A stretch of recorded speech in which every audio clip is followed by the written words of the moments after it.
This man is a true aura farmer. He once served in the army's special forces and entered the tower in search of his brother, who had disappeared. Inside the tower, he manages to do everything with mastery, humiliating his opponents as if it were nothing. On top of having cold blood, not sparing anyone who dares to stand in his way, and taking rank 1 in every test created by the tower's administrators. To give you an idea of how Sigma Chad he is, the rank 2 girl named Adora falls in love with him and wants to marry him at all costs. The problem is that his future father-in-law is fierce and extremely powerful, being capable of obliterating an entire guild with a single strike. Will he have to beat up his father-in-law to marry the hot demon girl? But our protagonist is not intimidated by that. He will enter the vault of the gods and obtain the strongest powers in all of history. I have only just mentioned a fraction of what will happen in this video. So now let's go back to the beginning so you can see how he became so powerful, what tactics he used, and how he won the heart of the hot demon girl. Now he only wants revenge on the people who made his brother suffer. This is the story of John, a man who became a demon to get revenge. It begins with the main character staring at a photo of someone who looks just like him, thinking that the first news he has heard about him in 5 years is that he died. That takes us back 3 years to his mother's funeral, where we learn that, and he explains that the man in the photo was his brother, who had disappeared. Even so, their mother never stopped looking for him. After that, the main character says he stopped searching for his brother and was sent to Africa, so he saw no reason to return to Korea. Back in the present, he holds a box with a photo and a watch, remembering he was told they belonged to his brother. He looks closely at the pocket watch and says it was a gift he gave his brother to wish him luck for college. Then we get a flashback of the two of them on the couch talking and remembering a warm moment together. We also learn the main character's name is Cha Yun-woo. After that, he notices the watch moving. He thought it was broken, so he's shocked it still works. Then he hears a voice speaking to him. He says it is not a hallucination and not some recorder inside the watch, so he starts getting nervous and scared. It is his brother's voice. He says he tried to find medicine to cure their mother, but he could not come back. Then flashbacks of the brother of Cha Yun-woo appear. One day he got a strange text that simply asked whether he wanted to participate or not, and in the end he answered yes. From that day on, he started having strange dreams. It felt like he was in a fantasy world filled with spirits, orcs, trolls, and dragons. At the center of it stood the Tower of the Sun God. People said that if you cleared it, you would become a god. But that was not what mattered to him. What he wanted was the magic medicine inside the tower, the one that could heal anything. A few days later, the brother says he formed a team with people who shared his goals, and they began climbing the tower. He talks about their journey and how progress kept slowing down as they climbed. Then they ran into trouble with a high-ranking clan, so they tried to make a deal. It failed, and war broke out. He briefly mentions what happened after that. An allied enemy clan was wiped out. He met someone who loved him in that world, and then the war started again. Months later, it was still going. Everyone was worn out. Then they found a traitor in their clan, and nobody trusted anyone. His diary says he kept getting worse. His body slowly broke down. The woman he loved stabbed him in the heart and left him, and his body began to rot. Then we see him surrounded by enemies. He believes he finally got the elixir, but in his condition he could not deliver it. So he left behind all those messages, explaining the whole situation to Hume, so he could recover the elixir and give it to their mother.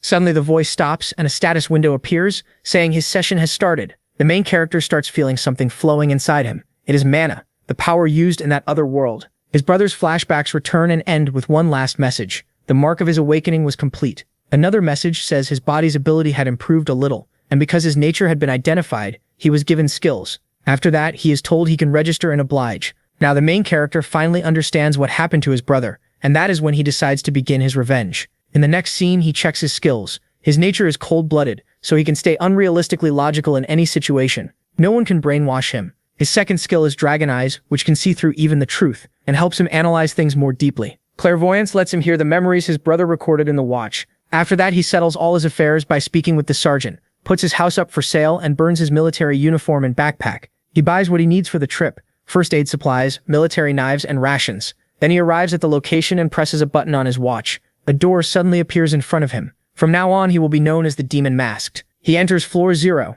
where the tutorial begins. It is an entrance test for players who are being given a chance to become gods and climb the tower. They have to prove they are worthy. Beyond this place are the people who hurt his brother, and their scores are insanely high. He cannot do anything unless he raises his level, because that will strengthen his body. He has to raise his flawed state into something better. Then the guide arrives. His name is Ibel Kora. He is friendly and explains that the tutorial is split into 7 blocks from A to G. The higher the score, the better the reward. The time limit is 30 days. He is also advised to gather a group of 3 to 5 people to keep clearing levels. Going alone brings bigger rewards, but it is much riskier. Most people die if they stay alone. Then the next stage begins. To clear it, he must prove he has what it takes. He has to disable or destroy the traps in the block, and something is already coming. He barely dodges the first attacks thanks to the warning from the arrows in his brother's diary. Some arrows miss him, but others do not. He quickly uses his backpack and the wall to lower his exposure, but arrows still pierce into him. After a while, his cold-blooded skill helps him calm down. He knows the place is deadly, but if he keeps panicking, he will go insane.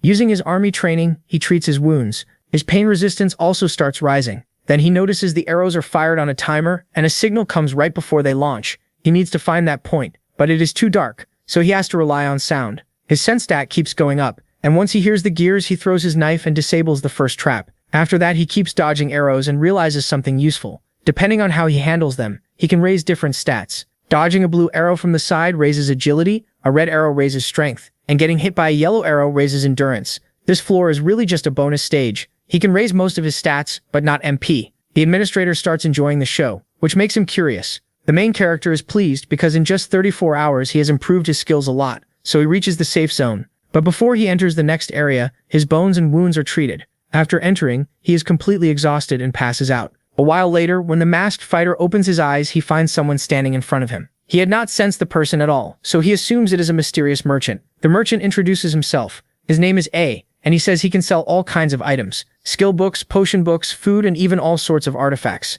One thing catches the young man's eye. It is a reset ticket. With it, he can return to a point he chooses, but the price is his stats. He also notices a bottle of mineral water costing 2 strength points and thinks the prices are a total scam. Then he asks to buy the reset ticket, and the merchant wonders why, since nobody has ever used one. Still, he hands it over. To use it, all he has to do is break it, and it will send him back to the starting zone. He buys 10 tickets using every stat point he has, so now he has nothing left. No strength, no agility, nothing.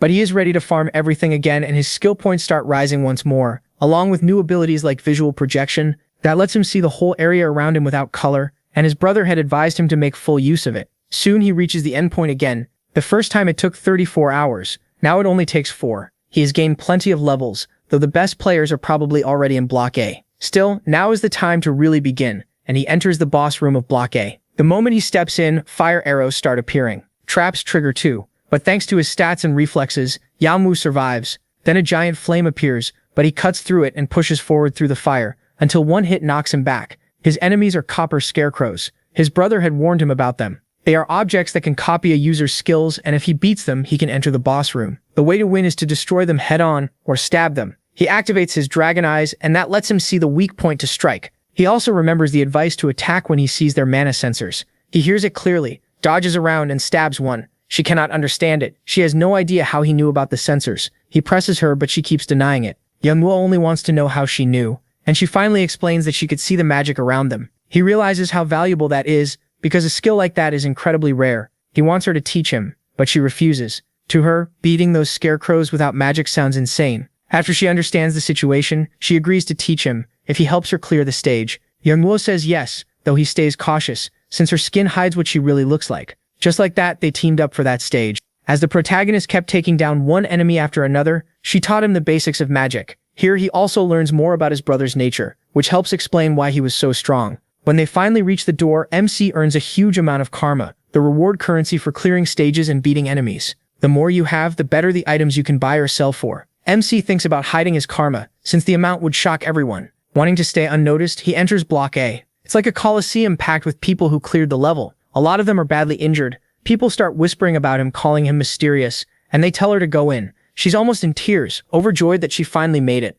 But when she spots a group of men, she gets furious. They ask what is wrong, but she ignores them and follows Yanwu instead, still sharing everything she knows about magic. Then, after giving him all the help she can, they part ways to follow their own paths. People call her Yule. It turns out those men had been recruited by Arandon, a well-known player whose group had completely dominated the tutorial. He told them that after clearing the level, they should join him. But a problem came up. The enemies were far too strong for their team, and their chances of surviving were almost zero. Out of all of them, Yule was the weakest, because her only skill was analyzing magic. So they grabbed her and threw her out as bait to distract the monsters while they ran from the trial. Yule could only watch their backs as they left her there to die. Seeing their faces now, she makes it clear she wants nothing to do with them. To her, they were nothing but trash. They try to apologize, but Yule rejects it and starts to leave. The real reason they apologize is simple. They already told their leader that Yule had sacrificed herself. If he found out she was still alive and told the truth, Arandon would throw them out of the group. Luckily for them, they were in a spot with no witnesses, and since they had already gotten rid of her once, they figured they could do it again. One of them draws his sword to stab her in the back, but Yul calls them pathetic and slices off his hand. He had figured out that Yul was betrayed, so he stepped in, but his real reason was that her story reminded him of his brother. The man curses at him, furious that Yul cut off his hand. He coldly tells him to try again. Then he orders the others to drop their weapons or else he'll break their leader's arm. The moment they hear his desperate scream, they let them go. But Yanwu thinks they're fools and breaks the arm anyway. They start to protest, but their leader drops to the ground. The other two rush in for revenge, but Yanwu deals with them easily. After that, he just tells Yul to be more careful about who she trusts and walks away. Hearing her thank him, he also tells her to visit the flower garden in Prisia since it could help her a lot. After that, they truly go their separate ways. From afar, the protagonist catches the attention of two people. He was clearly strong, even if he had picked a fight with Arandan's men. Still, they decide to keep watching him closely. For Yanwu, Block B begins next. There are 4 doors, and he only has to pick one. The farther right they are, the harder they get. He chooses the black door because he knows the vampiric dagger of Ursabet Bathory is inside. Once he enters the room, he finds a huge chamber. The mission is to cross to the other side of the water, but when he throws a stone, it melts away instantly. Using dragon eyes, he spots a small tile filled with mana. The moment he touches it, a tunnel opens. He's found a hidden dungeon. As he moves forward, he finds white moss, something harmful to humans. Still, insects and animals treat this white moss as food, because moonlight gives it special power. It creates heat from the heart and grants fire traits, and Yanwu knows a very useful recipe with it, one that strengthens bones and muscles. The human body is fragile. It gets sick, breaks, and tears easily. A stronger frame would make future battles much easier for him. To make it though, he needs the heart of an insect, so he throws his dagger at a giant centipede. The moment it feels the hit, it charges straight at him.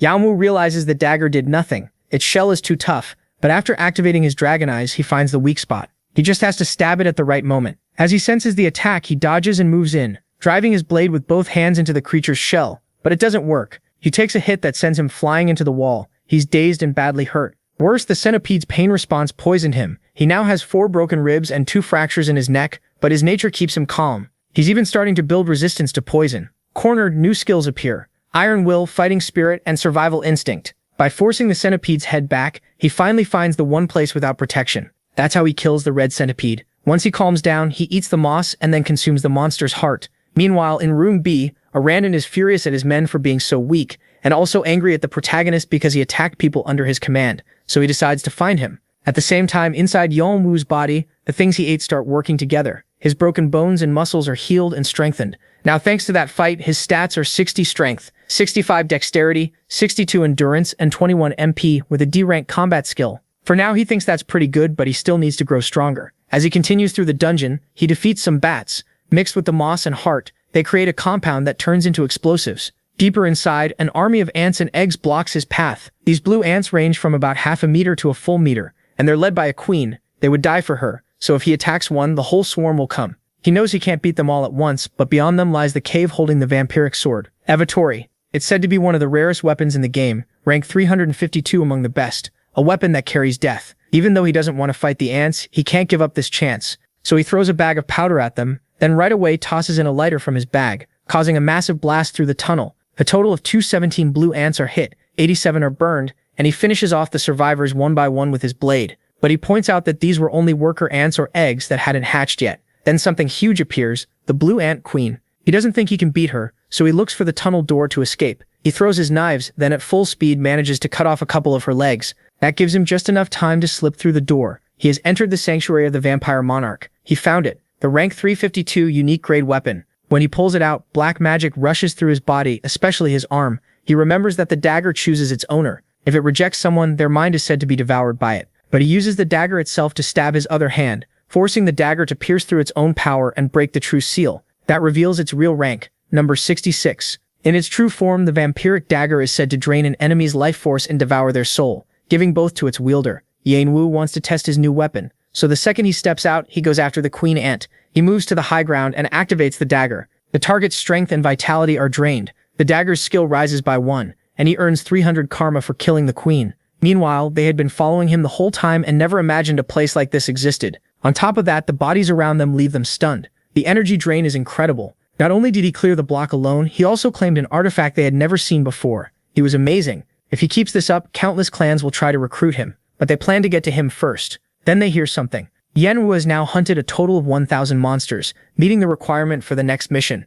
His body starts to change, and he gains a reinforced physique. His strength rises to 81, agility to 83, endurance to 89, while MP stays at 21. He also gains a new nature that lets him become a vessel for the resting place of ascension, now 21% complete and immature dragon body. He also refuses to register his name on the rankings because he doesn't want to attract attention. Then we see the leaderboard, Adora in first, Fante in second, and Khan in third. Yeonwoo has climbed to rank 281, but he still feels far behind. What were those people doing to rise so fast? Then his instincts warn him that someone is coming, probably to kill him. He throws his dagger at the first sign of movement, but the redhead barely stops it. Yeonwoo asks if they're from a Randon's group. After the confusion and argument, they apologize and explain they were looking for him because they want him as their ally. Doyle turns away in embarrassment. Even after hearing their repeated offers, Yeonwoo refuses. He doesn't see any benefit in joining them. They're shocked. Does he really not know who Khan is? He's the biggest star of the tutorial. Doyle tells him not to mind Khan since he's full of himself, and starts over properly. Their names are Khan and Doyle. Yeonwoo remembers at once. They were third and second on the rankings. He believes them because he's using a skill that makes the pigments shine brighter when someone tells the truth. Even so, he still doesn't get why they wanted him on their team. Then he remembers the Colosseum and figures that must be when he caught their attention. They also explain they're after an artifact they couldn't obtain, so they need his help. The item is Aragon's crown, guarded by the Lizard King Aragon, a brutal and difficult enemy. The reward is a crown that boosts the wearer's presence. It sounds useful, but the protagonist doesn't really care. Still, it's another dungeon, which means more chances to level up, so he agrees. But on one condition. He wants every item they find except for the crown. After thinking it over, they accept. They introduce themselves, and Yeonwoo gives the name Kane to keep his identity hidden. A goblin says he needs to report this to his general, but he gets killed first. The redhead is confused. Wasn't he in Block B just a little while ago? How did he grow this much and already clear Block D? All his stats had also been restored. It was daytime there. For the first time, he saw real sunlight. They explain that the tower has an inner and outer area. The inner side covers blocks A through D, while the outer side is blocks E through G, and now Block E had begun. He also received a token. More tokens were hidden across Block E, and he had to collect 99 to prove himself. In simple terms, players can steal them or kill for them. Finding 99 on your own is really hard, so taking them from other players is much easier. Looking at the others, he doesn't seem very interested in the tokens, but he still keeps an eye on them. They say this area is huge. There's an eastern region full of mountains, and the west has a river. The south is lined with more mountains, while the north holds a dense forest that serves as their path. At the end of that forest, there's a swamp. The strange part of this test is that it has all kinds of monsters based on their surroundings. Meanwhile, Arangan is furious because they still hadn't gathered enough information on the masked man.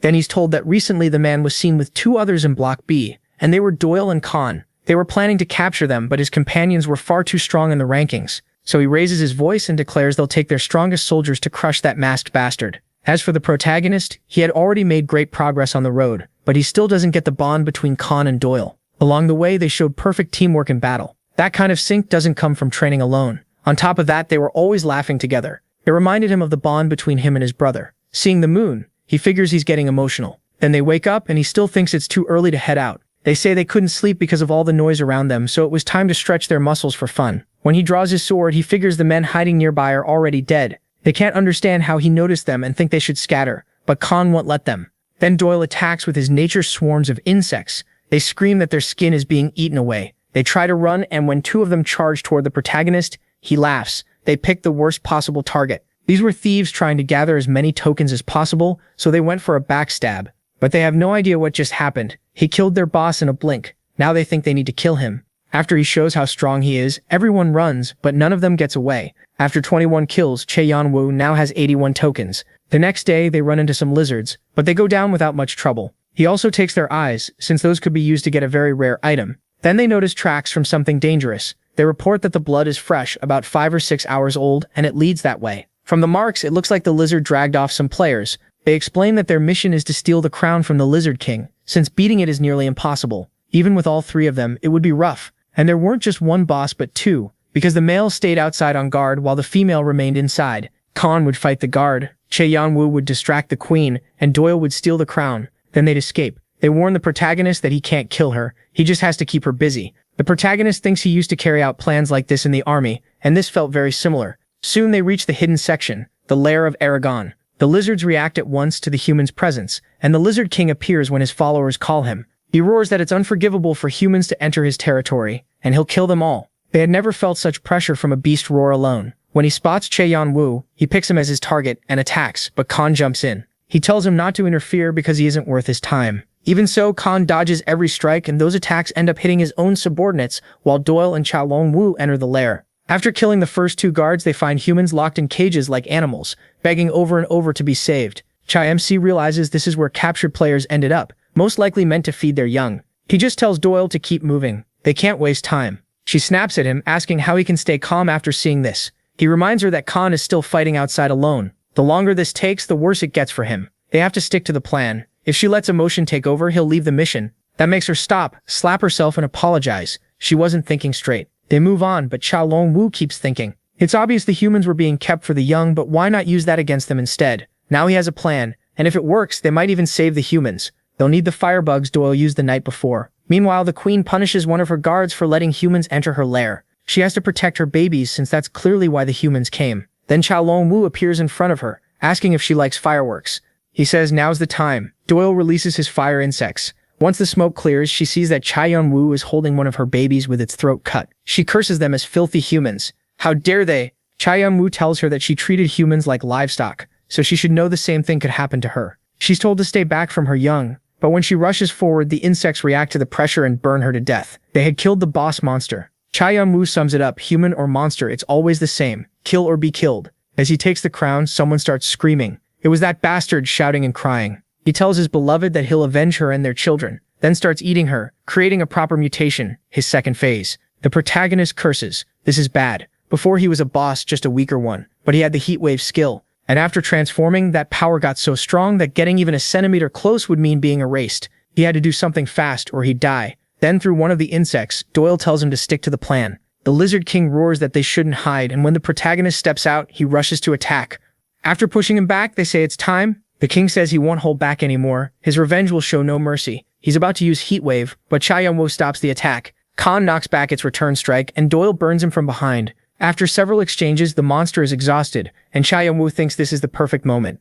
Using his power, he gains Heatwave, and with his skills, it changes into Flame Infusion. One look at the stats nearly makes him pass out, and the other two catch him. They're both worried, but he calms them. He has regeneration, so he'll be fine. More importantly, they need to go save the people. The captives cry as they thank them for everything. They had saved everyone. When they see them, they recognize them as famous players, but he says they shouldn't be thanking them. They should thank him, pointing at Chin Young-woo. But the captives are angry at the protagonist because they remember Doyle finding them and him ordering Doyle to leave them behind. He clearly had no humanity. Still, he's told to stop talking. It doesn't matter what was said before. He needs to realize he saved them, and even ended up badly hurt doing it. After hearing that, the man lowers his head and apologizes. He didn't know what he was saying. He also gives Chai Yun-woo a personal apology, but the protagonist thinks they're all filthy traitors. Back then, he risked himself to get them everything they needed, yet when he needed help, they all turned away from him. Then one of the chief's disciples shows up and says not to worry, he has a plan. The Lizard King had taken all their things, so if they left with nothing, they wouldn't survive even one night outside. So they should grab what they need and run. If they get caught, it won't matter, they'd be dead either way, whether they act or not. And he had a solid idea since one of his friends had the trait called Fast Hand. Meanwhile, the protagonist is dividing the rewards as promised. They would keep the crown and he was fine with that. Doyle is happy because he always knew Chai Yun-woo would keep his word. He jokes that Doyle sounds like he's asking to get hit. Even though he was odd, the protagonist couldn't hate him. Then he collects his share, the Lizard King's weapon, a red helmet, a battle cry axe, 3 hard crystals, and a Karchina dagger. Then looking upward, he tells them to come out. They ask if he knew the mysterious merchant. When he denies it, the merchant doesn't get it. He thought they had something special. After a long round of bargaining, Chai Yun-woo finally manages to sell all the blue crystals from the dungeon for 400 tokens, bringing his total to 698. The merchant grumbles that this would wipe out all his money. Then the protagonist asks for one more thing, a mask. The merchant offers one in exchange for 5 strength, but Chai Yun-woo refuses. If he doesn't hand it over, the whole deal is off. The merchant gets mad but says it's a gift for him. He walks off in a huff, telling him to enjoy it. Before leaving, he says Chai Yun-woo bargained way too confidently, so he must have heard what happened on the other side. When MC denies it, the merchant tells him to forget it and leaves. Going over what might be happening, he reaches the conclusion that high-grade artifacts weren't being mass-produced because there must be a war between the clans and the rankers. They ask Chai Yun-woo what he'll do next. Seeing that he's still far from the top of the rankings, sitting at number 51, he thinks he still has 1 card left to play. But they ask to keep following him because working with him had gone really well and they made a strong team. He turns them down, though. He still has things to do. Still, he finds them strange. Sometimes they're harsh, other times way too soft. Being that friendly only attracts snakes, and to make it worse, this place was full of them. After hearing no again, they say fine. He figures the swamp is huge, so it'll take time to get out. On top of that, there were plenty of lizards roaming around, along with weak players. They depended on them. He asks Khan what to do, and Khan says they can only escort them out. The others say they did all they could, and he just laughs. To him, they were all pathetic lackeys, even their leader. Robbing them wasn't enough. The 3rd and 11th ranked players had to die. If he killed them, he'd get closer to first place. He still knew nothing about the man in the mask, but one look at him sent a chill through his body. He felt more like a monster than a person. Then the man asked them to help his friends who were badly sick. They were exhausted too, so they asked to stop and rest for a bit. He thought it was time to hand over some tokens so they could survive on their own, but he figured being prisoners for so long had crushed their spirit, so letting them rest a little made sense. He laughs. They only needed a little more time because his friends were waiting nearby, and they were the scavengers. The moment those fools led them into the trap, Khan would die at their hands, but Jahan was right behind him and killed him at once. No one understood what was happening. When he turned around, he realized the attackers had to be their lackeys. After activating his skills, he could sense even the slightest change nearby. Once he watched Khan and Doyle, everything clicked. The way they ordered people around, the way they spoke. They thought it was hidden, but he sharpened his senses to find out what was really going on and uncovered the whole plan. He also sensed strangers waiting to ambush them, and he was sure they were the scavengers. So he moved to strike first, but Khan stops him. What was he doing?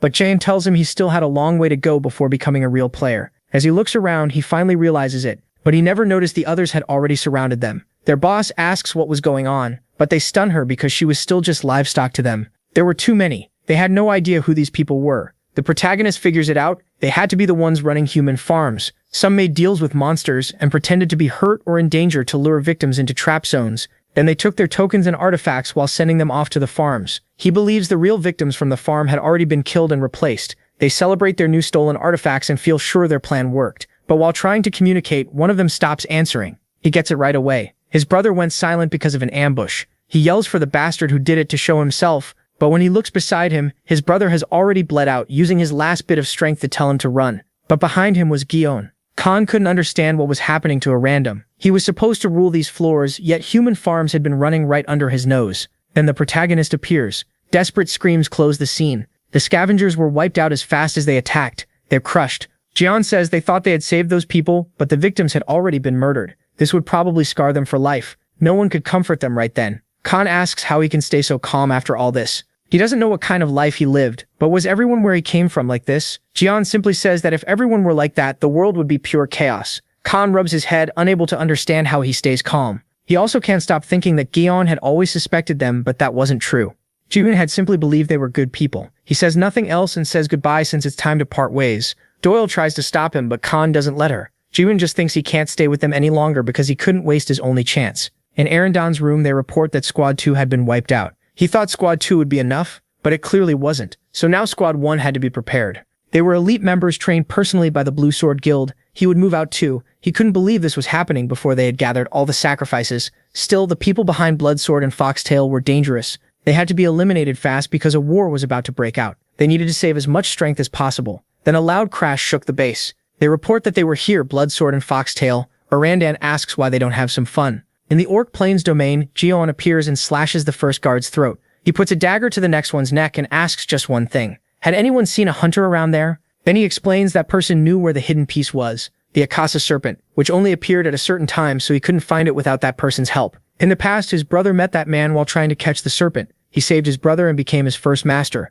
Galliard. When he tries to knock, someone asks what the hell he's doing. Galliard was a dark elf. Darren introduces himself as Cain. He says a friend told him about him, so he came to buy an item, the Undine Mirror. He curses at him, but still lets him in. We learn the Undine Mirror is an artifact holding an incredible amount of Akasa spirit energy, which was exactly what the Akasa serpent liked to feed on. He asks if Cain even knows why he came. When Cain says yes, he gives him the mission. Over time, only 5 people had cleared it. A game of hide-and-seek with him. If Cain could catch him, he could learn Galliard's technique, Fleeting Steps, a unique dark elf skill. Confident because of the gap in skill, he says he'll use only his feet and only the Quick Steps technique, then vanishes like the wind. But Jeon activates Dragon Eyes. He could see aura trails. On top of that, Fleeting Steps had a weakness. It always needed a surface to move across. As long as that was true, he could always read its movement pattern. The test had been cleared. He laughs, amazed he was beaten so easily, and hands over the reward. The Undine Mirror, A rank. He warns him not to break it. If the mana leaked out, it would be a disaster. Something like that barely belonged in the physical world. If released, it could cause a massive explosion. He also gives him the book that taught the Fleeting Steps technique. His body felt unbelievably light,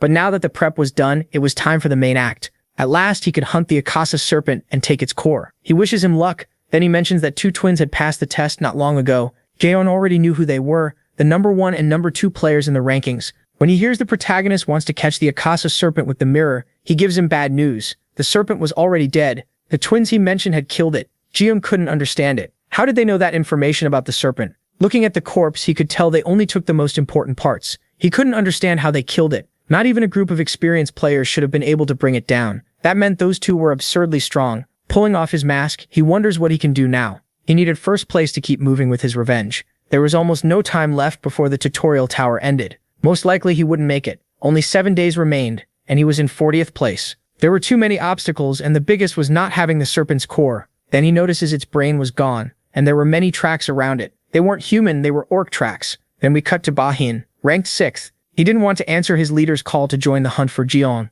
because he wanted to level up instead. But they convince him when they say the reward would be all the tokens collected by Arandan's group. Jeon had reached the place where the tracks ended, the Akaza serpent's lair. None of it made sense. The place looked built up like it had a hidden shelter, and drums were beating. The orc shaman speaks with anger about the death of his god at the hands of 2 tiny humans, but now it was time to revive it with the souls of their warriors. He's shocked so the Akaza serpent could come back. He never expected that. He could kill it now, but the more prey it consumed, the stronger its heart would become. Since it had been revived through souls that fed on magic, the mirror alone wouldn't be enough to raise its power. The best idea he had was to feed it more living sacrifices. So in the lizard village, Jeon kills the general in charge and leaves an orc there so the lizards would think he died in battle. Then he uses his fire flame technique. The lizards shout that the hut was burning and an orc had broken in. His next targets were the goblins, then the werewolves, stirring all the monsters into a riot against the orcs, all hungry for revenge for the death of each of their leaders. Cha Yan-woo thinks it turned out even better than he expected. If everything went to plan, the Akasa serpent would become the biggest ever seen in the tutorial.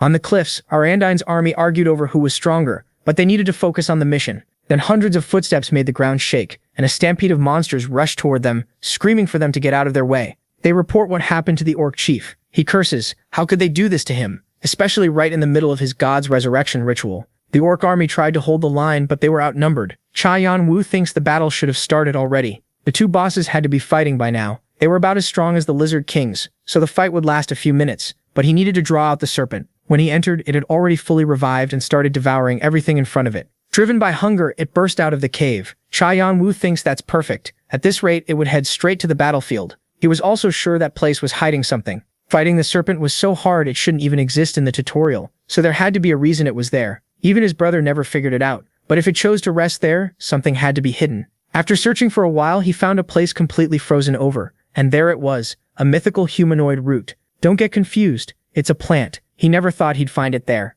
It was around 300 years old, even though 500 years was the best time to eat it, so the snake had to stay there guarding it. But his plan changed, because he was going to eat the plant himself. It tries to get away, but in the end, Cha Yan-woo devours it. All his skills start rising, especially his magic. On top of that, his body's growth starts again and reaches 42.9%. Now his body had become a young dragon body, and now he could use magic by putting it into his feet to move even faster. Still, it was time to hunt. On the battlefield, everyone was covered in blood after the brutal fight when something appeared. They wonder what the hell it was, as it started devouring everything in its path, eating non-stop and spraying poison. Cha Yan-woo thinks the whole thing turned into chaos, and even better than he hoped. Only a tenth of the monsters were still alive, and because of that, the snake had grown nearly twice its normal size. The 2 kings were at the front, but they were already close to dying. It was time to set up the big finish. He jumps at the snake with his new powers and lands on its back, activating Devour. His stats start rising again, while it also gives him 3,000 tokens for killing it. Then he pulls out the core.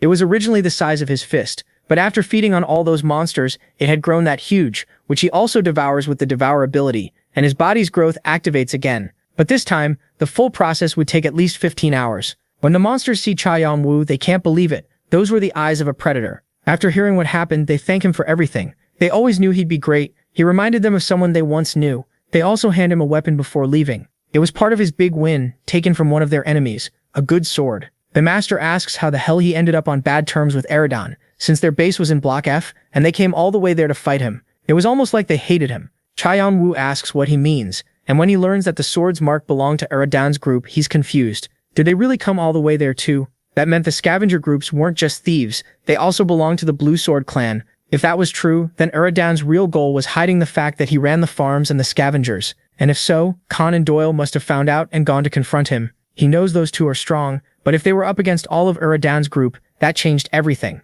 The Blue Sword clan had countless players and ranked among the tower's top 8 clans. If they really went, they were in danger. Still, he wonders why he even cared. Then he remembers his brother's words. "You've always been my hero. I hope my pain doesn't change the kind of person you are." He thanks his master, but it was time to go. He had decided to save his teammates, though he still didn't get why they were building human farms. Something felt very suspicious, but if he learned the truth, he could use it against them. The 8 clans were the reason his brother died, especially the Blue Sword clan, because one member of that group had driven one of the swords into his brother's heart. Things were moving a little earlier than he expected. He only had 4 days left in the tutorial, and would have to start his revenge sooner than planned. His plan would take at least 3 days, leaving only 1 day to clear the tutorial. He would drive them into panic, wait for them to wear themselves out, then hit them where it hurt most and leave no one alive. Back in Block F, where Eridan's group was based, they report that they still can't find the masked man. He thinks that guy was a curse. He had already wiped out Group 1, Group 2, and even possible recruits at the start. He destroyed 2 years of work. Even so,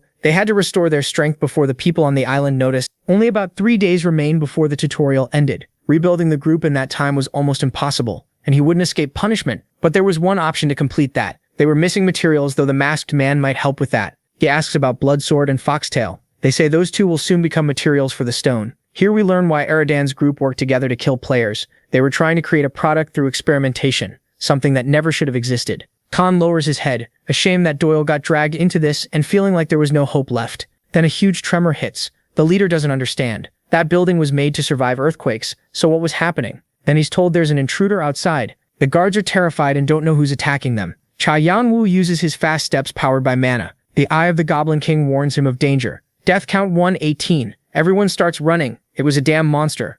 The guards are frozen in fear because it's coming for them. Then a voice tells them not to move. They light up with relief. Lord Bild had arrived. They were saved. He wonders where a rat like that had been hiding, and how he dared come straight to his base. Cheon-woo feels an immense pressure. That man's presence felt familiar, even though he had never seen him before. Then a dark memory surfaces. 5 swords pierced his brother's heart. 3 came from 3 kings. 1 from his beloved, and the last from the person who called himself a friend and watched his back. A thirst for blood rises from the protagonist. He tells a man named Grand to send a message to the island, but his head explodes. There was no point wasting time anymore. He had to attack directly. He shouldn't even think about running, because he wouldn't be allowed to. Drawing his swords, he thinks the man is way too confident, but he'll show him how useless his power is against him. Chayanwu realizes Will was far too strong to still be in the tutorial. He also knew there was someone else, the one who stabbed his brother with that sword. Aradan's group had to be just a cover for their real plan. Will can't understand why he's so strong. He should only have beginner skills. Chayanwu thinks he gets it now. Will was fighting badly even though he must have been good once,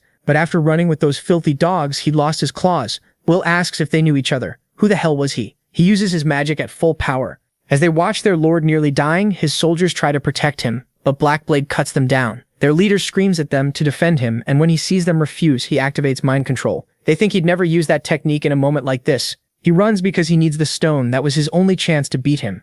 After taking everyone down, Chaeon-woo thinks this was basically the end of Eridan's group, but one was still left. As they argue over who was the bigger fool, they wonder what Khan was doing. If they had known things would end like this, they would have told him where the hidden piece was, so at least he could use it. Chaeon-woo, the protagonist, says they can still tell him. As he opens the door, Doyle asks why he's there. He casually says he was passing by and found them. Khan says their last meeting didn't go so well, but he's really grateful. Chaeon-woo says Khan can still tell him where the hidden piece is. Khan thinks he's always trying to get something out of every situation. They were still badly hurt and didn't think they could just walk out alive, but he calms them down by saying Eridan's whole group was dead. They're shocked. Really? He says yes, but Doyle points out there's still something below. Khan says there's something down there, and he doesn't know exactly what it is, but it's the reason they did all this. Chaeon-woo finds the human farm. The smell of rotting corpses was overwhelming. He knows the best materials for alchemy are human bodies and souls, but doing this was a crime. Bild really was a rat who only cared about results, no matter what it took. Then ghosts appear around him.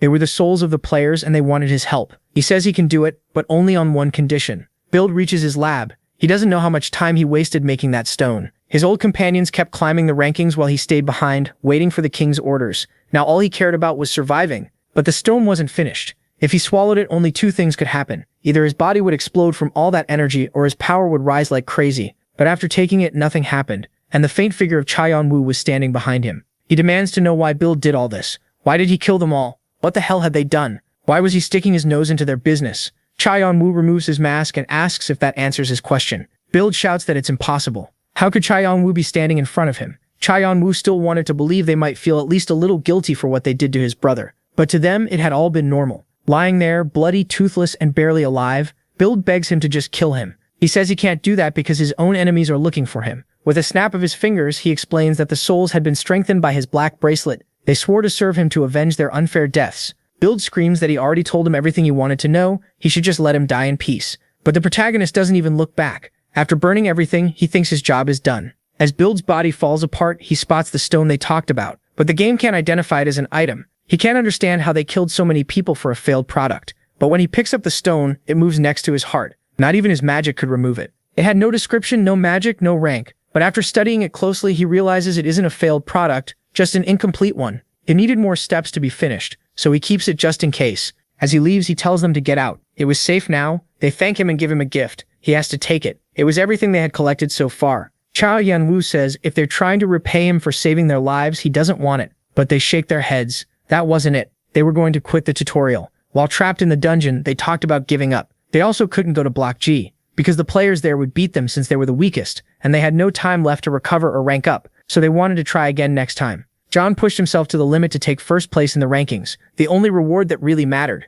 That was why he had worked so hard every day. But when he learned the tutorial could be retried as many times as you wanted, he was stunned. All this time, he thought he only had one shot to clear it. His brother's journal never mentioned that. He had been stressing for nothing. Still, since the tutorial gate rarely appears in the real world, he figures he didn't waste that much time. And honestly, he had fun. He also beat Will and met a few decent players. Khan tells him that if he takes those items, he has to crush those idiots Fante and Adora. John feels like he's heard those names a lot. Their names were always near the top of the rankings. He asks what they're like, and they just call them monsters. Khan tried to beat them again and again, but never could. Then he steps up beside John and gives him all the support he can, like a real bro, since he can't do it himself. John also needed to check the secret place they mentioned in the dungeon. To do that, he had to wear the crown, and everyone thought he looked ridiculous. After that, he only had 28 hours left to finish the tutorial. 8 hours later, Conan Doyle's hidden piece was underground, inside the thorn mole's nest. In the last room, after cutting through dozens of monsters, he faced the mole boss. It was stronger than the house serpent. If he hadn't gotten the attack skill from Aragon's crown, he never would have won.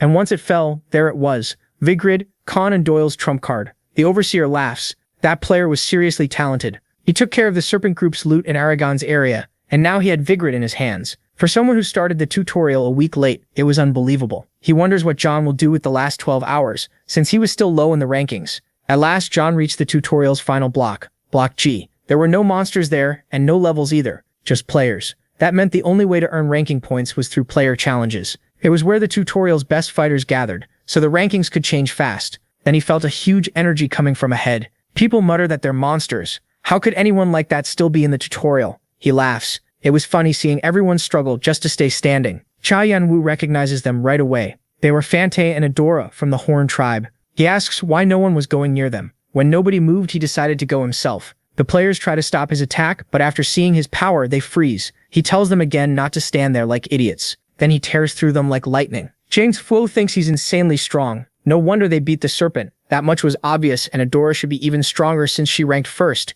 He couldn't tell how strong she really was. She felt like a living ocean, calm on the surface with no clue how deep her power went. Something was hidden inside her, something terrifying. When he noticed she looked his way, he thought he'd been found. Still, there was no point staying quiet. So he decided to introduce himself, taking the bag they gave him and dumping it right at his feet. No one understood why he threw them out. What was he doing? And how many were there? 1,000? 2,000? 10,000? Then James Fu used the combine skill, merging all his tokens into the serpent's heart. Just like that, first place became his with 109,000 points. The players couldn't believe it. It was the first time anyone had stolen first place from the siblings. James Fu was ready for whatever came next, pulling out his new sword, Vigrid, a unique ranked blade. No one knew what that weapon was. Why was it giving off so much power? Still, the one holding it was alone, and nobody had seen him before. They assumed he couldn't be that strong. Even Fante and Adora would have to go after him. No matter how tough he was, there was no way he could fight everyone. This was everyone's chance to take first place. That sword had once been wielded by legendary heroes. It wasn't at full power now because it was sealed, but it still held a lot of strength. First, he used the sword's blessing. That skill worked best against strong enemies. The stronger the opponent, the more power the sword gained. Then he used the sword's souls to boost its force. Some of the other players were relieved. The attack hadn't hit them. Chayanwu realizes he had unlocked a new skill, Blessing Contagion. Anyone killed by it became a poison carrier, slowing players nearby. Using that edge, the protagonist wipes out the weaker fighters. But now the real fun started. He was about to strike when Fante jumped in. He never expected to meet a player this strong so early. He was crazy excited to fight him. After asking his sister, she agrees, but tells him to hand over the tokens first. And now the tutorial ranking shifted again. Those two beast hearts held over 60,000 tokens. Fante finally felt like he could use his full power. His tribe also had a special skill passed down for generations, Lightning Fist. He admits John was pretty good, since he blocked the first attack, but now he wanted to see if he could do it again. When Cheon-woo saw him move, he launched his own strike. Fante couldn't believe it. He was born into royalty and had even boosted his magic with the serpent, yet he was getting pushed back. That only fired him up. If he wanted to become king, he had to show everyone his power. He never thought he'd meet an opponent this worthy. He couldn't see anything through the dust. It looked like the protagonist had lost. But before the game even started, the watch he inherited had a special power. It could show future events for a few seconds, though it burned through at least 3/4 of his mana. Even so, from past experience, he knew seeing events even a few seconds ahead could decide a battle. Back in the fight, they were still clashing, the same exchange repeating, but this time he used Dragon Eyes and quick steps to dodge the blow. Fante smiles. Catching him wouldn't mean victory. He throws a punch, but Cheon-woo slips past it instantly. After that strike, he knows from his foresight that she would attack next, so he rushes her before it can happen. In the last second of foresight he had left, he saw that she would dodge and he could kill her, but she blocked the attack. He didn't get it. He made no mistake, so why didn't things happen the way they should have? Adora was that strong. She reveals her eyes just like her brother. She had inherited an ability too, vision, an incredible power. It helped them hold first and second place by letting them read what moves an enemy would use. That's why his foresight got cancelled. His 5 seconds were already gone, so he sheathed his sword. He couldn't keep fighting. Adora says that was a smart choice. He was still very strong. The first person like this she'd ever met. If it were only up to her, she'd give him first place. But she had her own goals, so she apologized. But John tells her he hadn't given up, then shows the tokens. She had no idea how he pulled that off. He explains that her eyes could only read moves used against her, so he made another plan. John took first place again. Then activating quick steps, he vanished from the scene. Adora calls it an obvious loss and ends up loving that mysterious guy even more. Only 4 seconds remained before the tutorial ended, and every player was called to a waiting area. Everyone was shocked. It was finally over. The tutorial number 1's ranking notice started popping up everywhere. He figured he had drawn a lot of attention, but that was the best way to get Zeus's key. There were 2 places to visit after reaching the tower. First, the Ardea clan house, and the other was Olympus's treasury, where the old gods stored their relics. Zeus's key was one of the 12 materials needed to open that vault. Then someone called out to him. He knew who it was, the masked rookie who beat everyone. Thanks to him, after hearing about the garden, she found a chance to make a contract with elemental spirits in Phrysia's garden, and even found a master nothing like her old teammates. Bowing her head, she thanked him for everything he had done. Everything she had become was because of him. Still, one day she would come find him. Then she disappeared. Next, the goblin arrived. He was excited to see so many players gathered there. A lot of them had made a strong impression on him, and he hoped they would keep working hard like they did in the tutorial. Now he was going to announce the test results. Everyone was stunned. They couldn't believe anyone had really passed 500,000 karma. Was that even possible? They'd heard top players usually only got around 50,000 to 100,000 points. Fante congratulates him. The goblin laughs. That was the highest score not only in this tutorial but across all tutorials. So his reward matched his achievements, and the goblin handed over a mysterious box. Inside were an Iblis embryo, a lion beast helmet, and the Zeus key he had been waiting for, the item that opened Zeus's treasury. Many players threw it away because it was only F rank, but once they reached the higher floors they realized how bad that choice was. It was one of the 12. Finding the others wouldn't be easy, but he was already one step closer. With that, the tutorial round officially ended. Those qualified for the tower would receive a message. Those who failed just had to try harder in the next tutorial round. Jungwoo got the message asking if he wanted to enter the tower, but Fante stopped him. He wanted to fight him again, man to man, but Jungwoo says he gives up and walks away. Fante thinks he wasn't even done talking and curses him out. What the hell was wrong with that guy? And just like that, a super rookie entered the tower right after the tutorial ended. Rumors spread from player to player. The rookie who completely took over first place had collected over 500,000 points. He had also beaten the royal siblings of the Horn tribe, and people called him Jugurther. Because of that, many clans started looking for him.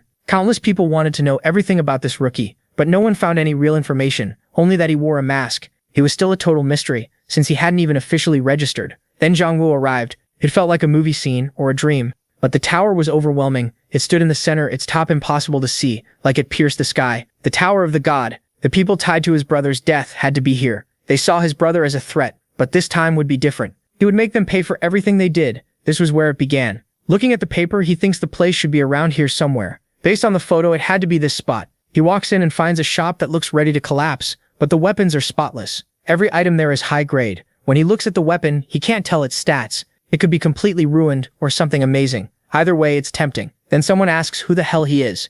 Jung-woo is sure this is the dwarf smiling beside his brother in the photo. His brother mentioned him more than once. A loyal man, maybe even more than that, almost like a father. He remembers they barely knew their real father. Their father died in an accident when they were very young. All Jung-woo remembers is one warm hug and happy laughter. So what made this man someone his brother treated like a father? When he says he came to buy a weapon, the dwarf snaps at him. Can't he see the state of the shop? Was he insane? Stop messing around and leave. But when Jung-woo keeps talking seriously, he's told to get moving. The dwarf says he isn't selling anything. Jung-woo asks if it's because Artia fell apart. That instantly changes the mood, and the dwarf warns him not to bring that up. He was Artia's official blacksmith. He wasn't a player, so he never joined, but he stayed by their side. And with the incredible weapons he made, Artia won battle after battle. Seeing Jung-woo won't back down, he finally agrees to hear what he wants to buy. He hands over the dagger, then asks if Jung-woo even has money. Jung-woo asks if credits will work. The blacksmith laughs it off as a joke, but after seeing the dark elf bag, he figures this kid must be strong if he cleared the tutorial.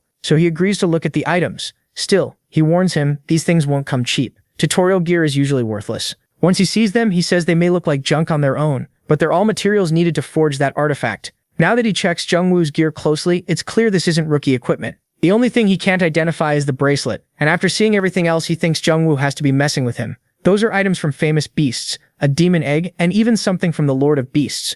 Just having things like that is basically a guaranteed ticket to becoming a top player. He trusts his own work, but Jung-woo's gear is way beyond normal. He's sure the kid is toying with him, until Jung-woo asks for the gypsy eyes. That makes him curse. So that was the real reason. Only 5 blacksmiths can make something like that. Did he even understand what he was asking for? But Jung-woo calms him down. He says not to worry, he'll handle the other clans, and if the blacksmith is scared, he can walk away. That only makes the dwarf shout that he'll do it. As he studies the dagger, he realizes it's better than he thought. It feels like he's already held it before. He wonders if it once belonged to someone precious to Jung-woo's brother. Later, while walking alone at night, Jung-woo senses plenty of people following him around. 17.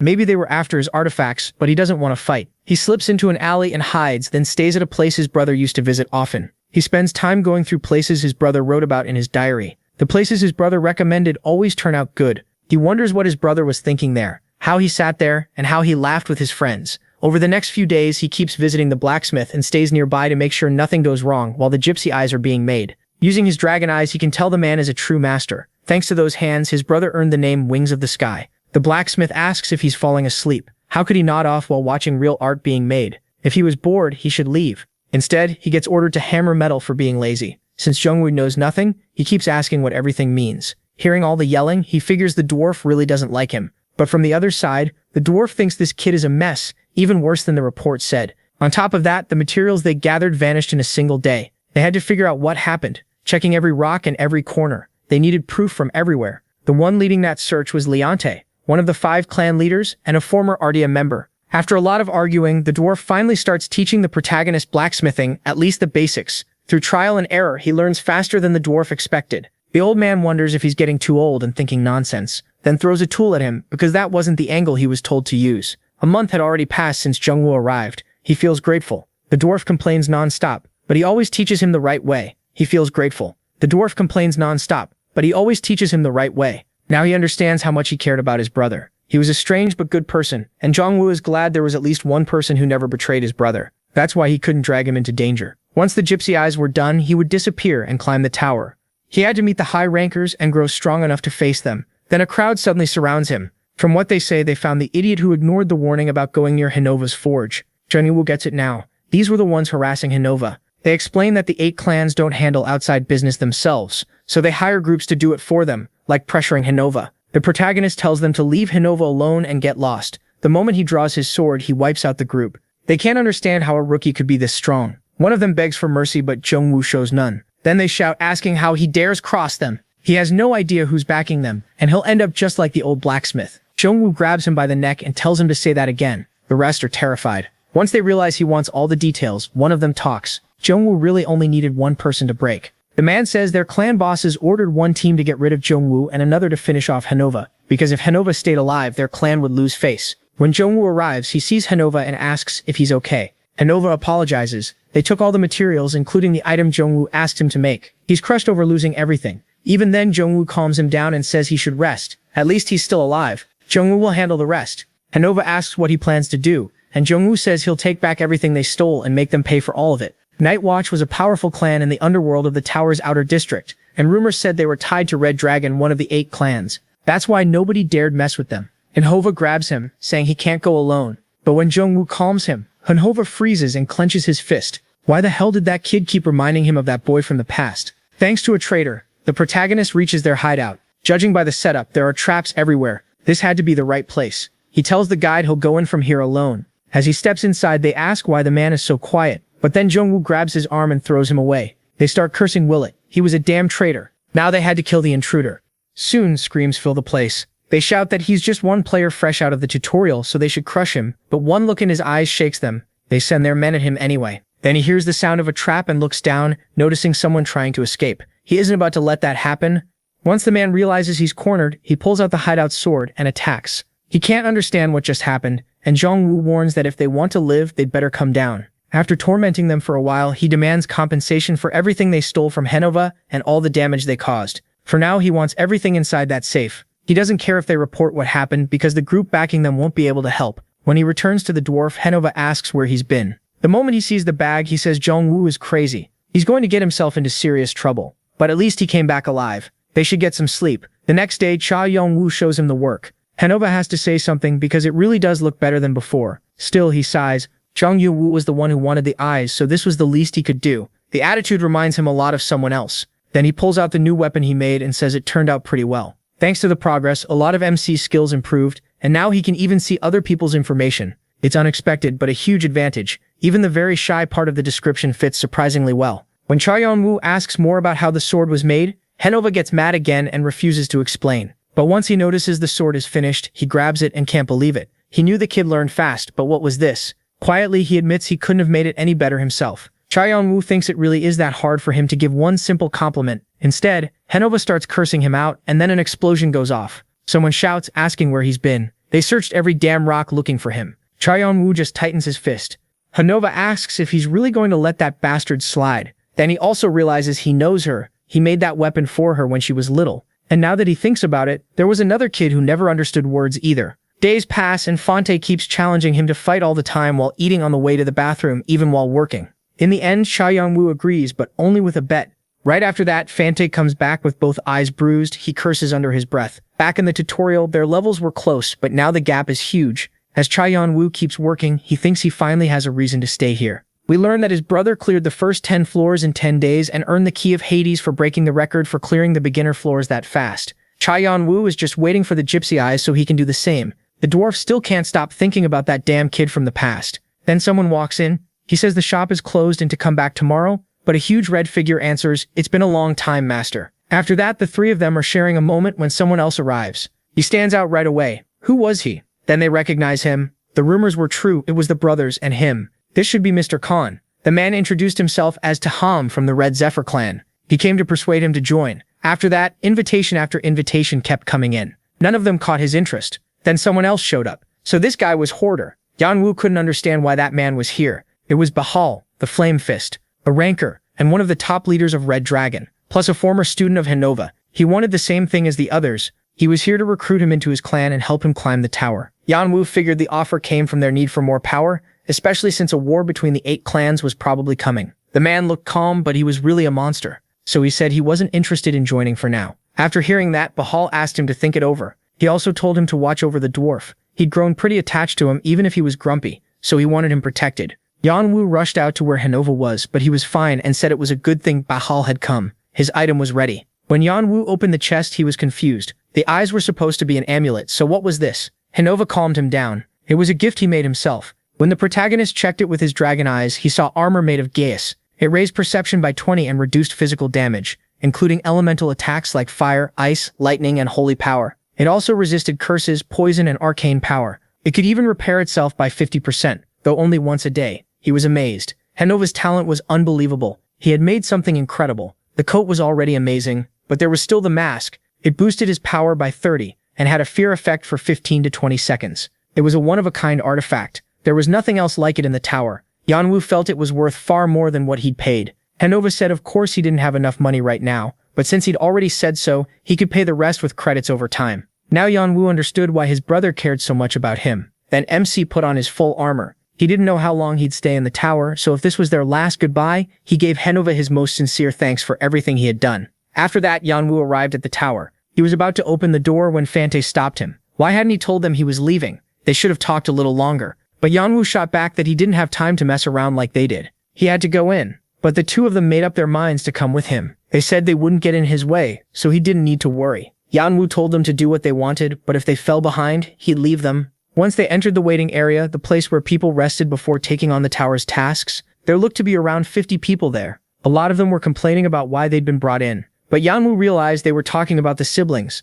Then they started talking about him too. Still, he stayed focused on clearing the first 10 floors in 9 days. Easy to say, hard to do, but he needed the keys. He already had the tutorial key. Another waited on the next floor, and the rest were hidden across the first 10 floors. Some were in unexpected places, and others came from hidden quests. Then a voice welcomed them. His name was Aaron, the guardian of the tower's first floor. He knew many of them had been here before and wanted another try, but there were also newcomers, so he needed to explain the rules. Everyone had to listen carefully. He moved them all, and the first stage was the cliff. There were 2 teams, one on each side, with 100 players per team. The goal was to protect your team's crystals and steal or destroy the enemies. Whichever team had more left when time ran out would win. Each side had 5 crystals. How they handled the test didn't matter. They could hide them or let the strongest players carry them. Yanwu thought the test was insane. 100 strangers had to work together. And to get the key he needed all 10 crystals, 5 red and 5 blue. The problem was that players could choose to destroy the crystals, and if even one was lost, his goal would become impossible.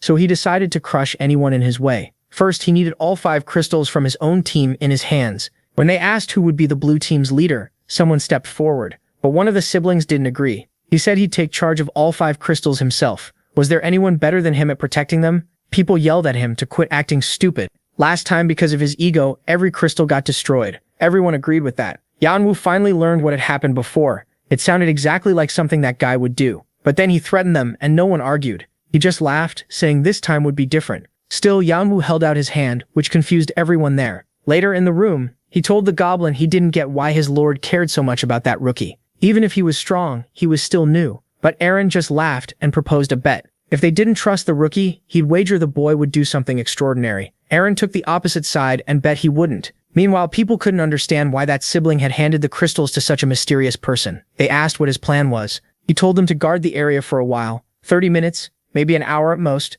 They agreed, and he told them to come back safe. Yanwu broke down the test. It was so hard because each team had to build a plan around the enemy and find the hidden crystals. But the biggest problem was the bridge. It looked like it could break from the slightest strain, so fighting there was unavoidable. Even so, there was another way. He drew his sword, then activated his power. The best way to beat them was to cut off their only escape route. Everyone thought he was completely crazy. They had to stop him, but instead he managed to gather all 10 crystals. After fusing them, he got the hidden piece, the key of Heir. The trial was over, and the enemy team had been wiped out. It took only 30 minutes for the round to end, the shortest round in tower history. It was the shortest ever. Yanwu earned the highest score, and he was the only one. They offered him his rewards, but he refused. He wanted to delay all his prizes until he cleared every beginner area. That surprised them, so he really did know the trick of the game. If he saved the rewards, he could combine them into something much better. Since that was his choice, they asked if anyone wanted to continue to the next floor. None of the other players had the karma for it, and they gave up after that test. They said they'd wait for the next round. With only 3 people left, the next round was ready to begin.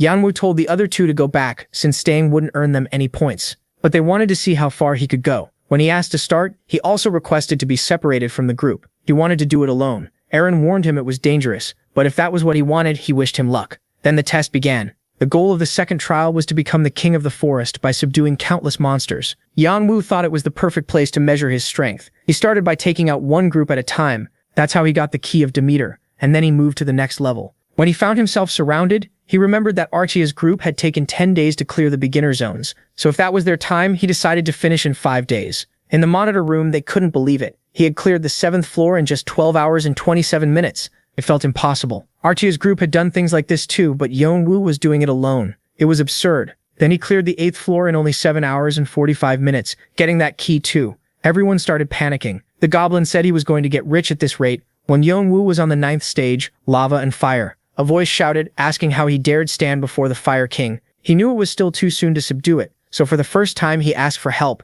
He told Fante to handle the ogre. Then Adora had to take over. Jumping down with both daggers in his hands, he stabbed it through the skull. With that monster down, the key of Hephaestus was obtained. Now he had 10 keys. He only needed 2 more to open the treasure of Olympus. One came from setting the record for clearing the beginner zone, and the other was on the 10th floor. Since he had reached the last floor, the others said goodbye. They only came to see how he would do, and he had now reached the white stage of the 10th floor. It was a place cut off from both the living and the dead, where time itself didn't exist. This was the stage where players failed the most. His brother and his group had acted like kings when they got there. Because of all the records they'd broken, they thought this floor would be easy too. But the tower knew exactly how to crush hope. This was a solo battle. Artia's group suffered badly here because they had always fought as a team, but for Yeonwoo it was different. That weakness wouldn't work on him. He had to find a door somewhere on the 10th floor. As he moved on, he smashed one fake door after another, but then he chose the real one. At last, he did it. He got the 11th key. His time beat the old record by 83 hours. When he saw his brother's name, nostalgia hit him, and he refused the honor of putting his own name on the ranking. He also received several items for clearing the floor, along with the final key. Together, they unlocked a new power. They had formed the key of Olympus. When he reached the door, he inserted the key, and someone was there to greet him. So he was the one who had thrown the Guardians into panic. It was Hermes, who said he had never met anyone like him. But Yeonwoo only demanded entry to the treasury. Hermes laughed. He really was impatient, but he'd grant his wish and told him to follow. As they walked, Hermes seemed almost embarrassed, but he still offered him an artifact. It was one of the best of its kind, and if Yeonwoo accepted it, Hermes would take him as an apostle. That meant he'd be trained by him and could influence his followers. Hermes was one of the 12 gods of Olympus, so becoming his apostle would be something truly rare. Tempting as it was, he couldn't accept. As they kept walking, even the weapons started talking. They tried to convince him to take them, but Yeonwoo was looking for one thing in particular. When he saw the painting, he knew he'd found it. The shield that can turn enemies to stone. He grabbed it, then wondered where Zeus's items and his were. His watch suddenly lit up, and he had no idea why. A second later, it started acting like a compass. That's when he realized it was leading him to a hidden door. Behind it was something everyone knew by name, Zeus's thunderbolt. But the moment he grabbed it, it shattered into countless pieces. He had no clue what that meant. Then a bright light burst out, and a chain bracelet wrapped itself around his arm. Not knowing what it was, he used his eye to check what had happened. The item details were unreadable, except for one name, the Black King. Even his brother had never written about this in his journal. All he learns here is that the Black King once ruled the serpent, and that's about it. So he can only guess how to use the artifact well. Since he had already picked his items, he was kicked out of the treasury. When he opened his eyes, Hermes congratulated him. He had truly left an impression. When Hermes asked why the thunderbolt disappeared, he just laughed. That part would stay secret. Besides, the tower gives rewards however it wants. Now that things had settled down, Hermes moved on to the rest of the rewards. There were 12 items total, but he asked to turn them into a single reward. What he wanted was the thunderbolt. When Hermes said that was impossible, he made it clear he was serious. He really wanted the thunderbolt, but since he couldn't get it, Hermes gave him a different item along with the shield. After that, they said goodbye. That should have been the end. But Hermes laughed. Something very interesting was happening elsewhere. In another area, people were talking about the protagonist. One of them was glad, even though the record he helped set had been broken. Still, their real focus was bringing him into their group. Not forever, though. If by any chance he refused to join, they would crush him, just like they had done to other players. The same thing happened to Arya's group. They kept breaking record after record, which stirred up jealousy and anger in the 8 great clans, so they all agreed to wipe them out. Looking down, he figured this was the place he had been told about. There wasn't much time. They had to strike now. When he came down, he said it had been a long time.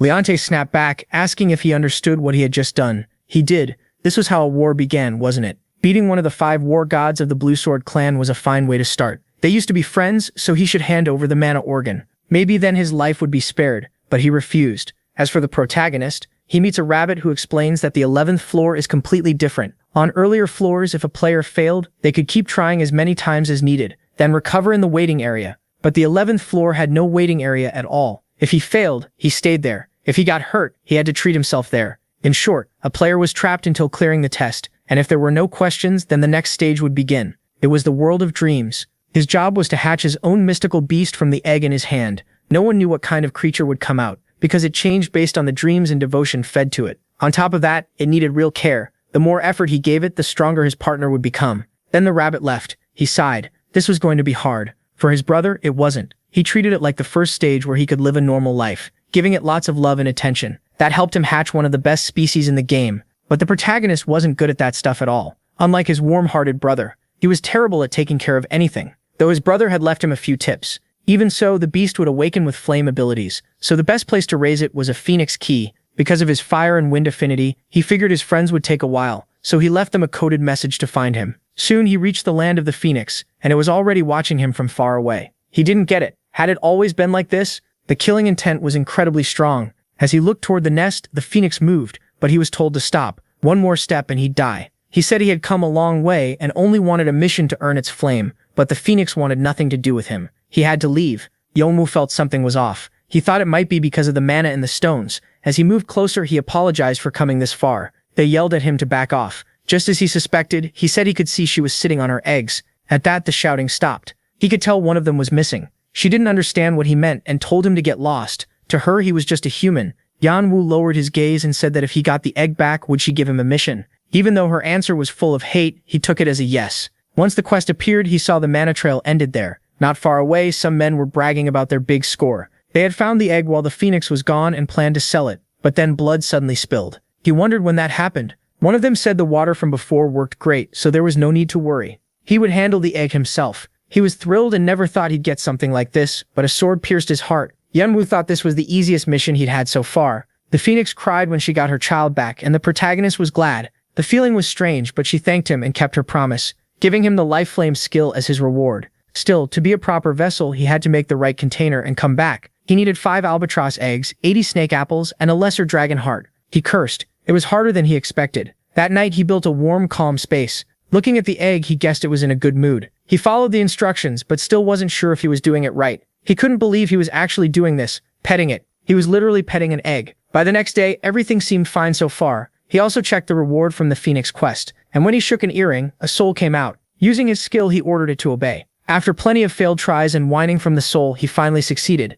It was the witch doctor. It followed every command, and it could even use lower-level magic without trouble. After more testing, he found it was a bit slow, and the farther away it got, the less he felt connected to it. That wrapped up his tests. He also wanted to know what the bracelet did, but nothing made sense. Even his eyes couldn't identify it. Then the phoenix came over and asked about it. He could see many kinds of objects, but he still couldn't tell what this one was. Most likely, it was an opposite force. The phoenix was a being that burned with life and was reborn through fire, but this thing brought life through death. The bird also noticed he had been blessed by the goddess of war because he carried that shield. It protects against dark magic and can petrify enemies across a wide area. It also boosts allies and weakens enemies in battle, which meant the spirits the protagonist controlled would get those benefits too. But there was a problem. His allies were afraid of something. The shield and the black bracelet didn't work together. Then he came up with a plan. Merge the divine sword with the bracelet's curse, creating a cursed but divine sword. That way he could use both the shield and the curses. The phoenix was stunned. It had never seen anyone wield both powers at once.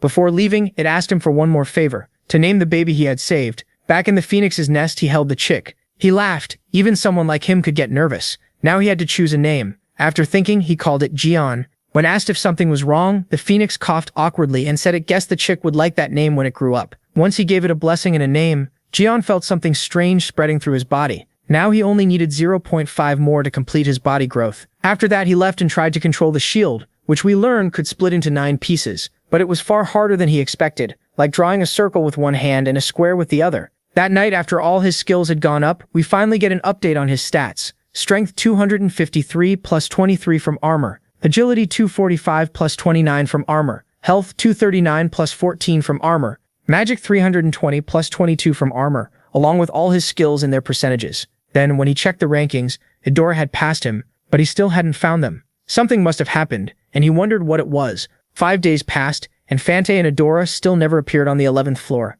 On his own, Jian kept training and learned to control 3 shields. His spirits had grown too, to the point that they could now think for themselves. Then it was time to make a vessel for the life flame. He arrived at a dry wasteland, where the quest waited. Kill that creature and its eggs because they were damaging the area's ecosystem. When it came closer, Jian told his spirits to come out. He used Devour, and gave each of them a reward for the job. Honestly, it was amazing to sit back while they did all the work for him. The next quest was to gather the apples, and a few hours later, it was done. Seriously, those poor spirits were being worked like day laborers. Later in town, he heard people saying someone was draining materials from every area and slowing everyone down. Jian felt a little guilty, but he needed them to make a proper vessel. Still, the city was supposed to be full of life, so he doubted the mood had changed just because of him. He started to wonder if something else had happened. Then someone shouted for everyone to move aside, unless they wanted to get hurt. They were from the Giant Clan, allies of the Blue Sword Clan. If they were moving through here, then something serious must have happened. Wanting answers, he followed them to a shop. Handing over a pouch, he said he wanted to buy something. Evasive wings. He wanted as many as possible, and while buying them, he also asked for information, adding more money. He wanted to know what had happened on the 11th floor. After thinking it over, the seller agreed to tell him. First, he asked if Jian knew that the Red Dragon Clan and the Blue Sword Clan, they were at war. Yaomu's killing intent flared up. He asked what he meant and cursed himself for getting careless. He apologized and asked him to keep telling the story. After a clash between Bahal and the Red Dragon outside, Leonte made it out alive, and that led both clans to openly declare war. Most likely the fighting would happen on floor 11, because it had plenty of resources they could use to strengthen their magic beasts. Now Yeonwoo got why they hated him so much. He'd been taking those resources. He figured he needed to leave floor 11 fast. While walking through the forest, he told them to come out. They said so. He was the hoarder. They knew someone had been stealing everyone's resources, and they suspected him, so they wanted his help with their investigation. Yeonwoo shot back that they should just come for him instead of making excuses to fight. Once he admitted he was the one taking the resources, they moved to attack, but their captain's head rolled across the ground. He'd been beheaded. They had to run, but Yeonwoo's dark beast pierced the soldiers. Others tried to flee with everything they had, but between the dark beast and MC, none of them were getting away. Then another group watched from behind. This one was weaker, but they thought things would go differently if they surrounded him, so he couldn't catch them off guard. As they moved, they wondered why it was so cloudy, and tried to regroup, but their soldiers were already gone. What was happening? The general told them to run, but the captain refused to abandon the mission. The mission didn't matter. Ghosts were hunting them. They had to run. These things were worse than monsters. Then he saw a shadow and someone told him to look behind him. Here we learn that the mist powers confused enemies and split soldiers apart. Because it ruined their vision, the enemy couldn't set up an ambush. The fear players felt after 10 seconds hit everyone nearby, throwing them into panic. That made his curses over 200% more effective. A brutal combo. Even his spirits now had minds of their own, and they chose to support him, calling him their master, especially the healer, who wanted to grow stronger to help him. Now only 3 people were left out of the 150 there had been. Yeonwoo asked if any of them wanted to live. After killing the other 2, that last survivor had to go tell the people who sent him that if this happened one more time, he would wipe every one of them out. Then he was free to leave. After that, he told his dark hound to follow him. The bartender thought they were tearing each other apart pretty badly. Many clans had gathered to take down that man. If they beat him, he could have valuable information, and if he won, they'd learn more about how strong Joe Arter was and sell that knowledge for a good price. When the soldiers showed up, they realized the group must have lost. He cursed the man for giving him that mission, then ordered them to get rid of him. But the hound appeared. It wasn't going to leave behind any information about its master.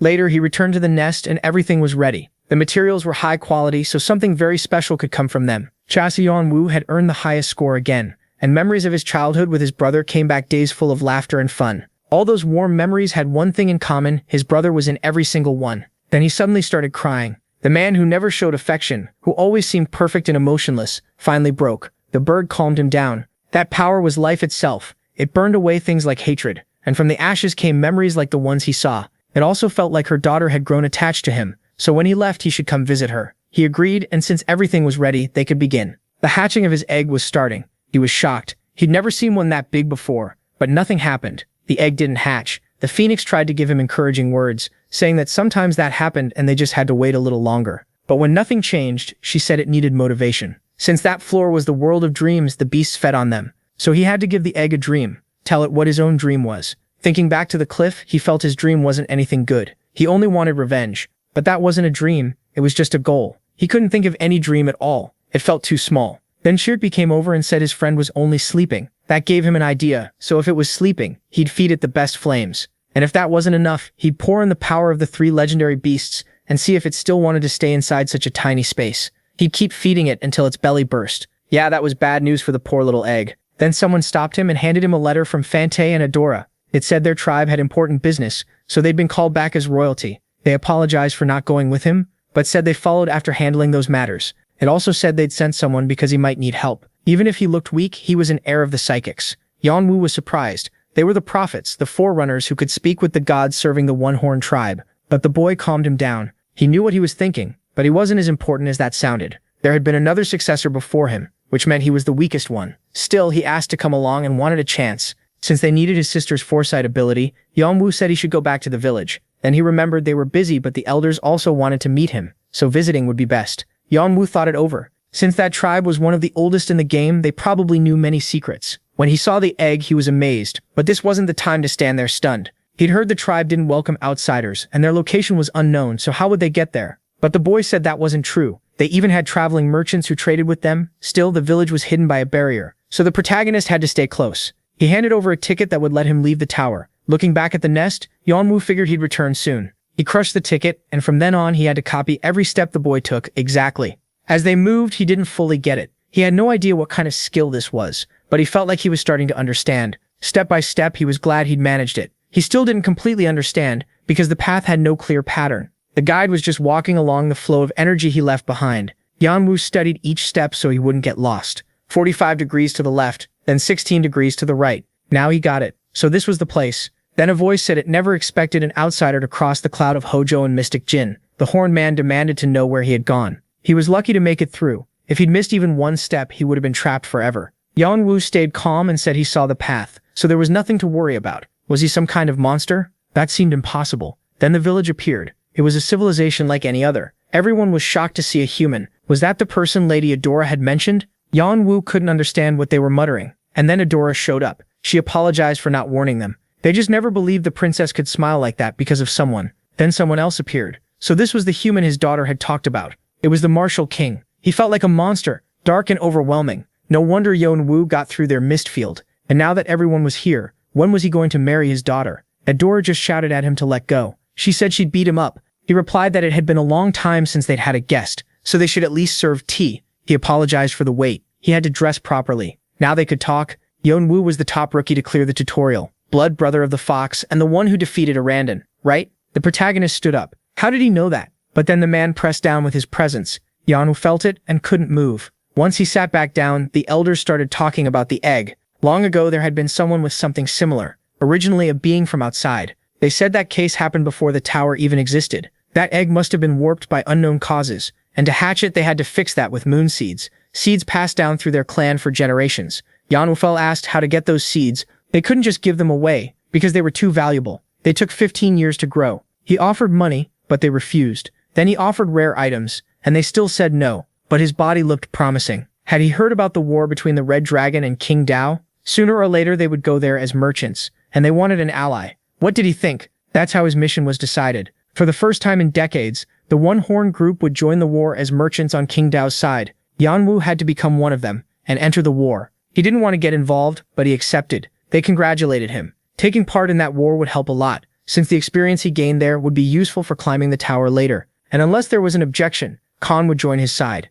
But then someone raised a hand. Since Yanwu was only from floor 11, he was far too weak to join their ranks. Seeing the brothers argue, the others stepped in. But if he distrusted the human that much, he could test him. After they went outside, they apologized and explained that things were a little messy, because their clan had 51 families, and he was the strongest candidate among them all. His brother denied it, but it was obvious he was stronger. Seeing Adora worried, Yanwu calmed her. She only had to watch and stay still. He wasn't going to worry them. The Horn tribe moved to their arena, and as they said earlier, this test was meant to prove his strength. Killing was forbidden, and if everything was clear, they could begin. The other guy called him an arrogant brat and said he'd cut off all his fingers with his sword skill. Jianwu only moved his arm. The man wondered where he was, and Cha MC told him not to stick his nose into his business again. But the match still wasn't over. The brothers shouted for him to stop the fight. That sword shouldn't be able to do that. He told Cha Yimwu he would never walk again. Then came sword dance. Everyone got excited. This was even better than they expected. His skills were incredibly strong. They asked if everyone agreed now that he was qualified to become one of them. Later that afternoon, they asked him directly how he knew about Arandon.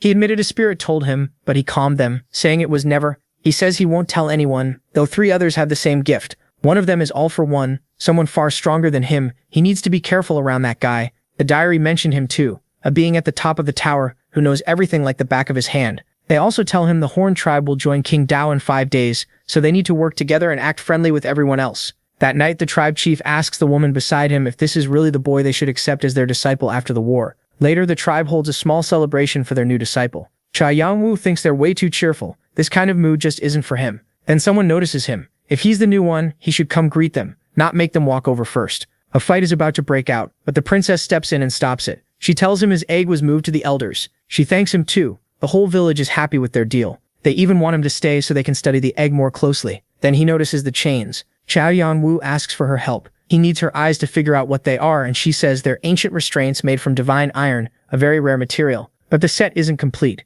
From the bracelet, she can tell it's missing a leg shackle and a pillory. If he finds them, he might uncover their secret. Then he asks one more favor. After that, they meet with her father, who wants to teach his tribe's Mugong technique to Chao Yanwu. After talking for a while, he agrees, but only if he proves he's worthy. As he walks, the protagonist remembers his brother's death. The sword in his brother's body had been made of divine iron. The next day, he asks the princess how things went. She gets annoyed. He didn't even say hello, but she still says it went well. He got permission to enter the archives. That gave him a new trial. He could learn the technique only if he reached enlightenment, and no one was allowed to help him. He only had 4 days, something no one had managed before. Then they show him the archives. There are thousands of books. His first job is finding the right ones. On top of that, he also has to figure out what the words mean. So he grabs whatever book he can and starts reading, memorizing the letters so he can understand the writing. He keeps going, book after book, and learns a lot about the cycle of magic, even about the gods and demons of the 98th floor. Now people are starting to watch him with curiosity. He keeps studying, learning how to better use his own abilities,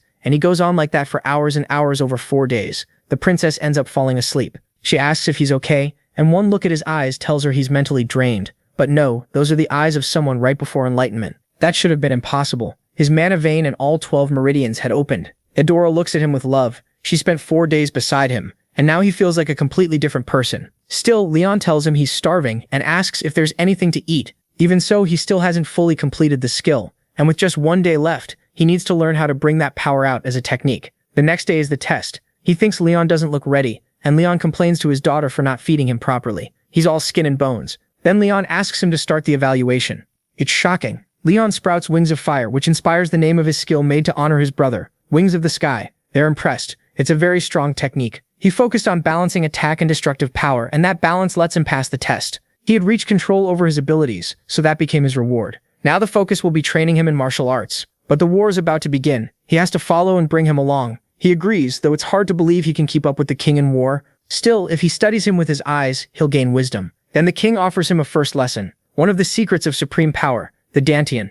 Leon thinks it's happening way too fast. He can clearly see the king's hidden potential, and now the beast has opened its eyes. This is ridiculous. Was what he just did even possible? After removing it, he tells him to get ready. It's time for war, and Leon now only wants to surpass that man. When he gets back to his room, he says he nearly died. They ask why he acts so cool. The truth is, he used up all his strength. But in front of that boy, he couldn't show weakness. He had to seem like an impossible wall. Then the night of war arrives. They shout that nobody better wet their pants. They'll check each one if they have to. Everyone laughs, but they're also told not to die. If anyone does, they'll be chased in hell and dragged back. Got it? Then it's time to play. Everyone's fired up and tears their entrance ticket to go inside. Leon says the day has finally come as he tears his ticket. Right before the war, they call him over. They're going to teach him the 8 points. He'll only be shown once, so he has to watch carefully. First comes Gum, then Teika. He's stunned. The movements are exact, flowing together like a stream. And with that, the first 32 steps are done. Closing his eyes, he thinks there were more, but maybe he shouldn't have noticed.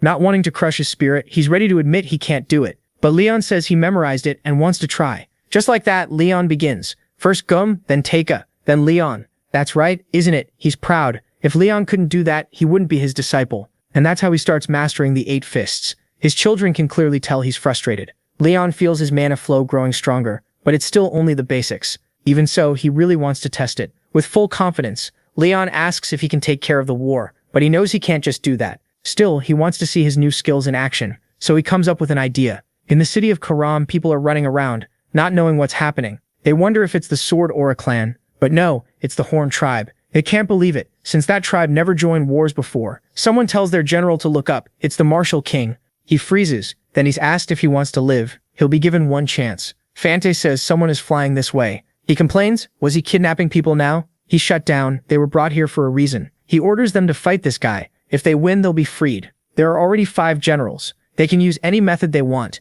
The only rule is one-on-one. One of them volunteers to fight first, even though he's angry. He can't believe he has to face a rookie, so he even gives him the first move. Then the match begins. He can't believe that speed. That brat was dangerous.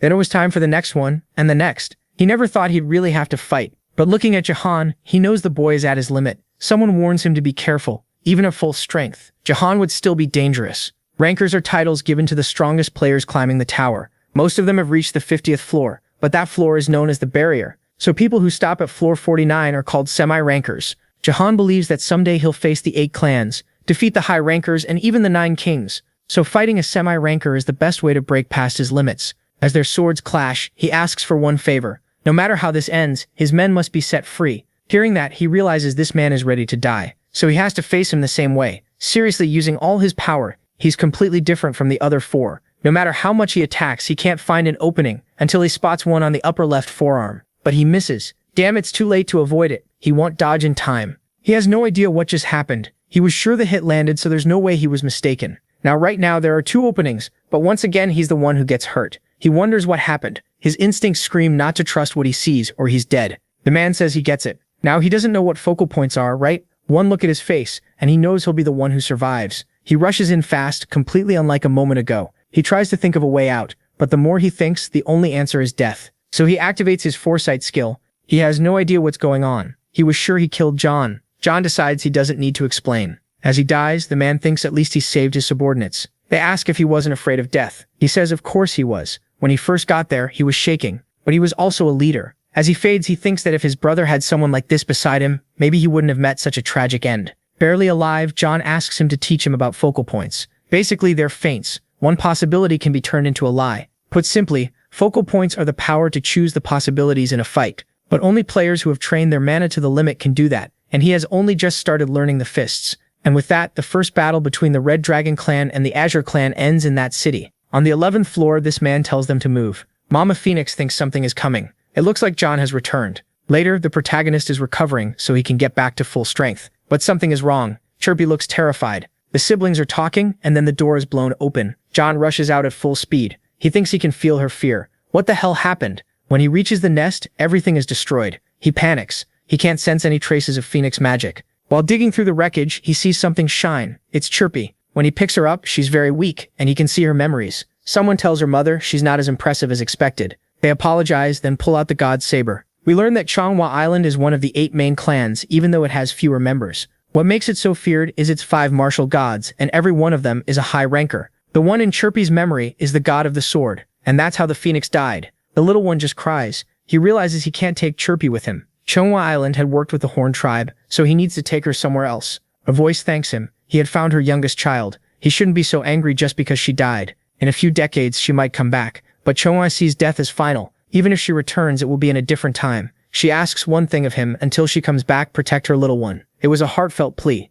On top of that, she would give him something small, something that could help her little one in danger. The inheritance of her legacy had begun. This was the power of the phoenix, and he knew he couldn't waste any of it. A new skill called Bear was created, and his body was now 99.8% complete. Every wound on him was healed. Still, he didn't get why the phoenix spirit was flowing beside the stone, and he had been given a huge skill. Kirby begged him to save her siblings. John is shocked by how brave she is, but that's fine. They would save them together. Then Adora arrives, glad to see him safe, but she asks what this place was. He tells her it was his friend's nest, and Changhua Island was hunting the legendary beasts. He hadn't asked for help, not from the One-Horn tribe either, so he hoped she wouldn't interfere. Adora tells him she's going anyway.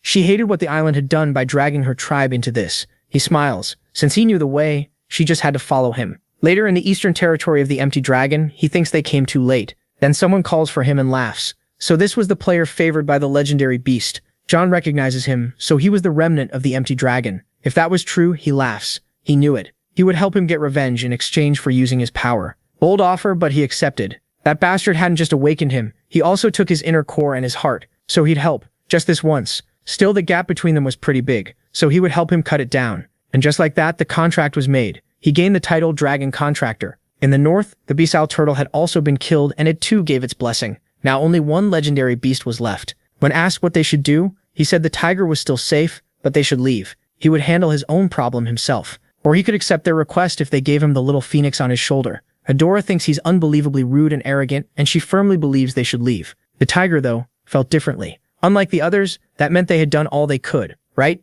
So they should return to the village. He respects that, but he can't go back there with Chirpy, and once he gets the egg, he plans to go to the Red Dragon. Then an explosion erupts. It had started. He tells Chirpy she needs to look carefully at who they would have to defeat in the future, and uses shared vision. John wonders if the sword god had always been this strong. He must have some kind of magic artifact, and the tiger had been defeated. John arrives soon after. The tiger asks if he came to mock him. If not, then leave. He wouldn't give anything to a mere human. John smiles. He never said he was there to ask for something. He was there to devour him. The tiger shouts, asking what that even meant. He needed to get his hands off him. It curses him, and that's how John gained its spirit. His body was now 99.9% complete. He also earned the title Former Saber Tiger Slayer and absorbed all 4 souls from the 4 legendary beasts. Then he feeds all that absorbed power to Chirpy with the vampiric dagger. Every mission was complete. He didn't understand it, but they had counted Chirpy as a hatched beast, so he had cleared the 11th floor. Chirpy thanks him. From now on, she would be his companion. Adora doesn't get it. Is that really his chick? She can feel an aura from it strong enough to beat many high-level mythical beasts. He thanks her but says they need to leave. He can't fight the one-horned tribe. Dragging them into this wouldn't be right. She asks him, doesn't he know why she was following him? Then Chirpy asks if the two of them were going to mate. He scolds her. Where did she even learn that? When they enter the territory, someone's attention is caught right away. They wonder why the great Azrael was here. He was the spear god, had the body of the one-horned tribe, and was also a great swordsman. That made him the most troublesome part of the Azrael sword clan. He stares at him with disdain. Had he come to apologize in person? He wanted to stop being a guest of the tribe. Azrael gets angry, so he got everything he wanted. And now that things were dangerous, he was leaving? He denies it. His problem was with the Azure Sword clan. Azrael hits him, asking what was wrong with him. Had he forgotten he was his disciple? If something happened, he should come to him, so he could see whether to support him or scold him. He shouldn't forget they were connected now, so what was his problem? Then he asks him straight, what was he to him? That catches him off guard. Azrael always joked around, but he had always taught him everything. Deep down, he had always suspected it, and now that he thought about it, it was true. He lowers his head and calls him his master, thanking him for everything. On the way out, they meet the brothers. They were angry and couldn't leave them behind. He asks if they really weren't scared of becoming enemies of their own tribe. They say they were ready for that. Still, having to keep seeing the faces of those Azure Sword clan bastards every day was something they couldn't stand. Jungwoo laughs. It looks like he found a great master and two solid comrades. Right now, the Red Dragon was focused on old age while trying to expand its territory, and the Azure clan kept attacking without stopping. They also say Bahal was in charge of reclaiming the 11th floor, and the Azure clan had the Martial King, his master, the Knowledge God and the Sword God. Knowing that, the Red Dragon should be at a disadvantage. But if Leon came, things would change. They ask Jungwoo if he planned to join the Red Dragon. They don't think that's a good idea, since the clan probably hates him right now. But the protagonist thinks they're in more danger than he is. They understand, saying their tribe tends to wander around, and if they don't meet head-on, it won't matter. He agrees. Like they said, Bahal must be looking for him, and so he arrives at old age. He hands a letter to the guards. A few minutes later, Bahal arrives, smiling. He doesn't know how long he had been waiting. Yanwoo curses him. If only he had treated his brother like this too. Bahal apologizes for being late. He doesn't get it, so that was why he wanted him to raise his own name in the Red Dragon by using him. Still, they also welcome him, so they head inside. Bahal introduces them, the player and the brothers from the One-Horn tribe. The people there were old members of Arthea, once branded as traitors. He mentions the 81 Eyes. It was a legend. Once they were one eye, made up of 81 high rankers who followed the queen, and he spotted some familiar faces. Then one presence grabs his attention. Bahal asks if he can't see how valuable this is. Their guests had brought a map with the enemy's coordinates. If it was real, the war could turn in their favor, and if no one objected, they would give rewards to their new allies. Cain would receive the Foreign Legion, a force of about 3,000 mercenaries. He thinks that's not bad. He'll stay there and keep climbing until he's strong enough, so he accepts. Later, Captain Amber tells everyone to greet their new leader, Cain. As they leave, he warns him not to trust them and not to draw attention from the other platoons. That's when they recognize him. So he was the player, and the brothers thrown out by their tribe. Bloodlust fills the air. They want words with him because he looks exactly like one bastard they had once hunted. He owed them a lot, and he still thinks they're a pain. Fante was supposed to handle them, and after seeing Leon's face, he agrees. He was bored anyway, so it was time to start. Chirpy only hears my arm and leg, so she says she doesn't like that guy. Someone moves to attack Leon, but he orders them out of his sight. Cursing, he says he expected a challenge, but all he got was dust on his hands. Then he demands to know why they were still standing. Edora doesn't understand his plan. It's his platoon, and now they were all broken. Then Yanwoo uses holy fire and all their injuries heal. He tells Fante not to worry about them and to keep breaking their bones. A few hours later, they were all kneeling. He was worse than a devil, hurting them, healing them, then doing it again and again. Yanwoo tells them one thing. He needs house dogs, not dogs that bite their owner. This was their last chance. Fante would teach them a few things. He complains about having to do work like this, even outside the tribe. When he sees he's being ignored, he gets mad. This was all his fault, and he was going to kill him. Back in the room, someone praises them. They had picked up someone truly useful. On top of that, he was that master's disciple, so they needed to keep him under control. Then they ask about Leon. He was still stuck outside. The sword god was protecting him, so it would take more time. She curses the fact that if not for the wings of heaven, they wouldn't have had to come all the way down here. Then she stands. They had to hurry and get the stone because she needed to restore her dragon's heart. The spear god arrives, demanding an explanation for what those three were doing. He asks for answers, but the reply is that they do what they want because he doesn't interfere in individual actions, as long as it doesn't affect the tribe. He calms down. He was speaking in general, like when he left the tribe and joined the sword gods. But if that was the case, then if they met in battle, he could kill them. Seeing that he accepts, he trusts they won't take back their words. Later, the platoon trains under Fante's harsh yelling. He treats them worse than slaves, and they realize they were doing fine now. He was great at leading and teaching, so for now Yongwu could leave them to him while he studied the second section of the 8 extreme fists. He's surprised his father truly believed in him. The 8 extreme fists were one of the Mugong techniques created by the martial king, but the second section was only for a chosen few. Then Bahal appears, praising how well he had shaped the soldiers. He asks if he's ready to head into battle. Yanwu says his army can move at any time, but there's something he wants to mention first. Did he even know the sword god's son was staying on the 16th floor? He didn't. As far as he knew, the sword god only cared about getting stronger, but a son changed everything. Then he learned more. The boy was born weak and had almost no magic power. His body couldn't handle the 4 beasts, so he needed the phoenix's Nissan back, along with the heart he had consumed. He knew they didn't fully trust the plan, so he said he would handle the mission himself. Then Yanwu said he had a mission too. Find the Azure Sword Clan troops on the 16th floor. But first he had something else to say. He still hadn't cleared every floor. The trial on the 12th floor had started. They cursed, never thinking they'd go back there. Chirpy was thrilled. It was blazing hot, and Yanwu also knew hidden items were still there. One of them was the fire gem, so he planned to collect them and take the red dragon's power to do it. With that, he sent everyone out to gather items. This gem made Chirpy happy. Once it arrived, Yanwu would give him half as a snack and the other half to his spirits, since the bracelet was holding back their growth. The more traits they gained, the more complete they'd become. Then Chirpy gave him a sleepy look and went back to the heart. Yanwu still didn't get why Chirpy liked staying near that stone. He couldn't decide whether to finish it or throw it away. A few hours passed and all the missions were done. Since he was ready, he headed for the 13th floor. But someone stopped him, asking for a moment.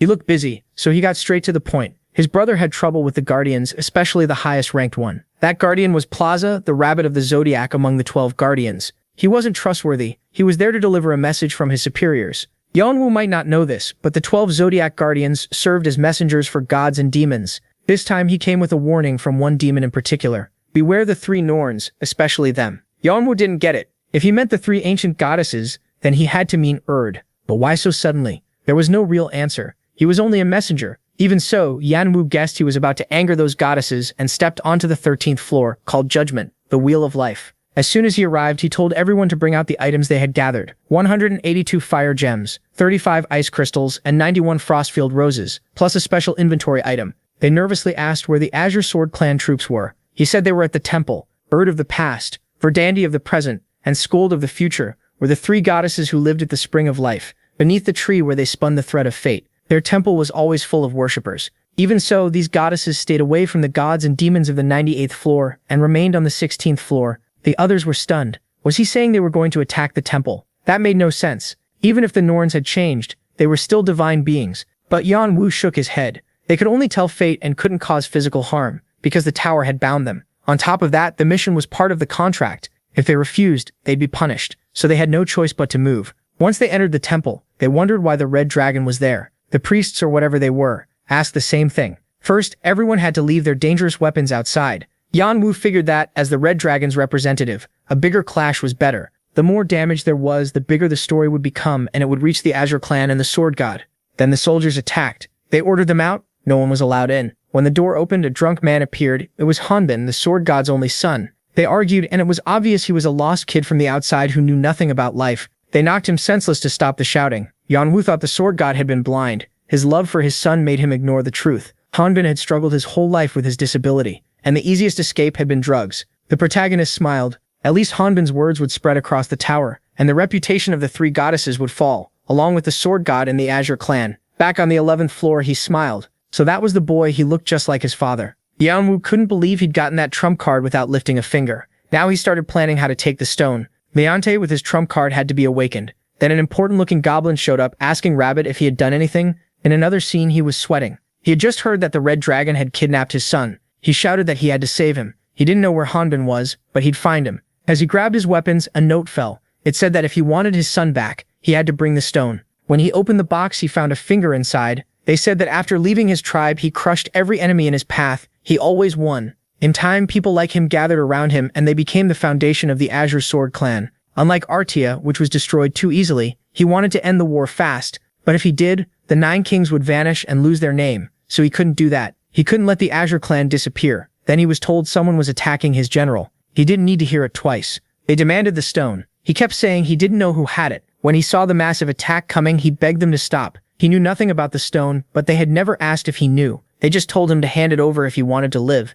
Spear appeared. He had to move. This wasn't his business. Spear thought he had gone mad. How could he do this? But the order came again, move. Then a masked man stepped between them, asking what was going on. He only wanted one thing, but Fist wouldn't hand it over. He didn't even know what it was, but Hanbin had been taken by the enemy, and they wanted that stone. He'd accept any punishment later. For now, every second mattered. He drew his sword, but it was knocked away. They told him they would talk this out properly. He should go to his room, calm down, and they'd call him when it was settled. Then they explained that he once had a woman, and the only thing left of her was their son, born weak. Still, he promised to protect him. Now he had to ask his son to forgive him for breaking that promise. Then someone left him another message. When he opened the box with shaking hands, he found his son's eyeball and the same note. He released all his power. They asked what was wrong, and he demanded to know whose side they were on. Once they swore loyalty, he ordered them to gather all the men. That night, he would start a revolution. Later in the hall, they praised Cha Yun-woo. Everything was going well because of him. Everyone in the conference room congratulated him too. Now they were getting ready for what came next. The war would end, and his name would be carved into stone. Everyone who ever called him a traitor would regret it. They asked Cha Yun-woo to become the tip of the spear. He thought back to the day Artia was formed, a memory his brother kept until death. But Bahal had already thrown that memory away and buried it. Earlier, he had said the red dragon had eyes and ears everywhere. That meant he was the red dragon's eyes and ears inside Artia. Yeonwoo realized that the moment Hanbin was brought there, the game board was set, and if he wanted to play on a broken board, he had to prepare. So he started making a magic barrier, just in case. He needed as much power as possible. Then someone greeted him. It was the first time a soul had spoken to him. Its speech was rough, so it clearly wasn't very smart. He gave it a few items to test something. If it worked, Boo would evolve to a higher level. They explained Artia succeeded for 2 reasons. One was meeting the dragon Calidus on the 2nd floor, and the other was creating a strengthening element. That item was extremely hard to make because it needed many parts. But MC had his witch doctor, so he used his own body like a lab. The creature coughed and MC told him to endure it, absorb everything and succeed no matter what. And in the end, his witch doctor evolved into a death mage. It greeted him properly without hesitation and thanked him for pulling it out of the abyss. It swore to obey any order and showed off its skills. For example, it could create summons. Next came Blood Mist, and it could also use corpse absorption. Its strength would depend on how many corpses and souls were around. It also said it could use basic magic. Yeonwoo felt proud of the idea. Now he had an ally, and he could fight more calmly while leaving some work to it. Since he now had a mage who could command his subordinates, he needed a warrior beside him too. So he wondered where the hell that guy was. After a lot of back and forth, Yeonwoo explained everything that was coming and said he needed him at his side. At first, the man didn't want to face the Red Soldiers in the future. But when he pointed out that he could force him with sheer power, he agreed under 2 conditions. His will had to stay intact, and he had to become stronger than he was in life. After taking in the same thing as Boo, he swore loyalty to his master. Then they talked about the 5 focal points, and he taught Yeonwoo that all 5 senses were needed. But he also had to develop something called the 6th sense, which meant instinctive choices. The more he fought and studied battle patterns, the easier it would be to grow. He offered to teach those patterns through real combat, but the lesson didn't last long because they were interrupted, and something felt wrong to Yeonwoo. He suddenly went on alert, and when he looked up, the Summer Queen was standing right in front of him, while something strange was happening in the sky. Elsewhere, the Sword God was giving a speech to his soldiers and thanking them too. None of them had backed down, even knowing they would be branded traitors, and with that, they moved forward. The army pushed into the base of the Sword Sura clan. Sura said he had taken a pill he got long ago after killing the 6th commander of the Demorio army. It could draw out hidden power, but the side effects were brutal. Even so, if this was his only choice, he would use it. They warned him he should not be there, but he was blinded. He told them to take cover. They shouted at him, asking what he had done and whether he really had to go that far. He had already made up his mind they had to hand over that fool and give up the stone. He refused and broke the illusion with his power. They could not understand it. The whole base had been fake, and now he was surrounded while all his men were dead. Still, he offered one last chance to back down. This was the first friend he had ever fought beside, so he wanted him to repent. Did he think his allies died with smiles on their faces? Feeling sorry for them would only insult them, and he needed to understand one thing. Whether it was 1, 10, or 100 people, there was only one person he wanted to reach.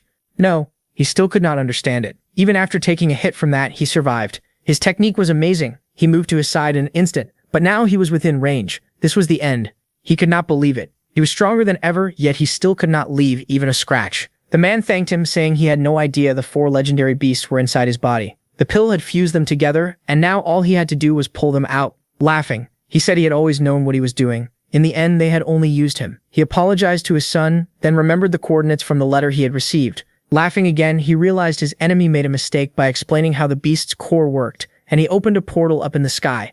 Cha Yamwoo realized that was the magic of the 4 legendary beasts. If so, the sword god was dead. When the figure raised a hand, his body began absorbing the energy, and his magic power shot up fast. The body succession process had reached 100%. His dragon body was awakening. The army panicked. How were they supposed to fight something like that? The masked man thought the red dragon had appeared after losing the power of the four beasts. He had wanted to use the stone and the beasts to finish the sword, but his plans had failed. He snapped, asking if they meant to ruin everything he had spent so long building. In that moment, Queen Summer leaped onto the dragon and told it to kill her. They thought they were safe. The sword god could handle her, and behind them the bow god appeared too. The spear god said it had been a long time since he had seen him. If they defeated Queen Summer, the red dragon would fall. This was their chance, and it might work because three gods were there. Elsewhere, Fante was fighting. He said he was disappointed if this was all the sword Sura clan had. Adora relaxed since no one from the Horn tribe was there. If her father had come, the red dragon would have been badly hurt. She also wondered where the main fighter was, since he had been put in charge of that place.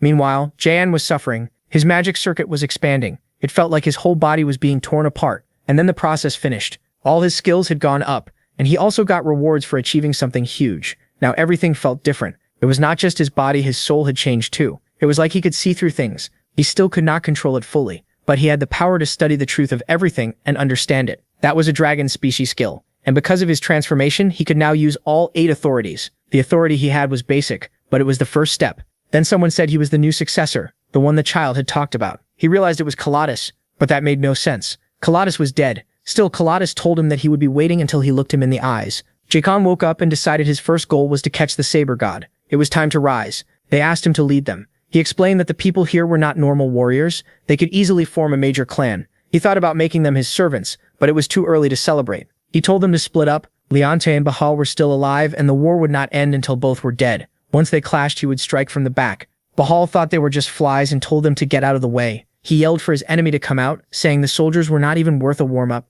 or was he just a coward? Leonte was getting angry, but he could not move because of the saber god's order. Bahal guessed they were planning something, but apologized because he did not have much time. A second later, he appeared at Leonte's side, asking where his stone was. All of Leonte's soldiers were dead. Bahal asked if he was ready to surrender. If he wanted the killing to stop, he had to hand over the stone. But Leonte kept shouting that he did not have it. Bahal knew he was stubborn, but if he kept this up, there was nothing else to do. Now he started to wonder if Leonte really did not have it, but he still needed to learn how it was made. He did not know how long his queen could hold out against the 3 gods. Her heart had been destroyed, so he had to recover the stone and make her ruler of the tower. After the explosion, he yelled for Leonte to surrender, but Leonte was done holding back. Now Bahal would see what he was really capable of. Bahal could not believe it. Was that the energy of the mythical dragon? That was impossible. How did he have that power? Leonte asked why that even mattered.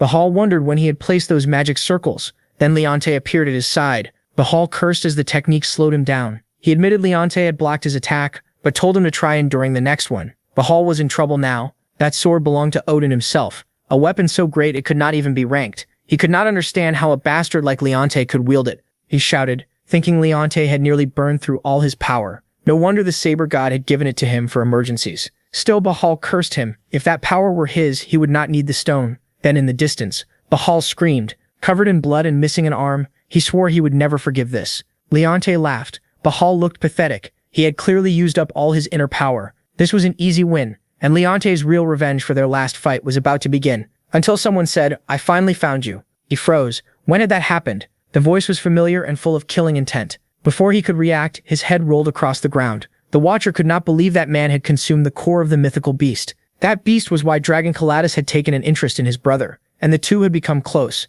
so he was glad to take it back. Even now, Bahal shouted, asking what he was doing there. He had ordered him to lead the second group. Jahan thought he was clever, but he did not understand the danger he was in. Bahal could not believe it. Even if it was faint, he had the power of dragon fear, something only dragon species should have. No one except his queen had that power. If this boy really had it, then he had to be careful. There were things he had not expected, but he still had 4 beasts left to fight. With the men he had, he should have won easily. He did not know what was going on, but from that killing instinct alone, he decided they were enemies. Since they were all worn out, this was the perfect time to move. Still, he said he would not give him the satisfaction. Everyone had to scatter and get away to warn the whole army and the high ranks. He truly wanted to kill him, but there could not be another stone in his plan. Jihan thought he had it all wrong. He was reading the whole situation badly. There was no chance he would let him leave the dragon's territory. He cast Domain, his new skill. Bahal could not believe it. That bastard had really awakened dragon power. Bahal cursed him. How dare some rookie act like this? He should be bowing his head to his betters.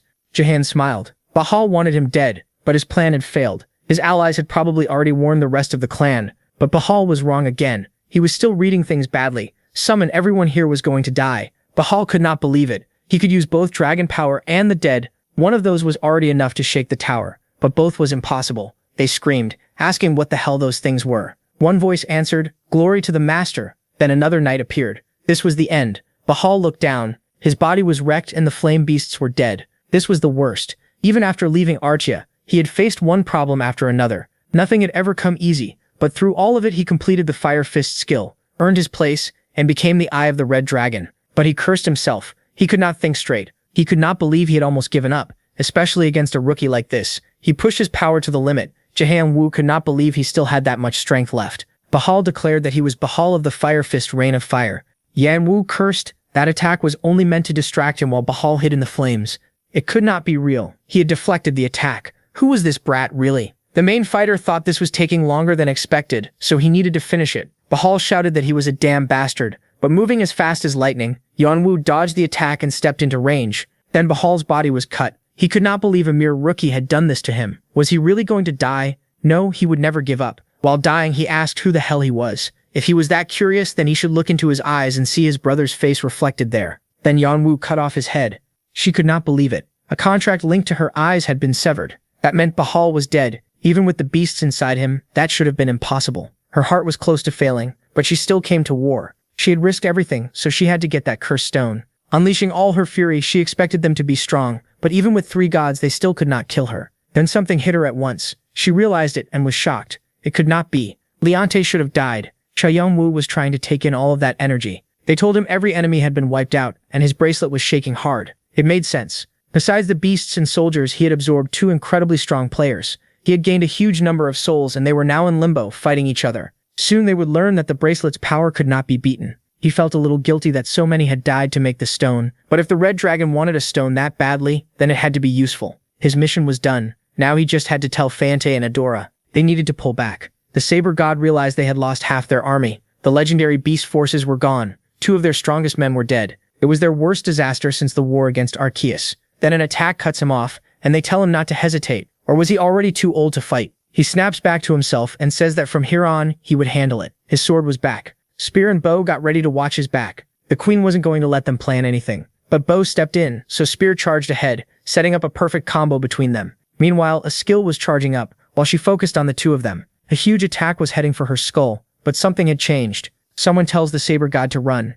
On the ground, everything was shattered, and he felt like he was about to pass out. Now he understood why the Sword God had gone so mad, and how they knew about the information on the stone, so he had planned all of it. The Bow God smiles, asking if he had only just figured it out. They shout that he was a filthy traitor, but he gets slammed by the queen's tail. The soldiers had always fought on, but for the first time they saw their leaders fall. The only reason they kept fighting had collapsed. Their gods were badly hurt, and one of them had betrayed them. The queen says it took more effort than she expected, but this was the end of the Asura clan. Still, Spear blocked her path. Had he passed out? No, this couldn't be his end. He was the core, the clan's king, and his irreplaceable friend, so he would not let him die there. As long as one god lived, the clan would live too. So he had to stop her no matter what, even if it cost his soul. At that moment, the countless players of the clan came back to their senses. Light returned to their eyes, their blades shone again, and they all rushed forward together, weapons in hand, because they had only one thought: to attack the queen and buy their gods time to escape, offering up their lives. But Fante asks if it was really okay to leave things like this for his tribe.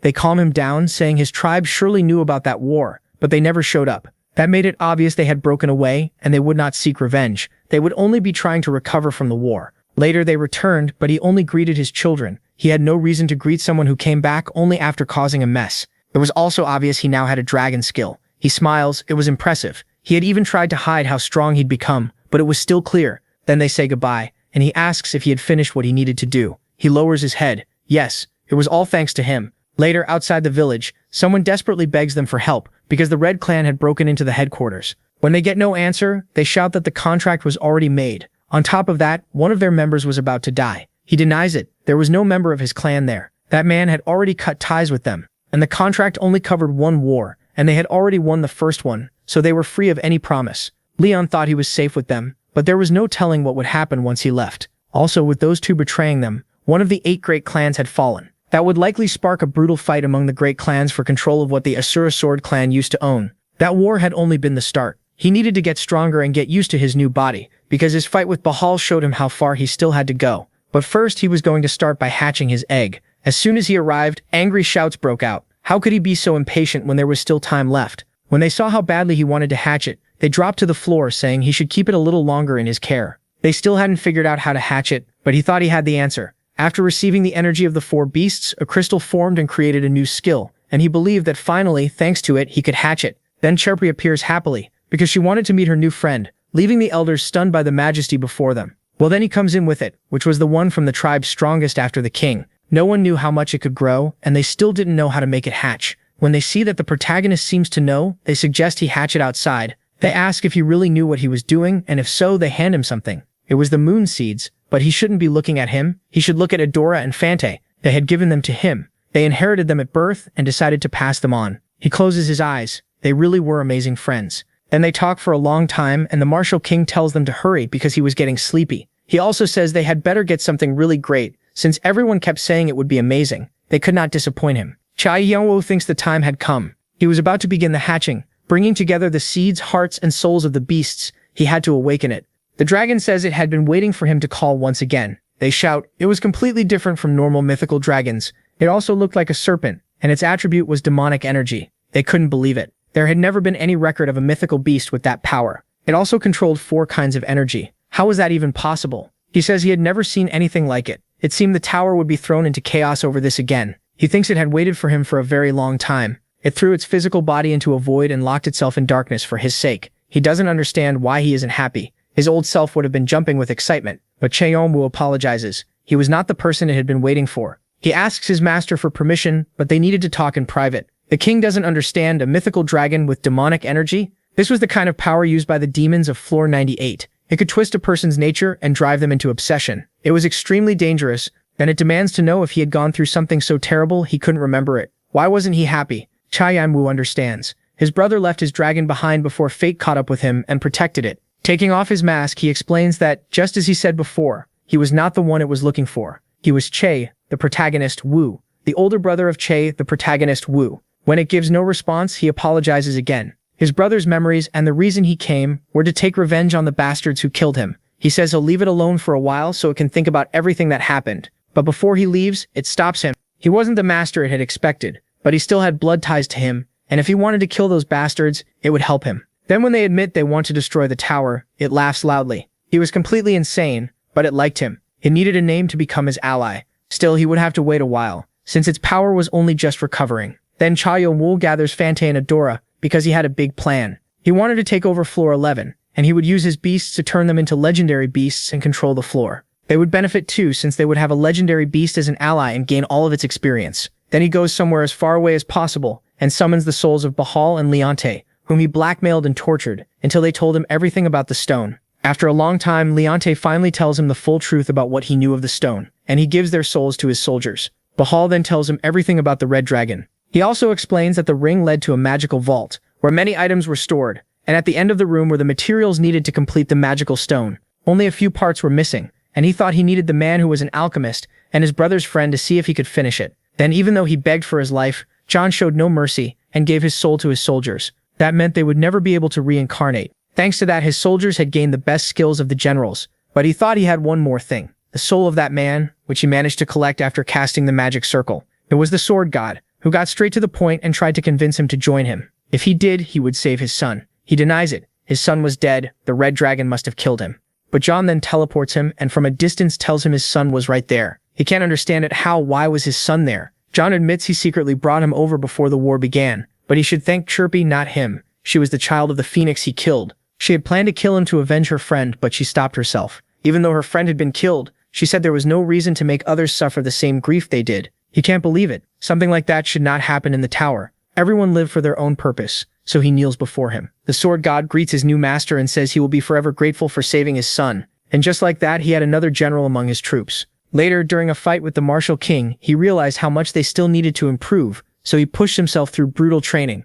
He trained over and over, driving his body to the edge to break through that massive wall of power. 15 days passed in training. Then he got ready to pick up a job from the lower floors. When he reached the forge, he wasn't sure if he should be there, since that man must have heard about Bahal's death, and Bahal had been as dear to him as a brother. But they ask why he was standing outside like an idiot. They should go in. After a long talk, he explains what kind of job he came to request. There was no point lying. He already knew why he was there. Then after a lot of shouting and going in circles, he yells at him to say what the hell he wanted. He keeps it brief, saying it was hard to explain, so he hands over papers with all the details. He gets excited seeing something that could be so amazing. And before Leon leaves, he says that to him, goodbyes were already a normal part of life. He shouldn't worry about him. He lowers his gaze. Then he thinks that man was terrible at pretending, but he still kept moving forward. That made him someone truly admirable. Later, in the cave, he was completely broken. He had almost no power left, and he couldn't remember how he got there. It felt like the last time he had met Spear. He was about to be killed, but he showed up. He had no idea what was going on, but he had to find his friend.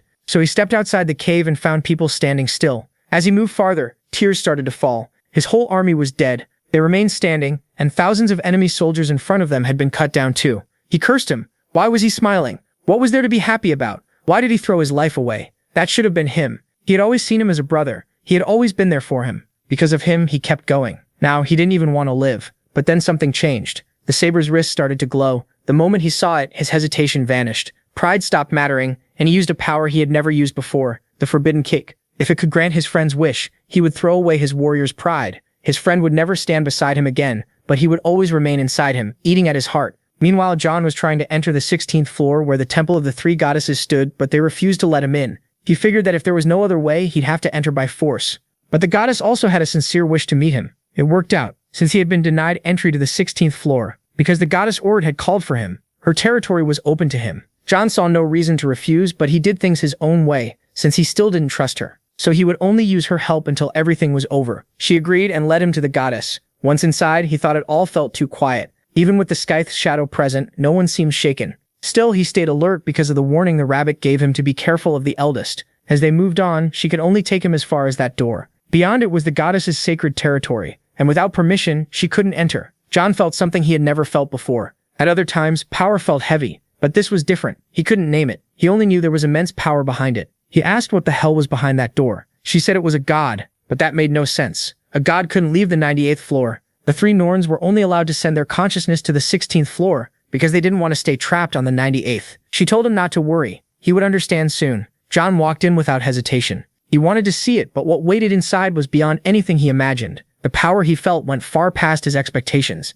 It completely swallowed him. It was like his whole being was being devoured without end. He felt like nothing more than an insect, like his existence was starting to fade. But no, that couldn't happen. He wouldn't die there in such a weak, pathetic way. He had to block that outside power. A voice said he was a stubborn child, but he needed to calm down. It had promised not to harm him. It also wanted to know who destroyed one of its temples. John understood nothing. She said many humans begged her to free them, but he was different. He had no regrets and no lingering attachments. Yet at the same time, he was sinking into a deep past. He kept blaming himself again and again. His mind held only what happened to his brother, and his brother had been betrayed by his friends. So of course he couldn't trust the people around him. Betrayal always came. He had to keep doubting everyone, and that brought back what he lived through in the war. His squad had left the area. They had no time, so they abandoned him to die. They were his trusted friends, yet they betrayed him in the middle of an enemy camp.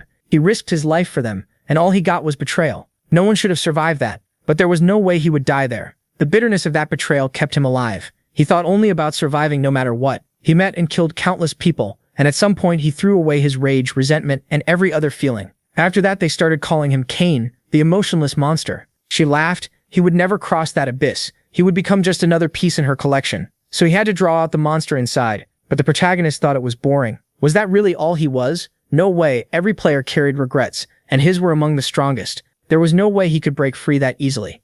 She smiled. It looked like her business was finished. She thanked him for passing the 16th floor. Hermes mocked her. Besides, she wasn't supposed to touch him since most of those on the 98th floor were already planning how to make him their apostle. The goddess couldn't understand why they were protecting that bastard. She had been humiliated, but she wouldn't let it end there. If she couldn't add him to her collection, then he had to die. She ordered her elf to devour him, but at that moment, the link between the god and apostle was cut. Erd hadn't even noticed the shadow because of the power Jahan had left throughout the room, and that mistake brought a terrible pain through her whole body. Soldiers were now attacking Jahan. It had become a holy war. He thought it was all getting boring. They should say their final words. He was told they had all been killed, but even then they complained it had been too dull. He calmed them, saying stronger players would come later. Then he cursed. It was his fault for making them this strong. He didn't even need to draw his sword. His soldiers knew their master was powerful, but how had he broken free from Erd's chains? After all, humans were bound by their own memories. He thought that his past had taught him to trust no one, turning him into someone truly awful. But now things were different.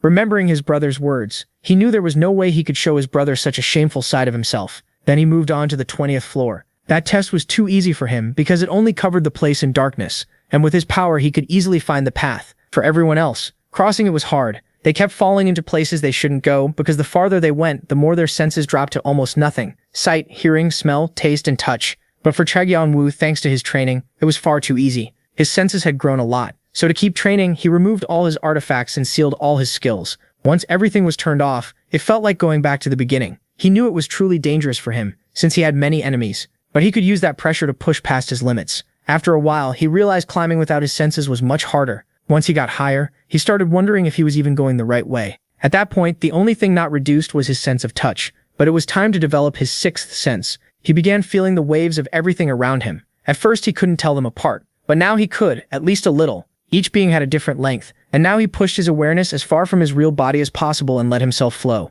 At that moment, his combat skills started rising fast. Jumping from 20 to 62, he had lost all sense of time. Maybe hours, maybe a day, maybe a month. And he had gained control over the soul. Now he was completely awakened. It was a power that clearly couldn't be gained by normal means. Now he understood why high rankers came to this floor to train. At that moment, he could feel every aura around him. If he mastered it, he could learn the skill his master told him about. That was a skill even his master had never fully achieved. It had been passed down through his tribe, which belonged to a god, but he never understood the book and only wished him luck in figuring it out. Back then, he hadn't even gotten a hint, but now he was starting to understand a little. During this, the generals, the sword god, and the semi-ranker gave him some clues about controlling the sixth sense. But he had to be careful, because one mistake could separate his soul from his body forever. But Jahan only heard this. More sixth sense, more power. And expanding his sixth sense sounded great, so he trained with his allies for days until at one point, the system was searching for skills that fit him. Then he was granted extrasensory perception. They couldn't believe it. That skill was one of the top 5 defensive abilities. It should have been impossible. No player was supposed to reach that. But when it came to that guy, nothing was impossible. Jahan felt like everything was constantly expanding. It was different from when he awakened his dragon body. Now the world around him had become clearer. He almost felt like he had gained another sense. That was extrasensory perception. Now he couldn't wait to test all his senses and skills together. His allies finally understood why that guy Fante envied him so much. Standing beside him was discouraging. He was getting stronger every second. He told them to be quiet. It might be time to head to the Mountain of Penance. They had to move. Someone asked if there was really a person like that in this place. Another voice answered that it was interesting. At last he had appeared. It was time to go welcome him. Jahan felt something right away. He told his captains to go back inside. Whoever was coming was strong and heading straight for him. Then, on top of a tree, someone appeared. So it was true. It was Kane. How had he been? He got annoyed. Why wasn't he saying anything? Was he still that rude? Jahan knew that voice. It had to be Khan. But why was he there? There wasn't supposed to be another tutorial, and they had abandoned him. So how was he here? He never thought he would meet his brother again so soon. He asked what he was doing there, and where Doyle was. He had always thought something was off about him. Besides, he was completely different from the one he met in the tutorial. Then someone cut in. He said he should introduce his friend. When Jahan refused, she hurled lightning at him. Jahan couldn't believe it. That had been too fast, even for his extrasensory perception. It was rune magic, the language of the gods, and hard to use. Not many people in the tower could handle that kind of magic. Was she a Zadu? He had heard that the ones living on the last mountain, the place everyone wanted to escape, enjoyed solitude, pain, and pressure. People who trained non-stop on the 20th floor. She apologized, but if she didn't bring him in, they would kill her. So could he follow her? As he did, he could clearly tell she had grown stronger. As for him, he had become stronger through outside help. Beasts, soldiers, powers. But she had none of that. Just looking at her showed how hard she had pushed herself to reach this point. When they arrived, 2 people were waiting. They greeted him. With a mask and plain clothes, it was obvious she had come only to train. Jahan thought she was the one who used the magic. Runic magic, the Crimson Divine Tree, Victoria was one of the few rankers allowed to use the language of the gods.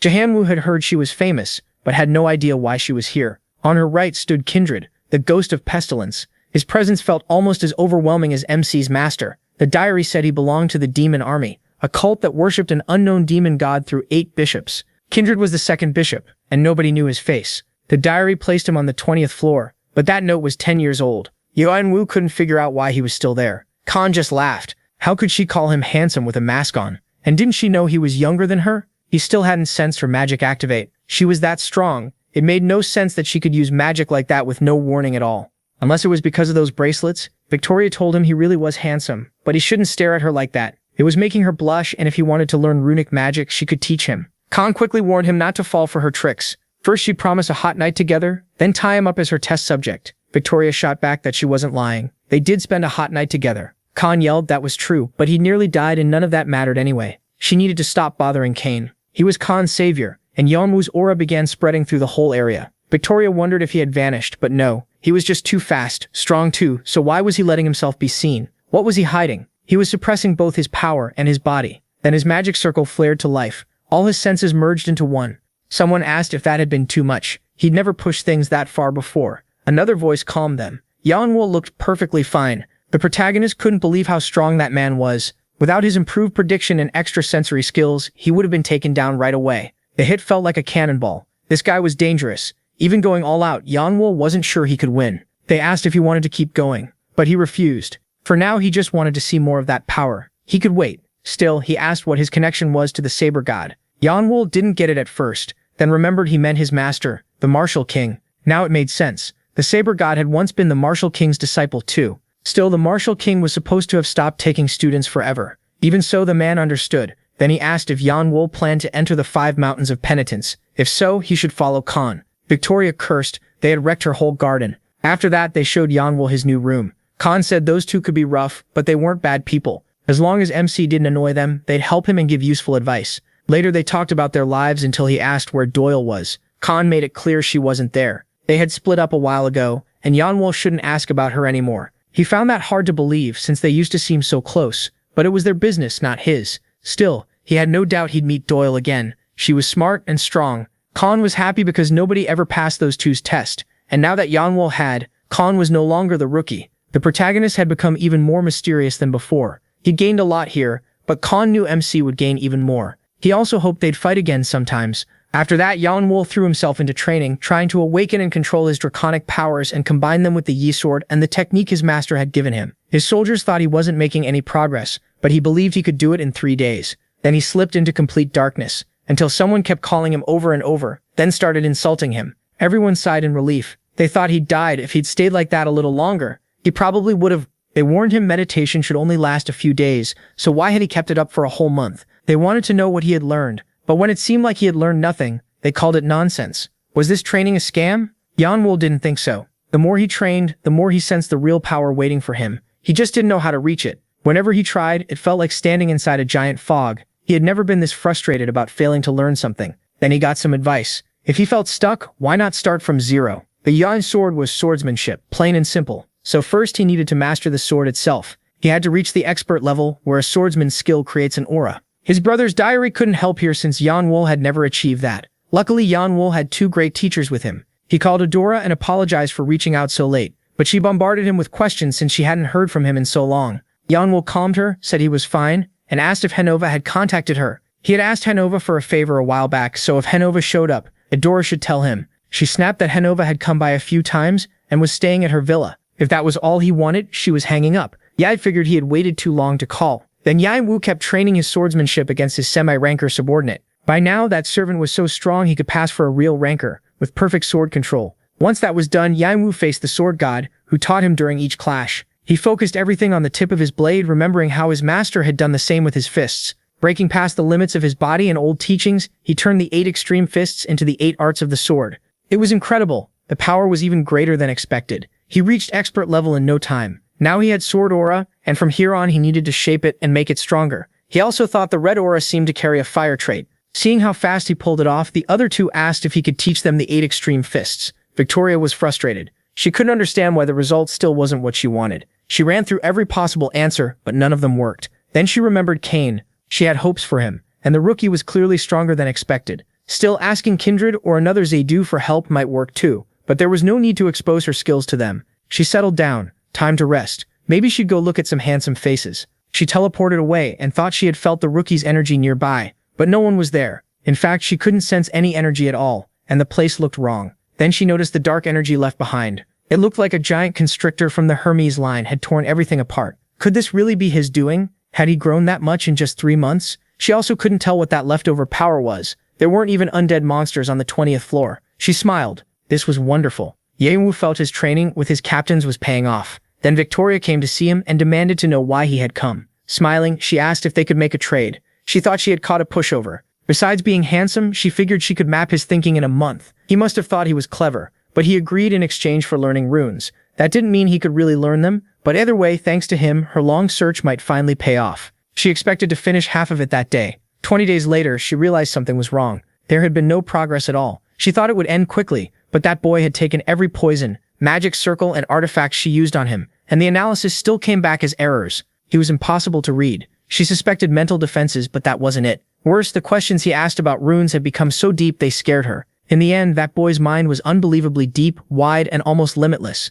She still didn't know what to do, but for the next 10 days, she'd dig as deep as she could. In the end, she found nothing. Cursing, she admitted she hadn't expected it to end like this. When Yanwu got back to his hut, he summoned his captains and asked the witch if she remembered the magic rune. If she did, could it be combined with Blink? He wanted to improve his magic, speed, and strength. She said it was possible, but Blink was different from normal magic. The pain would be beyond anything he could imagine. Yanwu told her to do it. He had to stay focused so a month of effort wouldn't go to waste. Better slow and sure. So she agreed, but reminded him she had warned him. He also couldn't pass out, or the process would fail. Then it began. Since runic magic normally flows through bones and he didn't naturally have it, they would carve the runes deep into them. The soldiers thought he had gone completely insane. Carving magic runes into his own body had to hurt more than anything they could imagine. But if he endured it, he could evolve to a level they couldn't even understand.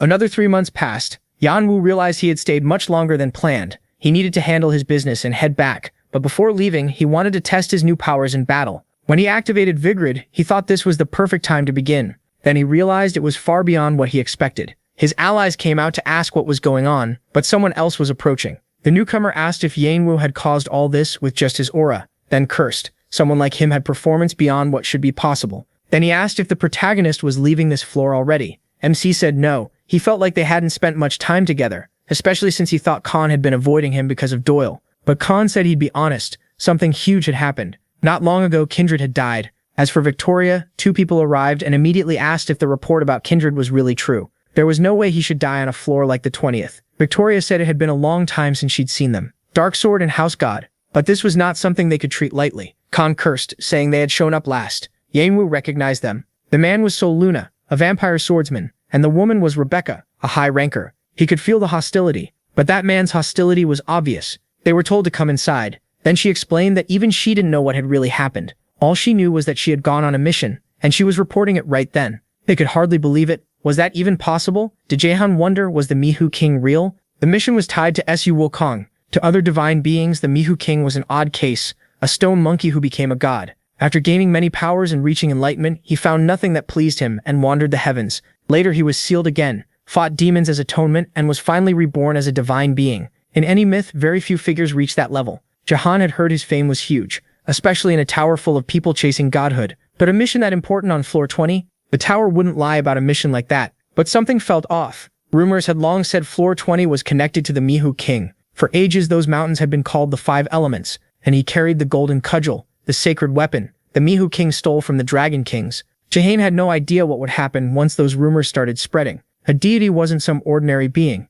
He had gone from a normal human to someone with the power of a god. His brother had never even seen one in person. Still, he doubted a bishop of the demon army would die on a mission like that. More likely it was a trap by the demon army. As far as he knew, every bishop was crafty enough to set a trap and wait years for the right moment. They were crueler than almost anyone, and Kindred was no different. Jahan could tell from his power, but what was he after in all this? He was stronger than the 5 of them put together. Seeing they doubted her, she offered a mana oath, but first asked a favor. They needed to go to the mission area and recover Kindred's body. She didn't care about the corpse itself, but she had made him a promise. If something like this happened, she wouldn't ask for help for free. Instead, she offered a deal. They could learn the location of anyone in the dungeon if they completed the mission. In return, they had to take her to Kindred's body. Yanwu felt there was too much at stake to ignore it, so he agreed to go. For his own reasons, he needed to see something with his own eyes. And he also wanted to know what was going on with Khan, who agreed to join the mission too. The redhead agreed as well, but the vampire refused. He didn't want to risk dying, but bindings wrapped around him. If he wouldn't come, he could still leak everything he had heard, so they had no reason to let him walk away.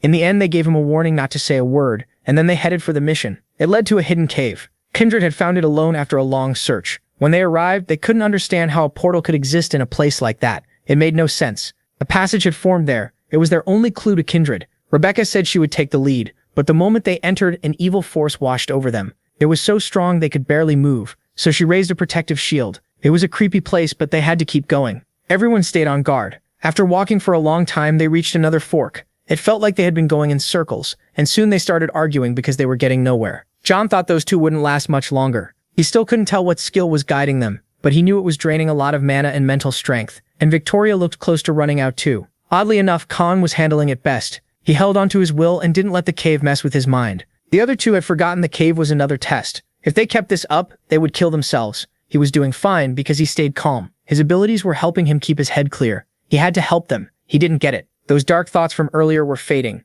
No, that wasn't it. Something was erasing the Mishu god's hateful thoughts. What was that? Everyone asked how he did it. John apologized and said he had a very useful power for this floor. They cursed at him, annoyed he hadn't helped from the start. Still, they had to move on. John wasn't trying to fool them, but he saw no reason to show his powers to everyone. He figured the dungeon was exposing its structure, a tangled maze like a spider web. Even going back would be almost impossible, and now he could see why. There were traps and ghost monsters. In normal conditions they could fight them, but here one mistake could be fatal. Rebecca might manage since she was a ranker, but Victoria and Khan could be in real danger. He had no choice. They had to break through and kill anything in the way. It looked like everything was unfolding the way he expected. He was also starting to figure out the dungeon's layout, but then he found traces of energy. He didn't know what they were until he was told it was wall. With his captain's advice and his extrasensory perception, he realized they were records left by a great master. That confirmed it. After being sealed by Zakyamuni, these had been marks of rage left by the Mihu king, while trying to break free from his seal himself. For 500 years he trained and learned to control his temper. So these were the 72 divine transformations, but John realized he had been stupid. The 72 were only a small part. This place held the whole of the Mifu king. John badly wanted to understand the being the world once envied for his power, and now the proof of his training was right in front of him. But he was interrupted. He had to focus. The maze hadn't changed at all. If they split up, they would get lost. They needed to wait there while she checked if she was right. But as he moved, he felt an energy and activated his aura. Rebecca couldn't understand why he attacked so suddenly. Nothing made sense. John apologized, but there was no time to explain. He believed the Mihu king's remnant was trying to trap them. She was an apostle, so why was there no way she could be more useless than a mere player down here? She cursed the thought that all those hard years of training might mean nothing. The power was insanely destructive. Even limited to maybe half her strength, she was still overwhelming. Then she told him to take command from here. It was unusual for a ranker to hand over control. Victoria agreed too. She didn't have enough strength left to lead, and it was obvious he understood the terrain better than they did. He also noticed the vampire was above them. The most likely answer was that he had come for the reward, but at least he would know what was happening. So she agreed. They had to follow him, and they did. They moved through tunnel after tunnel, killing anything that got in their way. Then they reached what looked like the end. It was amazing. They had arrived fast. The door was enormous, and he recognized the phrase on it. At once, everyone realized this was the final piece of the Miju King's legacy. So a being like him really had existed. But Victoria said they couldn't open the door. It was made of legendary iron that could seal gods and demons. They tried with all their power, but it didn't move even a little. John knew that if brute force failed, then Kindred must have entered some other way. He had to find out how, and when he leaned against it, a light appeared. Almost embarrassed, John told them they should go in. Inside was massive, and the most striking part was the giant stone monkey statues. Then someone shouted, Kindred was there, and carved into the stone were the Miju King's 72 divine transformations. Khan thought they had found it. If he got them, then Doyle might. But the vampire appeared. He claimed they were his. Then another voice ordered them not to disturb their lord's sleep. John realized they had been completely wrong. It was never the Miju King speaking. It had always been his servants. They declared that anyone who disturbed their king's eternal rest would die. No matter what they did, the statues wouldn't break. Khan decided he had to block their path with the skill cry. John shouted that he had found their core, the place where the king's will had taken root. They had to strike the spots he marked. They never expected the statues to have a weakness, but if they did, that gave them a chance. Victoria said this was insane, and she was out of mana. Then the vampire showed up, thanking them for everything. He told them to handle the rest. John figured that if that guy was here, the demon army was probably waiting outside. They had to be careful. When Victoria saw the body, she froze. Was it a doll? John didn't believe the mission could be this easy, but he had solved part of it. The 72 divine transformations were the key. If the first test was showing their basic ability, then the second was proving they were worthy to serve the Miho King, and the giant statues on each side were the judges. The only thing he still didn't get was the fake body, but something was wrong. He heard Victoria yell for him to get out of there. Damn, he couldn't see anything. Rebecca was sent flying, and an attack came straight at him. For a second, he thought his arms would break. They were shaking. The enemy was strong, fast, and heavy. Rebecca was in critical condition, and the other statues were starting to move too. He needed an answer fast. There had to be one. What would make them worthy heirs of the Mihu King? Respect or fear? He shouted for everyone to bow down. Khan cursed. Was that really it? Just showing respect to a king? Victoria was crying. She had risked her life. He tried to heal her, but the light in her eyes was fading. Dion was set on inheriting Mihai's legacy. He had to get the golden cudgel, but first he couldn't allow any more interference, so he made a plan. They had to get to the door. On the count of 3, 2, 1, he summoned Shannon, then he told Shannon to throw him upward, drawing the giant monkey's attention. Now he tried to escape, but when they gave him no opening, he activated some artifacts and barely defended himself. His friends thought they had reached the door. He should have come too, but Gian told them he would see them later, drawing his celestial sword. From here on, there was no reason to hide his power. Damn, he had shut the door. That idiot was always like this, saving everyone else before himself. Gian activated his 5 senses again. That half year of training definitely wasn't wasted. He could feel his extrasensory perception had grown sharper. He could now see the wavelengths clearly. It had become far stronger. Nothing like the old Yan Wu. He activates all his skills, including the legendary shields, while calling on his army of darkness. Then drawing out his full power, the monkeys shout that he has to prove he deserves to be the king's successor. Yufal Miguel knows he's much stronger now, but those things are unbelievably tough. Worse, they keep getting stronger little by little. He sees only one choice: learn the god's 72 techniques. Thinking it over, the statue's movements seem suspicious. Each one uses 6 distinct moves, and with 2 statues for each set of movements. That adds up to 72 moves. Those had to be the 72 divine transformations. Once he realizes that, he uses his abilities to push both his mind and body to the limit. His brain feels like it might burst, and he uses Flame Jail. It works. Hundreds of new achievements flood in, and the monkeys decide the test has been cleared. But the third trial starts right away. The door opens, and beyond it stretches a beautiful land. In the distance, a dragon appears. It asks if he is the new piece. Yu and Wu can tell the dragon's presence is overwhelming, far beyond a phoenix or an ordinary dragon. When it asks about the successor, he nods. If that's true, then he needs to climb onto its back. After a long trip, they finally arrive. As the dragon says goodbye, he wonders if the being in front of him is King Mifu. The man casually tells him not to act so respectful, then starts praising himself. When Yu and Wu tries to ask something, he cuts in first. There are rules here, and he can only answer 3 questions. The first 2 are already gone without real answers, so only 1 question remains. The protagonist thinks it through. Because of this place's rules, the man can't just explain everything. That means the 3 questions are probably the third trial, so he asks something precise. Who are you? The man is surprised. He never expected that question. That means Yeon Wu passed the second test. He is Sun Wukong. What remains of King Miho is only the shell left behind before he vanished, and this place is an imaginary world. He doesn't know where the real king is. He's been bored out of his mind here, but after all this time, someone finally qualified, so now he has to take this. MC recognizes it right away. It's divine iron, a piece of the golden cudgel. At the same time, he receives a new mission. The pieces are scattered all over the tower. No one knows how many there are or where they ended up. Some might even be inside random people. No one has ever gathered them all, so if he gives up, that's fine too. Sun Wukong can just wait for another successor. Young Wu has no reason to refuse, so he accepts it. He has taken the hidden mission. Sun Wukong wishes him luck, and says that portal will send him back to the tower. Before leaving, he asks about the bracelet he has, because it seems made of the same material as the golden cudgel. Sun Wukong freezes, and asks where he got it. That is definitely a godly weapon. He confirms it needs 3 parts to be complete, but warns Yanwu to be careful. If he keeps it, others will hunt him forever, because they all fear it. It's the only artifact in the whole universe that can imprison or seal gods and demons. Yanwu thanks him for the warning, and they part ways. After that, they talk about how interesting that boy was, and how much he resembled his old master. Then they suddenly panic. There's an intruder. Who would dare enter their sanctuary? Then the undead one appears, saying he is the other side of the great celestial demon, and has come to serve him. Back in the dungeon, Yanwu sees no sign of Khan or Victoria. They must have managed to escape. Looking at the ranker, he thinks they didn't interact much, but she seemed like a good person. He'd like to take her soul, but the black bracelet can only collect souls killed by its owner. Even so, he plans to try later. He also realizes this place isn't connected only to him. From what he heard, other people must be searching for the same thing, but there shouldn't be any more rivals. So he turns the body completely to stone. Later, Yanwu arrives at the village and demands to see the newly hatched legendary creatures. As he walks in, he notices someone mumbling complete nonsense.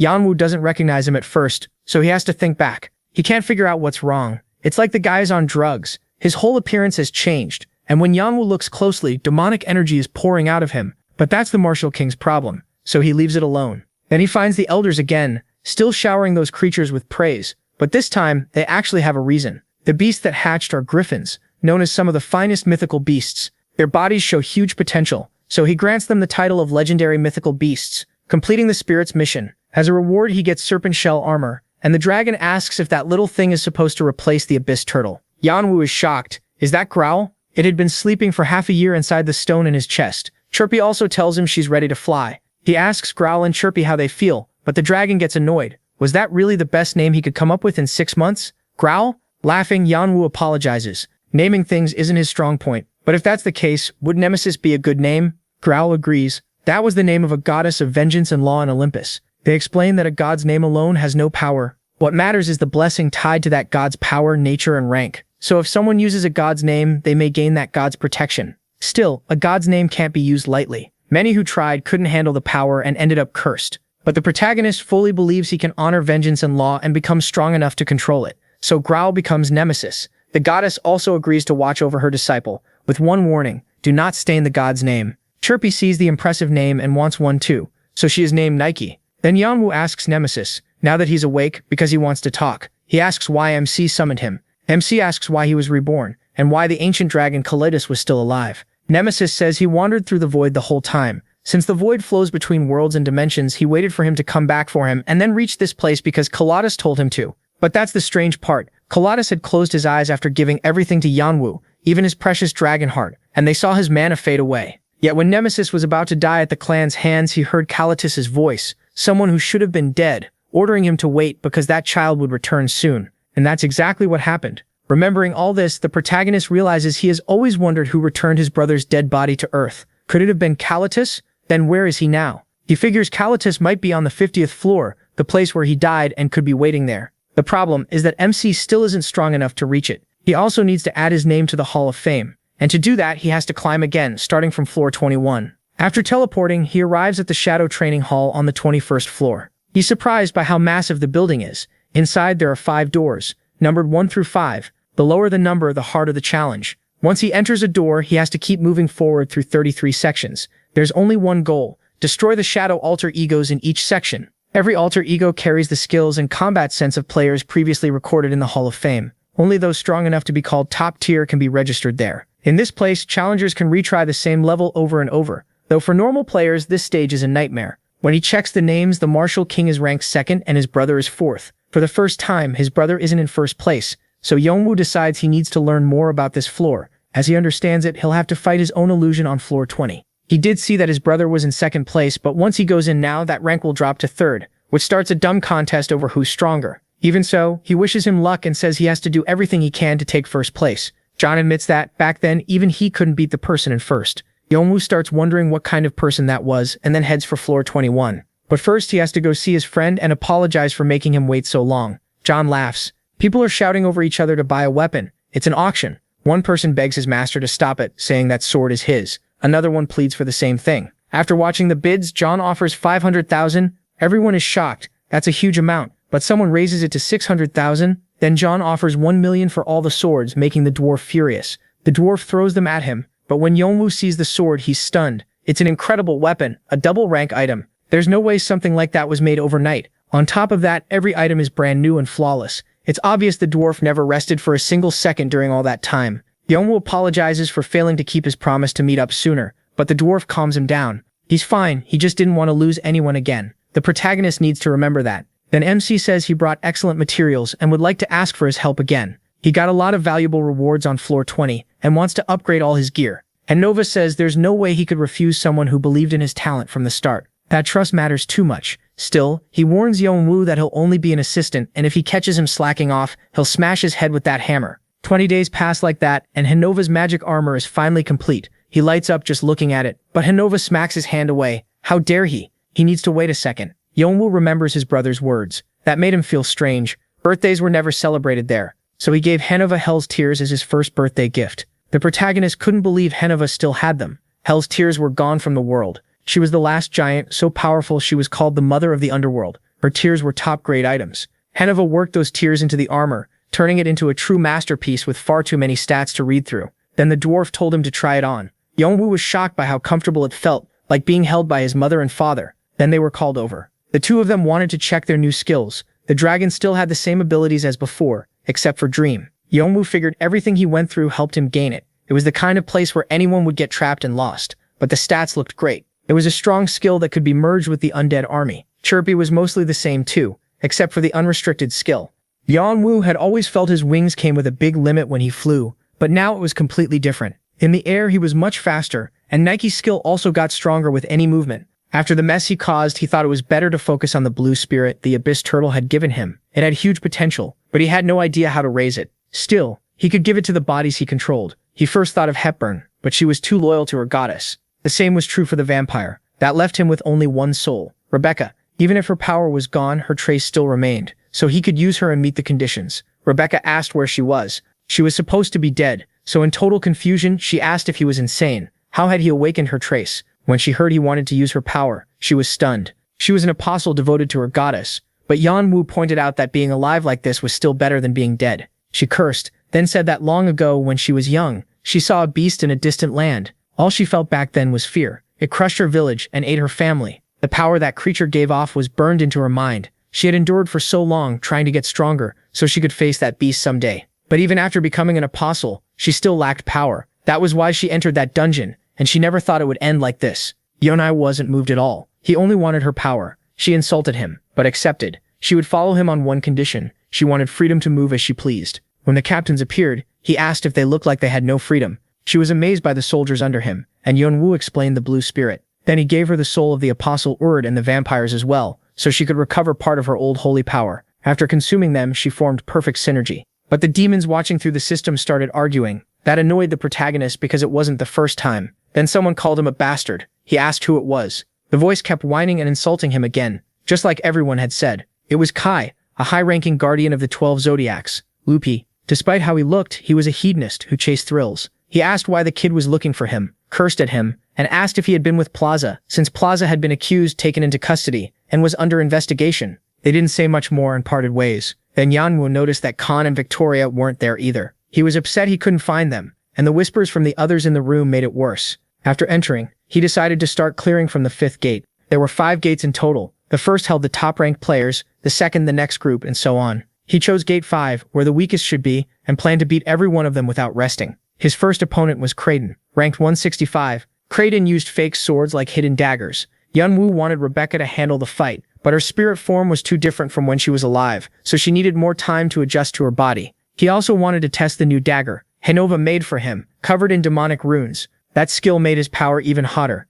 Outside, people wondered why the masked man picked the 5th gate instead of the 1st. Wasn't he trying to get his name onto the ranking? Some guessed he wanted to clear every trial, but that sounded ridiculous. Even if these players were younger versions, they were still some of the strongest people ever to pass through the tower. No matter how strong Yanwu was, could he really fight the tower's best over and over without stopping? They asked Heidi what she thought, but the high elf said nothing. Then the place started shaking, and they asked what the hell was going on. Why was the dungeon trembling? Staring at the gate, they wondered what was happening inside, while Heidi quietly counted 6 minutes, 32 seconds, 8 minutes, 36 seconds, 9 minutes, and on and on. Yanwu cleared the 5th stage, then the 4th, and the 3rd in record time. He cleared gate number 2 in 2 hours and 30 minutes. It took longer than he expected, but he used that time to memorize the players' patterns. It would have been stupid to waste such a great training chance by going straight to gate 1, but things would be different from here on. The next opponents were real monsters, and luck alone wouldn't beat them. He couldn't back down. Once he entered, he would either die or win. And first of all, he had to beat the man waiting ahead. That was the rebel swordsman Vuldabich, his brother's first friend. At first, his 5-meter height made him scary, but over time they traveled together and helped each other. Vuldabich, Viera Dunn, and his brother became the founders of Team Artia. But after his brother died, Vuldabich disappeared completely. No one knew why, but one thing was certain. He was the first to lead Artia toward ruin. Even if he hadn't stabbed his brother himself, he was just as much a traitor as Leonte and Bahal, so Yanwu would get rid of him. There stood that damned giant, still using rune-based magic gear to launch himself forward. Then Yanwu, with his boosted dagger, unleashed a burst. Meanwhile, the god of Bao kept searching like crazy for information about the stone, but even after 6 months he found nothing. He kept thinking about Cain, yet it seemed impossible that such a low-level player could be mixed up in something like that. Then, while investigating, he found Henova, who had now become one of the top 5 blacksmiths in the tower. As for Yonwu, he moved into the 21st section. In the 23rd, he fought the first Tale of the Nine, then the second bishop of the army of Kindred, and now he was facing the god of Saber, his master's first disciple. Even though that man was called a genius, at this point he had no chance against Yonwu. The people in the lobby couldn't believe it. It was insane. He had recently been at gate 15, but now he was already at gate 8. They wondered if he could take first place, but that seemed impossible. First place belonged to Bivasbat, the unbreakable wall that stopped everyone. They asked Heidi again what she thought, but she apologized. She couldn't say anything. Still, she activated her eyes. Meanwhile, Yonwu reached his next opponent at the 11th gate. It was Nocturne. He didn't know who that was. His brother had never seen him. But the energy around him was clearly strange. It felt a lot like his master's.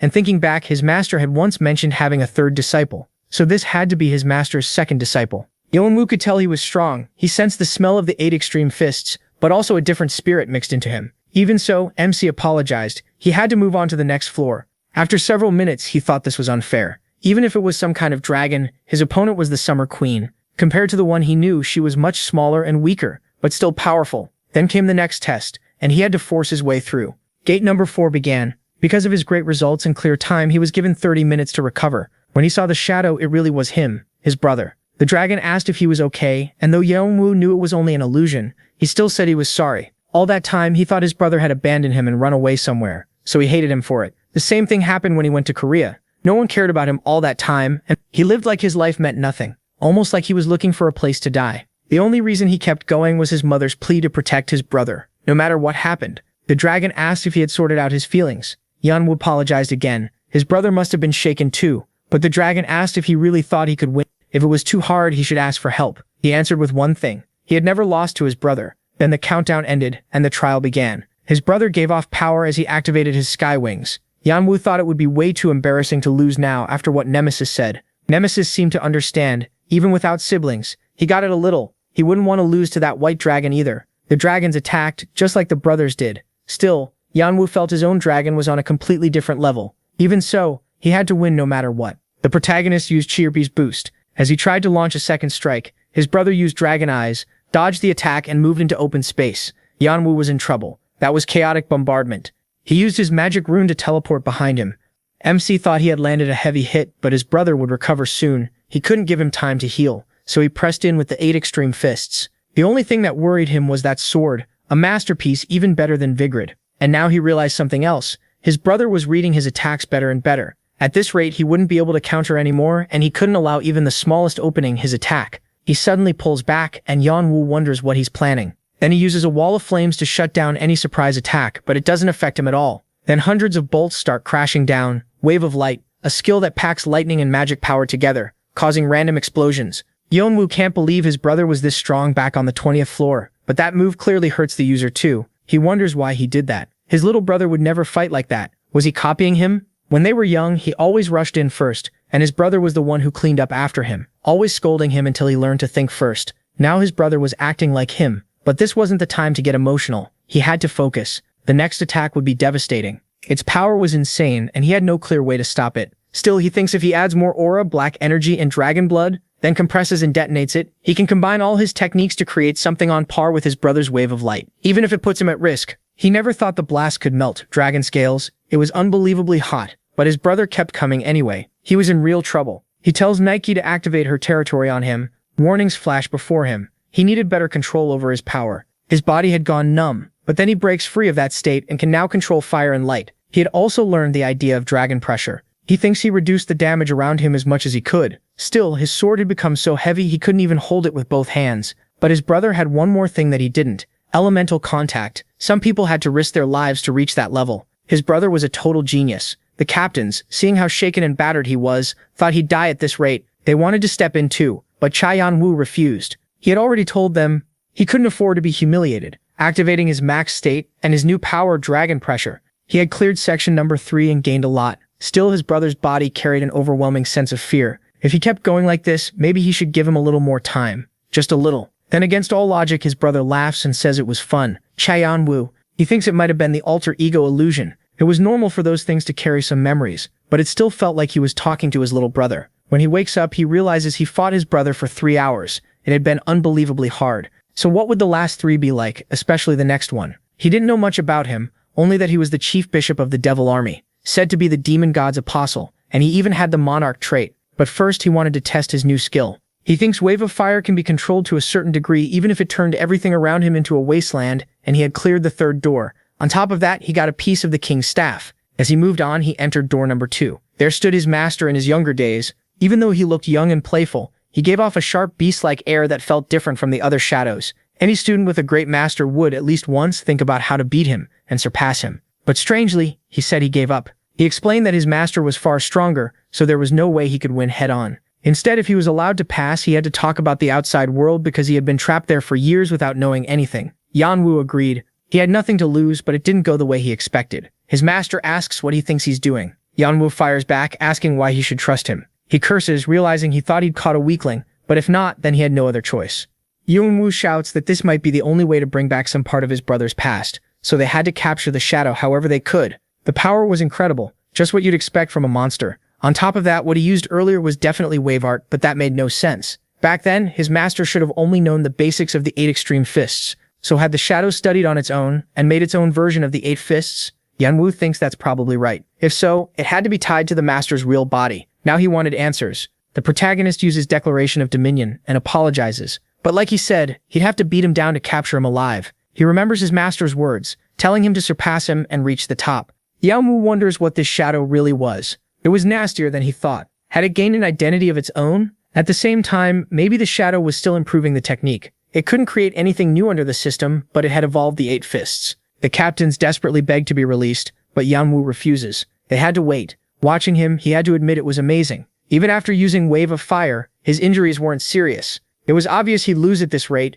but if he let his captains out, he could at least force a draw. Still, that wouldn't be a true win. He needed a plan to beat him and win for real. He thinks they are alike, but that shadow had spent decades training in the 8 extreme fists. So what was the difference between him, the Saber God, and Nocturne? They had all forged their own paths through their skills, but he still hadn't found a clear path for himself. What he did know was that he wanted one that boosted speed and strength. He needed brutal training to draw that power out. Then he rejects that idea. If he couldn't find his own path yet, he could walk the paths of others and use them for himself. In his mind and body, he already knew many paths that led to glory. Like the techniques of the Saber God, the Martial King is stunned. What was wrong with this guy? He was fighting differently than before, and now he was even taking in Nocturne's path, which was smooth and refined. He curses, "What is this?" It felt like he was fighting several masters at once, and Yunwoo was still using the secret art of the Demon King's apostle. The next path came from the strongest person he had ever seen, the path of the Martial King. He shouts in anger. Was he really using that move? Was he mocking him? This was a wild, unstoppable path. No way. He had broken through his defense, and the final path he would take came from the Sky Wings, the path followed by his brother, Freedom. Yunwoo realizes that this shadow was nothing like his master. The real man would never obsess over just one technique. The captains ask if he shouldn't collect the shadow to summon his brother, but he refuses. He had been blinded. Summoning his brother's shadow would be an insult. It wasn't really his brother. The truth was, he could never see him again. That dream had blinded him, but he had to stop getting distracted and move on. The tower informs him that the first door is starting. Yunwoo is dying to meet the one called All for One, but the tower announces that the simulation of Biffaspot was removed for unknown reasons. That meant he had cleared every trial. Meanwhile, someone arrives at Hinova's forge, right as the ranking updates. The dwarf realizes he had really taken first place, and wonders who was calling him. The bow god finds everything strange. Hinova's shop should have been in ruins after the fall of Artia, and his disciple had died. He should have been grieving, but he was smiling. Then someone asks who that person was. He didn't like the look of him at all, so he followed. He curses, saying he'll deal with him later,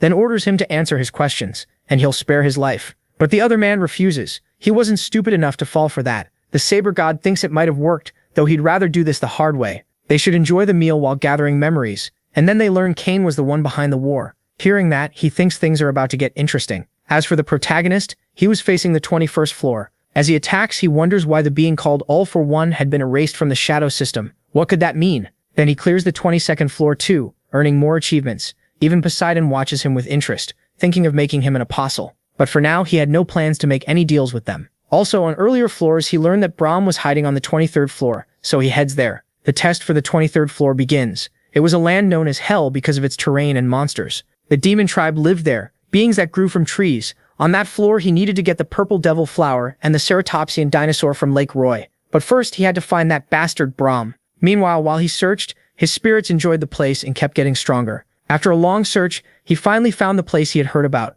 Those were the Elohim, one of the 8 clans, a group of transformed beings where only tribes with powerful bloodlines like high ranks or transcendents could join. But why were they there? He knew they didn't get along with Brahm. You might be wondering who the hell Brahm is. I don't know either, but we'll find out. Looking closer, he spots the old man of Elohim, a former member of Artia. So why was he there? And there was someone else. Galliard. He knew Galliard was Bram's friend. Was he trying to stop those Elohim bastards from finding him? Then he notices the arrow and they shout that it's an ambush from the treetop. They have to catch him. What an idiot. They had him, but he vanishes and appears behind them. Then Helheim fires arrows of light to protect his allies. Galliard wonders if the shield Brahm gave him can withstand the attack.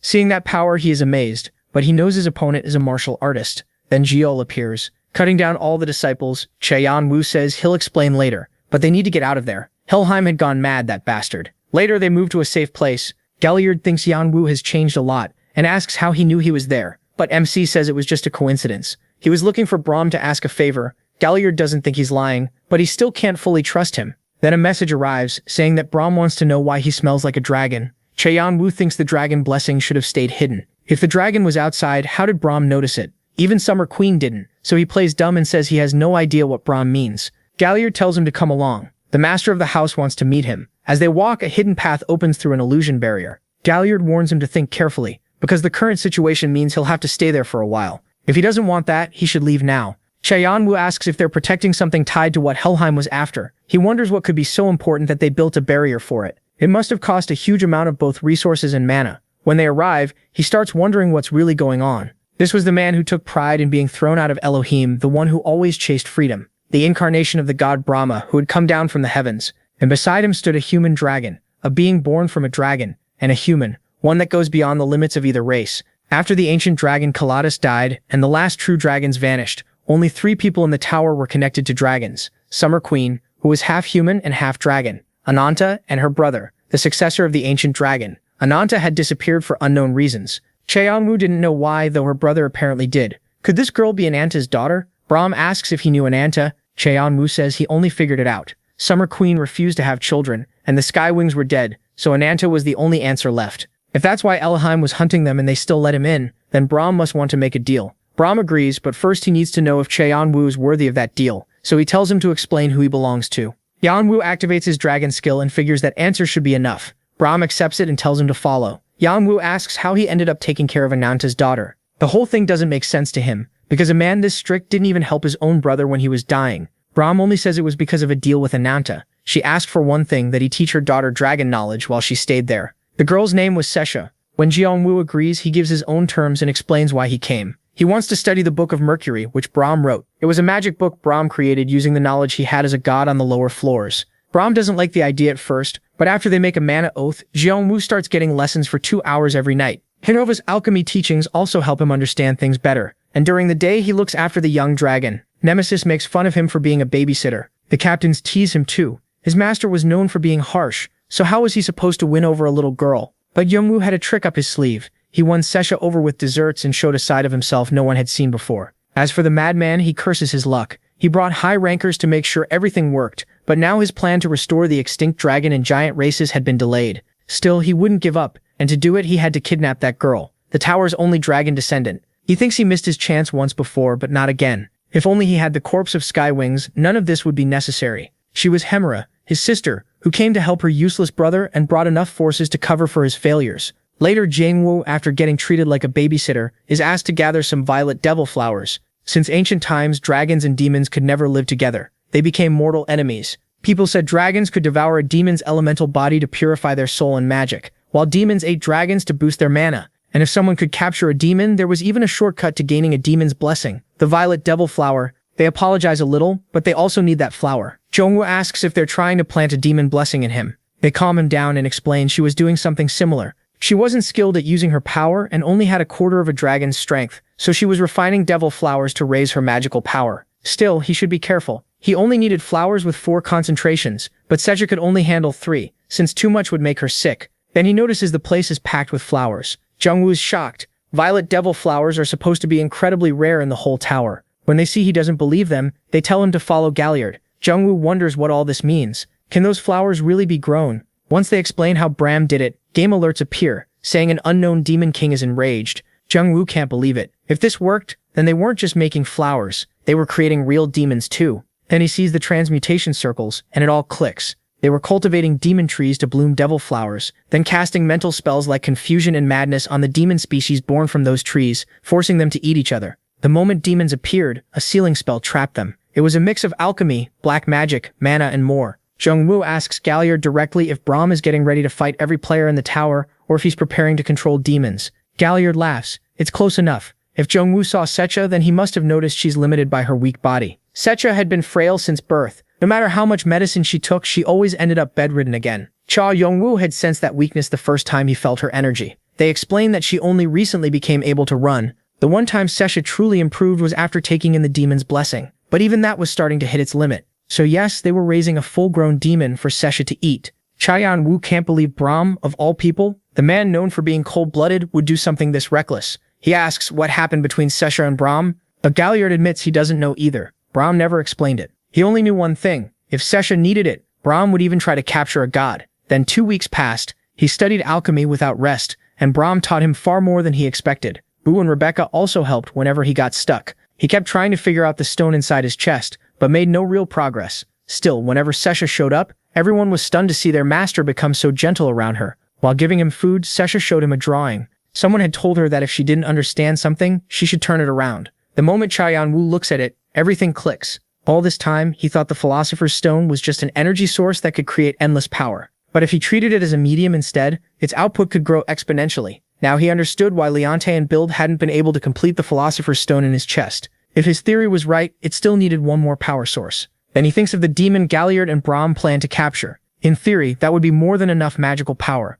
Once that happened, the Dragon Heart and the Philosopher's Stone would become two organs of immense strength, creating an unlimited amount of magical power. The next day, Chayan Wu gives the coordinates of their location to Fante and Adora, and they arrive at the illusion barrier. Brahm is a little annoyed. How could he bring outsiders to his hideout? But when he sees how happy Sesha is, he calms down. Galliard thinks she's been through a lot since she's been cut off from society for so long. And now that he looks at her, he can't remember the last time she laughed this much. Maybe everything had been for Sesha's sake, but it also left her completely alone. Then Chayan Wu is called over and told that the transmutation circle and the barrier were nearly finished. Luckily, there was still no sign of the Elohim and Aether group, and once the barrier was complete, they wouldn't be able to enter even if they found the place. Chayan Wu explains that once the illusion world is finished, the area will fully become Brahm's domain, his sacred territory. It has limits, but the god Brahm will be able to use his divine power. Brahm then tells him he can finally rest and handle his own business. After that, he invites Fante and Adora on a raid. When Chaya, the protagonist, explains that he is dressed that way so no one recognizes him, Fante does the same. They soon reach Lake Roy, where a large crowd has gathered. Everyone is there to capture the demonic ceratopsian dinosaur. It was a demon species that could metamorphose into a high-class creature. Chayan Wu decides, of course, that he plans to steal it from all of them. For now, though, they need to stay together and keep a low profile. But if someone finds him out, he'll kill them. Fante agrees, but a few minutes later, he's already threatening everyone and trying to start a fight. The reason Fante picks a fight is simple. A group suddenly shows up and orders everyone to back off. Of course, nobody argues. There isn't a high ranker there except one. At that moment, Chayan Wu realizes this actually helps him, because someone appears that he never expected to see: the poisonous ice serpent Lao, a high ranker. The Bloodland clan was one of the 8 great clans. They called themselves a nation and claimed to be heirs to a destroyed world. Their goal was to reclaim the promised land. Even without land or rule, they swore they would one day restore that lost world. They were feared for how organized their squads were, and it was obvious they were working with the Elohim group. There was no way they'd send a whole squad and a high ranker for something as simple as a Lake Roy mission.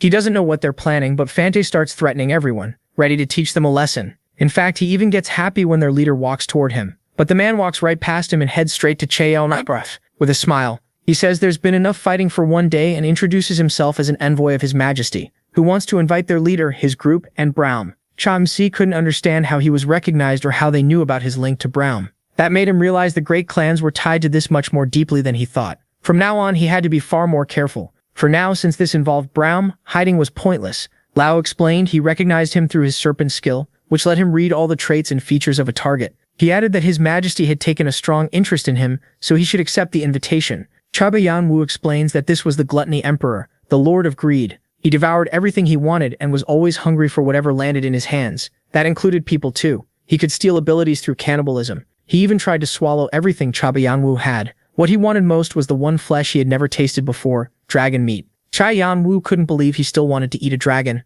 The man was insane. Even so, he figured he could use the invitation. First, though, he had something to do. The ranker told him he would protect him from the rear. Still, Chai, the protagonist, knew they only wanted to test his abilities. Right then, the ceratopsian dinosaur appeared. The woman said she could finally see the one who had caught her emperor's eye. Fante felt the place was incredibly dangerous. They were inside the dinosaur now, a bizarre world where different demonic species were tangled together. He was surprised when Chayan Wu found something, one of the dinosaur's hearts. There were 5 in all, and they needed the other 4 to enter the monster's consciousness. Then monsters started appearing, but Chayan Wu used his bracelet and fused skills, swallowing every demon in a wide area. He told them to watch those 2 lines. There were 2 hearts there, and they had to find them. At the same time, Chayan Wu was searching for something else when he fell into a void. Someone asked whose body it was. Chayan Wu realized this was the real body, the perfect chance to gain experience from the demons, and then Devil's Venom came at him. He had heard it was deadly to dragon species. If this creature had it, someone must have raised it that way. Still, he needed to kill it to gain the demon's blessing. Demon declaration.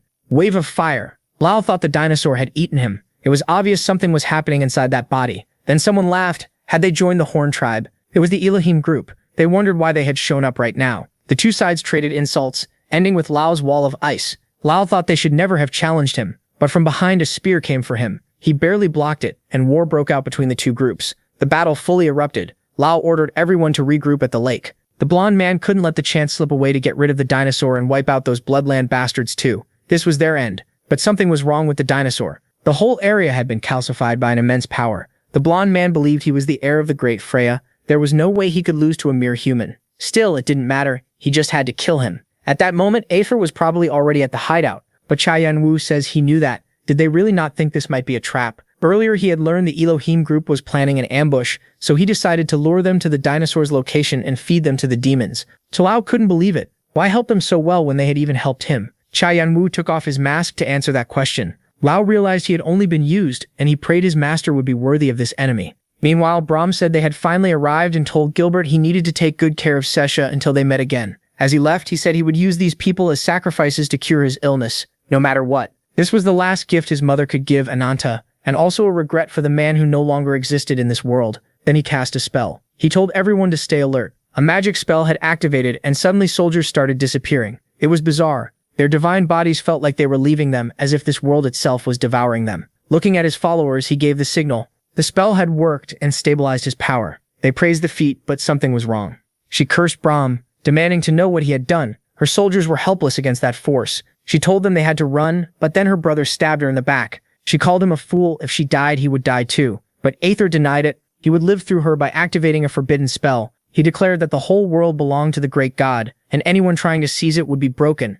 The soldiers trembled. The devil army had appeared, and Aether greeted his bishop. They asked about the body, but he apologized. He had failed to recover it through his own negligence. The man said there was only one choice left: kill them all. Chera felt a powerful energy in her head and warned Gilead that Brahm was in serious danger. Hearing that, Gilead believed her at once. That girl had sharper extrasensory power than any rancor, but his mission was to save her. She refused. Brahm realized he had miscalculated and had no other choice. Looking into the sphere, he saw it was Kindred. Then the truth came out. The woman had come to hand over the girl, begging him to please protect her daughter. He argued she wasn't his daughter, but the woman denied it. The child wasn't born from her body. She was born from her heart. She made him promise to protect her. Father. That was the first and last time he heard her call him that. The daughter who had hated him all her life was now begging, and he simply couldn't refuse. Maybe he first raised her to pay for the sins of his youth, but at some point he began to truly care for her, and that was how he became Sitch's real grandfather. Then someone said that was where his illusion ended. Brahm couldn't believe it. His vision had been caught. Even his space was overwhelmed, and when he looked closer, he saw the aura was clearly from the spirits of the Devil Army. Now he understood why Kindred could move wildly through his territory. The Devil Army existed in a possessed state by the god they served. He knew exactly who that god was, a god but not a god, a demon but not a demon. Tower players called it the demon god, but that being was actually closer to light than any god, while preaching the opposite idea: destroy everything and rebuild it. That was why the Devil Army called it the demon of the sky or the heavenly demon. Even if Brahm released all his authority, defeating the heavenly demon would be nearly impossible, and taking down Kindred quickly wouldn't be easy either. On top of that, his world had started to be stained by the heavenly demon's color, so he had to crush the entire illusion world. The followers wondered whether the second bishop was all right, but then an arrow appeared. They cursed. Were they trying to assassinate him? The fight kept going, even though Brahm was growing weaker little by little because he wasn't within his barrier. Even so, if he died there, those bastards would take Sesha with them, and he would never allow that to happen. As he fell, he remembered his precious girl. No matter what happened, he would protect her, even if he no longer had divine power. Demon summoning. The demon said the air of the lower floors felt much fresher than the air above. His name was Agares, the Grand Duke, who represented ruin and madness. Kindred couldn't understand it. A demon shouldn't be able to enter the lower floors, much less a high demon. Was he aiming for the human dragon? He thought fast but had no choice and used his possession. He had fused two opposite energies to cause that explosion. He didn't think he could beat him, but he could at least break his manifestation. Ekrazes laughed and called him a fine disciple of the king, though he still had far to go. He had to disappear.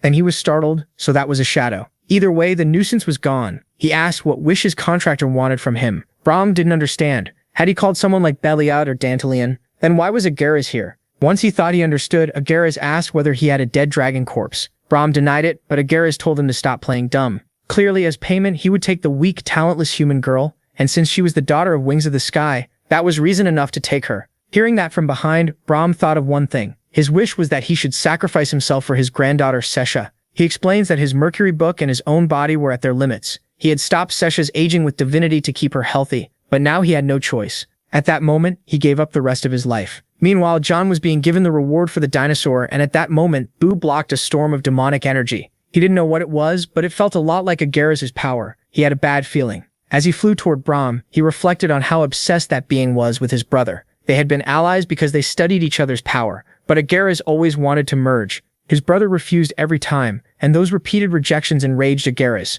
After being rejected again and again, the demon finally cut all ties with his brother. Years later, he returned when his brother was dying, only to urge him to join him. But the answer stayed the same. He wondered why Agaris had appeared now. Given his place, he should have already gotten what he wanted in the past. Then he wondered what had happened, because traces of Brahm remained. By gathering the memory fragments in the area, he understood everything. He wondered why that trace was so shaken, then heard that the girl was the daughter of Wings of the Sky. Had he heard right? Did his brother have a daughter? That couldn't be. Nothing about that appeared in the diary. He had only ever loved Viera Dune. There was no one else, and he never betrayed her. In fact, she had always liked his brother, but his brother only saw her as a friend. Then he remembered she had said something important the last time they met. Someone had promised to protect her no matter what. Now he understood who she meant. More memories rushed back. Brahm had a daughter, but he acted as if she didn't exist because of his divinity. Even so, she kept looking for him despite hating him, bringing the Wallo Zalulens Vijaro Dune's daughter. For a long time, Vijaro Dune hid that she had a child. Then Ananta found out by accident, took the girl to protect her and raised her as her own daughter.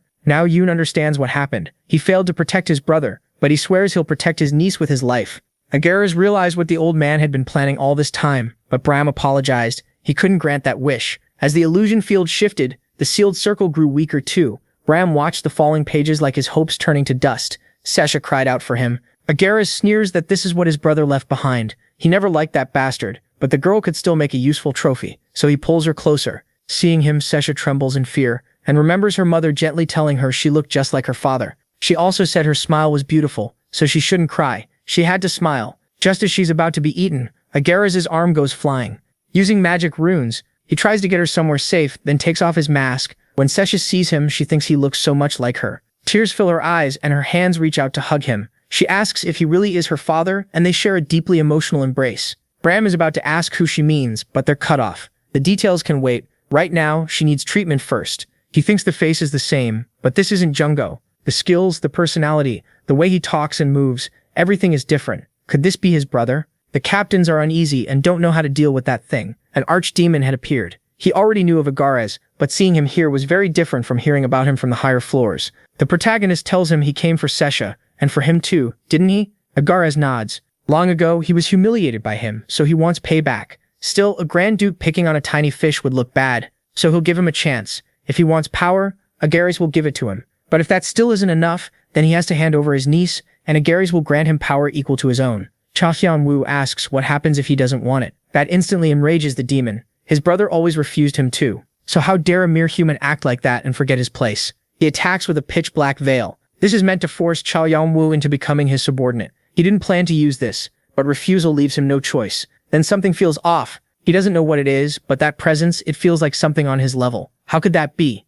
Cha Hyun-woo knows Agares is strong enough to crush even Brahm, so a mortal like him can't win head-on. If that's true, then he needs someone who actually can fight him. Brahm understands, restores the magic circle, and opens a new gate. The gate asks who he seeks. When it hears the name, it asks what he's offering. Once it sees Aegis, the deal is accepted. Hermes says it has been 900 years since they last met, back when Luciel was sealed. Agares can't understand why Hermes is here. He should be watching, but Hermes cuts him off. He came for the same reason. He got an offer and is only here to repay the price. So if Agares agrees, they can fight or he can back down. Agares laughs. He has no intention of retreating. Cha Hyun-woo finally understands what this really is. A true battle between a god and a demon. Just watching it nearly drives him mad. The area keeps rebuilding and breaking apart in an instant, and without that light, he would have passed out. He wonders if that power belongs to Athena. Calling even Athena with Aegis as the price was unexpected. And she's not only protecting him, she's shielding everyone else too. He doesn't know why Athena is helping him now, but that can wait. He needs to help trap Agares. Looking at the items, he knows his body will pay for this, but he still has to awaken the demon's blessing. The system announces that the blessing is awakening. Cha Hyun-woo is in terrible pain, but he remembers what his brother once said about demon dragons. For ages, dragons and demons have been enemies. Their hate for each other is built into their instincts, but their influence ran so deep that some abandoned their own race and took on the traits of their enemy. Those were demon dragons. They carried both dragon and demon power, and that gave them overwhelming authority. For Calidus, accepting Agarus's power was a disgrace to dragons. If his brother took it, Calidus would end their contract right away. So his brother promised never to accept it and never tried to claim a demon dragon's body. But the thought still crossed his mind, and Cha Yun-woo's body starts changing fast. On top of that, he had already reached the limit of the dragon's blessing, and now the demon's blessing had hit its limit too. Stage 3 begins to open, activating authority, element contact. He tells Nemesis and Nike to follow him, wave of fire, lightning, and the 72 transformations of the Monkey King. Hermes, seeing the opening, joins in with his serpents. Agarus flies into a rage. How dare they? Cha Yun-woo is completely drained, but he knows this is the perfect moment to catch that bastard. If he can fire just one more time, he'll win, and Sesha can be saved. But his vision starts to blur, and his body begins to give out. His allies shout in worry. Cha Yun-woo curses and refuses to accept it. He can't fall here. They have to capture Agarus. After losing Jungo, he can't lose Sesha too. He has to save her, no matter what. But at that moment, Agarus breaks free. Hermes thought he could finish him there, but driving him back to floor 98 is better, so he opens a summoning gate. Agarus, though, refuses to believe he can be pushed to floor 98 that easily. This time, he'll take him along. But Cha Yun-woo, by pure reflex, activates the power of his vampire dagger, draining in all the power he can. But he's gone far past his limit. The system warns that his demon dragon body is close to collapsing. Agarus can't understand it. Was he really challenging him? Then someone cuts off Agarus' arm, throws him into the summoning gate, and through screams of revenge, he's dragged away. Hermes laughs. Agarus was always obsessively stubborn.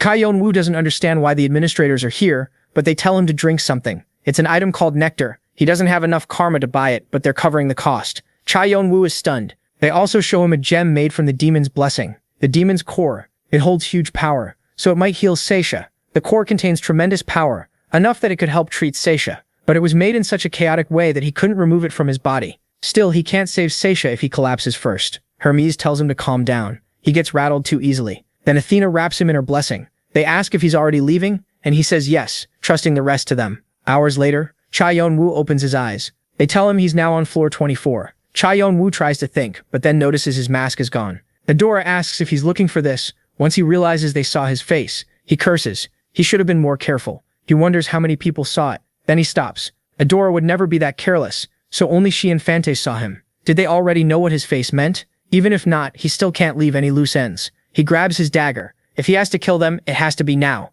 But Adora's warm hands break through the hatred around him. She hugs him and tells him everything will be okay, because she's with him. She also says Fante never saw his face. He refused to look without permission. She felt the same way, but someone had to take care of him because of his condition, so she apologizes for not leaving him alone. Cha Yun-woo thinks about telling her everything, but only says that one day he'll tell her the whole truth. That makes Adora happy. Later, he visits Bram, who says he looks exactly like him, though inside they are completely different. He also admits he hated that face because it made his daughter suffer. Cha Yun-woo asks if he wants to live, offering to make him a shadow subordinate. Bram agrees. He can't leave that girl alone. He has to help care for her and heal her, as his eyes slowly begin to close, and he dies. Cha Yun-woo is about to use the souls, but Sesha stops him. Bram had already told her the soul could still help. This was the homunculus's spiritual fluid. Bram had said the soul could still be useful, because this was spiritual fluid from the homunculus. Chazi, the protagonist, is shocked to see it. It was as valuable as the Book of Mercury. Sesha trusts that her uncle will use it well. He knows it would be terrible if this fails,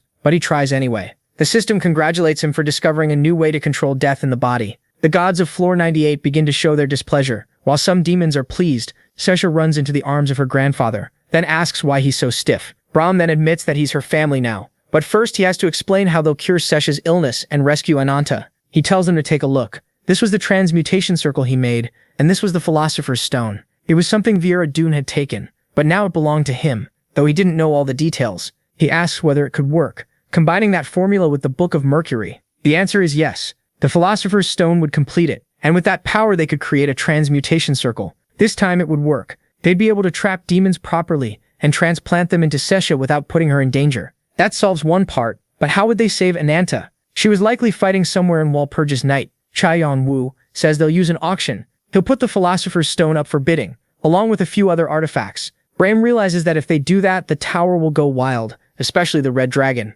Summer Queen's dragon heart had dried up, so they desperately chase the Philosopher's Stone. MC says that's when he'll lure them to Walpurgis Night and begin the witch hunt. And the way to get their attention was, the goblin asks if he's finished, because they need to go there. When they arrive, he tells him to sit down so they can begin. There were messages from some gods. Cha Yanwu wonders what this is about. Were these all the ones interested in him? There were 41 on the god's side and 55 on the demon's side. They all wanted to make him an apostle. Since becoming a ranker usually needs a blessing, they thought waiting until the 50th floor was too long, so they offered him a contract instead. It was only temporary, but Cha Yanwu refused. He didn't want to belong to anyone, though something the goblin said came back to him. The goblin was about to turn them all down. Chai stopped him. If they wanted him that badly, they should hand over some authority first. The goblin said this was only the second time someone had played with the 98th floor like this. When Cha Yanwu checked the offers, he was stunned. They were all giving him gifts, even without a formal temporary contract. It was obvious they all wanted him. So the protagonist looked through them and decided to take only one for now, the Faceless Law. That skill gave Boo huge wings to fly. He didn't reject the others though. He would save them to review later. Then he had something else to bring up. Hermes and Agaras had fought so fiercely that the stage was heavily damaged, forcing it to shut down for a while. Most of the players who stayed behind were killed, and now complaints from clans and players were pouring in, so he needed to be careful. They could end up blaming him. After that, they parted ways. Cha Yanwu knew the clans would come after him, Brahm and Sesha once the chaos settled, so they left the 24th floor and headed for the One-Horned tribe. But when they arrived, the village was on edge. Adora rushed to her father and asked what happened. He told her that Yanu was dead. The Blue Sword clan's bow-god had killed him. A team was sent after the killer, but they were killed too. Cha Yanwu couldn't understand why the bow-god was targeting the tribe now. The martial king made it clear he would catch him. No one was allowed to touch his people. He planned to snap the man's neck, so he told everyone to get ready. Cha Yanwu figured the tower would stay in chaos for a while, so he decided to find Hanova. When he met him, he asked if Hanova knew about the Philosopher's Stone. Then he explained everything that had happened and asked for help. Hanova agreed, not for Cha to see, but because the stone sounded fascinating. After that, the five of them gathered at a table to discuss one thing: how to complete the Philosopher's Stone themselves. They put their heads together and rewrote the formula again and again until Hanova could apply it. The research moved fast and it looked like the stone would be finished soon. But then a month later, they still hadn't done it. They were close, but completely worn out. They had solved everything except how to pour the contents into a vessel, so Rebecca gave them an idea, call Victoria, because she knew where to find one. Adora couldn't understand why a mage that strong would be in a place like that, but they explained she was there because her master came from that place. Then when they reached their destination, they found a room full of women. John stepped in and demanded to see Miss Anastasia. As soon as her name was spoken, the system warned him that someone was casting a seduction spell on him. When she heard he was looking for Victoria, she got angry, but then someone shouted for them to stop. The moment she saw Rebecca's spirit, she couldn't understand it. Rebecca was supposed to be dead. After escaping the palace with the protagonist's help, they ended up being chased by mysterious people. The only thing she knew was that they weren't from some small clan. After days of pursuit, Khan stepped forward to fight them, and after that, he vanished. She never found him, and remembering it all made her collapse. She didn't know why they had come, but Victoria was in no state to handle anything, so they needed to leave. Rebecca thought she had never really looked at Victoria, even after spending 5 years with her in the mountains. Back then, Victoria was shameless and selfish, but also warm-hearted, stronger than everyone else, and she had become that way because of Rebecca. When they saw the book, they couldn't believe it. It was the research Victoria had wanted to present at the Magic Tower. John couldn't understand why she gave it to them, but she must have felt so guilty that she handed over years of work. Still, that book meant they could move forward with the Philosopher's Stone research. It was so useful that everyone at the table burst with joy, and with the new steps they restarted the research from scratch. The result was the scroll now lying on the table, but it was extremely risky. They could only try once, unless they gathered 10,000 souls all over again. John was about to begin the ritual. He had only one shot. If he failed, he would die right away. Now that the vessel was complete, he had to fuse the Philosopher's Stone with the magic source, and for the final step, connect the stone to his magic circuit. A mana storm suddenly broke out, and they told him to raise a barrier, or else Kane's energy could vanish.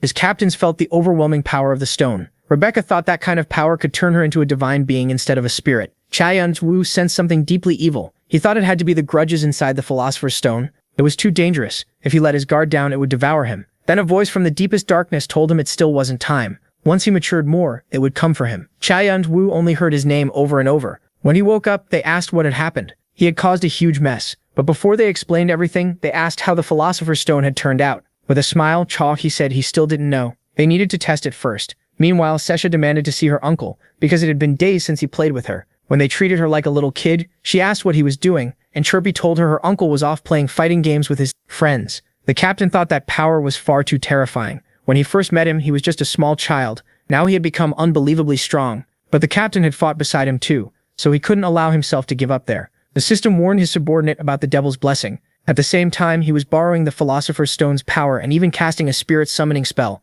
Even his allies were shocked. Both of them were terrifying. For Ham, it was impossible to understand how much power he held. And that wasn't all. His servants were incredibly strong and moved as one with him. After hearing the encouragement, Che Yun-woo said they had to find his divinity again. But he knew that wouldn't be easy. No one in the tower had ever regained divinity as a player. There were only rumors that All for One might have a way to do it. Even so, the protagonist told him that if he got his divinity back, he would do the same. He was shocked. Could Che Yun-woo really? He nodded. He had already tested the stone's function. Now they had to move to the next stage. He was going to destroy the witches and save his daughter. Later at Khalid's auction house, Che Yun-woo laid out the plan for the auction, changing his face with a tribal skill Fante had used before. And the merchant he picked was the same one who had always sold them things, though the man never realized it. Once the plan was set, he wrote down the Philosopher's Stone formula, but the key part had been destroyed on the Emerald Tablet. He had already planted the seeds, so now he only had to wait for them to grow. Then the merchant carefully split the inscription into 3 parts, and they were auctioned off as part of the legacy of the great alchemist Trismegistus.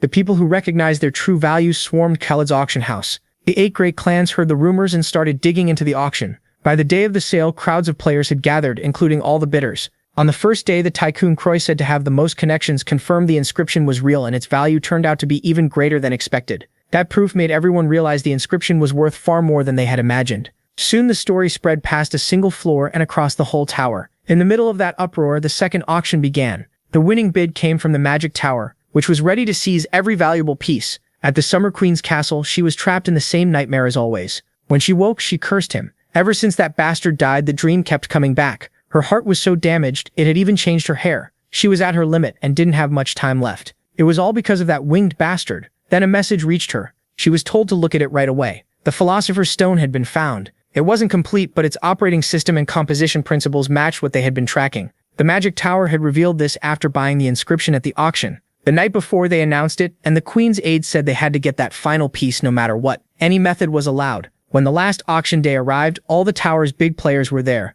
Everyone came, even the Summer Queen's son. He was adopted, but the Queen had given him her blood to make him stronger. Then the auction began, and the first bid was called. Prince Express offered the elixir. People challenged him. What the hell was he doing? That artifact was divine medicine. Even the heavenly wing of art wanted it in their hands. It was something money alone could never buy, which showed just how valuable the Philosopher's Stone was. Its worth had reached that level. Shaking, the merchant started reading the offers one by one, but the others refused to back down. Did he really think he could get that inscription so easily? He stood up and denied it. They didn't want just one inscription. They wanted all of them. Then the earlier buyers were told at once that the inscriptions had been stolen. Everyone shouted, asking what he had just done. Was he trying to declare war on the entire Magic Tower? He laughed. At last, he had it. The secret that could heal his mother and let the Red Dragon rule the tower. Meanwhile, they laughed too, because they had expected this. In the new settings, they had planted the wrong formula on purpose.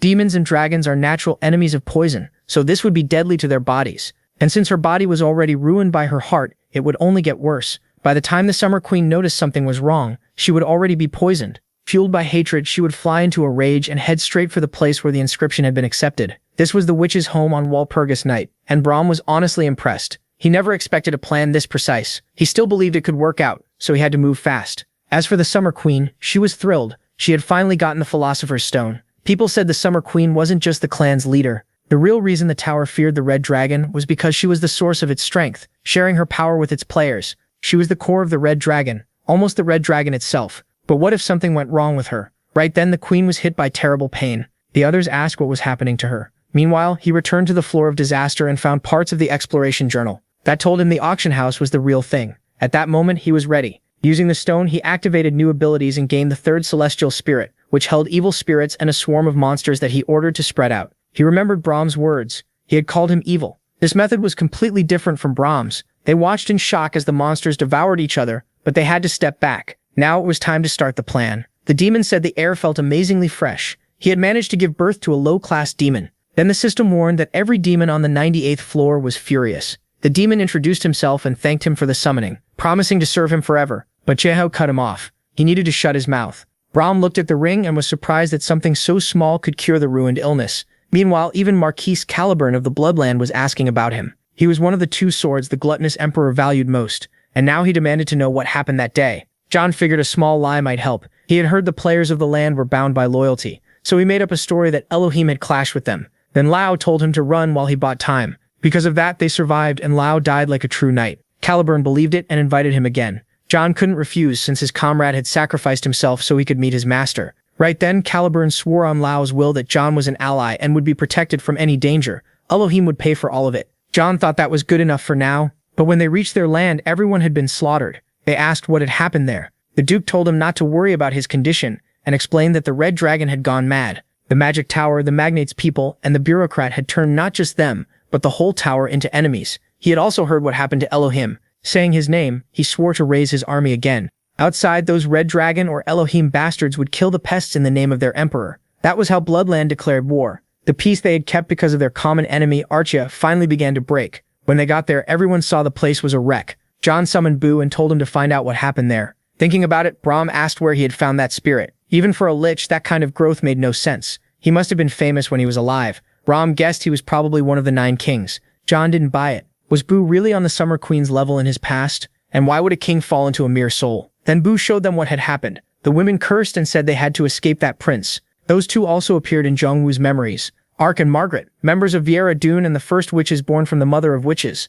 The lich opened a portal to their base. Through it, he told everyone to gather information on Ananta. He didn't know if there were traps, and the place reminded him of his past. Even so, they had to go in. They entered the infinite world of night. The system warned that this was private property. Without the owner's permission, they would be at a disadvantage. As they moved, he realized it was a barrier of fear and illusions. It also drained life force, though Brahm could lessen it a bit. Still, they needed to become allies by forming a group contract and casting immunity on them. Then Jungwoo got 2 missions. One was to capture the Red Dragon, dead or alive, within 3 days. The other was to destroy Walpurgis Night. Even if they denied the charges, the Summer Queen would never accept that denial. John understood. In the end, the office had stepped in. The Red Dragon struck back without holding back, and attention shifted away from Walpurgis Night. But no matter what happened, Doom and the witches were finished. That worked for them. They had to hurry. There was no time. As they moved on, everything was in ruins. They had to watch everything, but when he turned around, his allies were gone. Then he heard Adora's voice. That should have been a relief. But John cut off her head. The body thought that was too much, even if it wasn't really Adora. John understood this had to be a doppelganger, one of the test subjects. He summoned Shannon and told her to capture it. John was a little surprised. Shannon hadn't been this strong before, and her personality had changed too. The doppelganger's body kept healing, but Shannon kept tearing it apart. In the end, it spilled everything, hoping it could at least die a little faster. It revealed the structure, the weakness of the place, and even details about Walpurgis Night. But John planned to hand that lying bastard over to Sesha and save it for later. It thought John had promised not to kill it if it talked, but John had never said that. After getting the information, he told Rebecca to rescue the rest of the group. With what he had learned, she didn't want to leave him alone, but he calmed her down. The witches were only magic experts, and he wasn't weak anymore. When he entered, he already had someone under his blade. She thought that was impossible. How had he broken through the fortress? No intruder should have been able to enter. John wanted to squeeze out every bit of information he could, but she only told him to shut up and kill her. Still, John already had the power to see the memories inside souls. After killing her, he learned that Ananta was locked underground beneath the castle. That was why she had lost contact with her father, and Sesha had been captured by Heir Dune. He had to save her. As for the god of the bow, he was covered in blood. He had escaped the Horn tribe, a tribe feared especially because of the martial king. He had heard that man was one of the most monstrous players, even among the 9 kings. Being chased by someone like that felt exciting. He rarely felt threatened, but now he felt like he was back on Earth, where danger was always close. He said he still had a long way to go before seeing his sister. Then he noticed flyers in the air and grabbed one. It was the mission about Walpurgis Night they had seen before. He thought crushing Walpurgis Night sounded interesting, and if it went well, he could take control of it. As he accepted the mission, he prayed the masked man would be there. Soon, hundreds of witches cast their magic, and the Red Dragon forces were hit hard. The prince couldn't understand it. Even if they were the first witches, they shouldn't be able to keep pulling off miracles like this. He was sure they were using some artifact. Seeing the battle, a commander said they had already lost a third of their troops and needed to retreat now.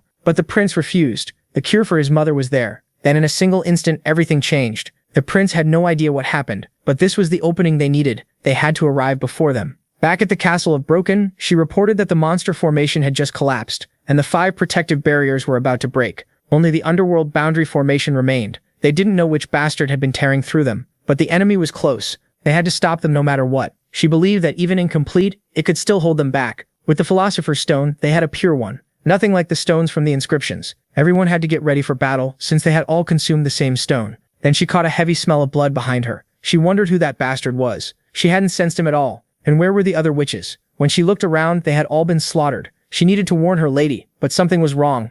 The stone was reacting. Chan Yongwu figured this had happened to all the witches. That made 42. It all came down to his solid work. There had been no flaw in Walpurgis Night's stone, because the Philosopher's Stone was perfect. It didn't need help from other magic powers, and Boo used that point to block the flow of magic. Because of that, the witch's stones turned into ordinary rocks, and they pushed forward into the castle. The Heir kept receiving reports about what was happening in the castle. The mercenaries were closing in fast. The Trafalgar clan was at the south gate, and even Chow the Ranker had appeared. Elohim was just outside the north gate, and they reported that the barriers had been destroyed by the Martial King. Everyone panicked. The Martial King himself had shown up with his tribe. At this rate, their clan was clearly doomed. There was no hope. They all stared as their mother prepared to speak and calm them. In the laboratory was the answer. Soon a being would appear to protect her helpless daughters. Chan Yongwu thought Elohim had been a big help, but he couldn't let him take Viera Dune's head. He told Bu to handle the basement while he went after Ananta. When he reached the lab, he found her. It was Ananta. Then they tell the story of how they first met. His brother had noticed her strong spirit,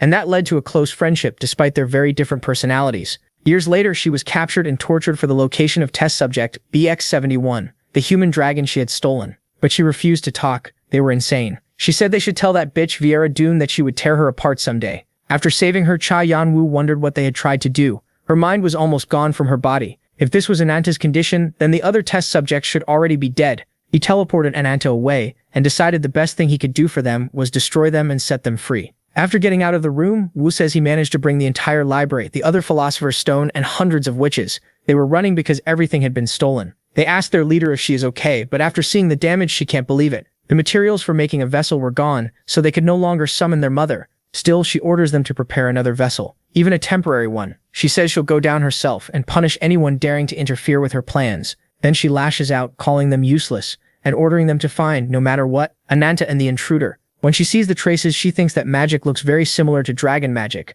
It also reminds her of him, and then a huge explosion suddenly erupts there. When she sees Zhongwu, even through the mask, she remembers Zhongwu.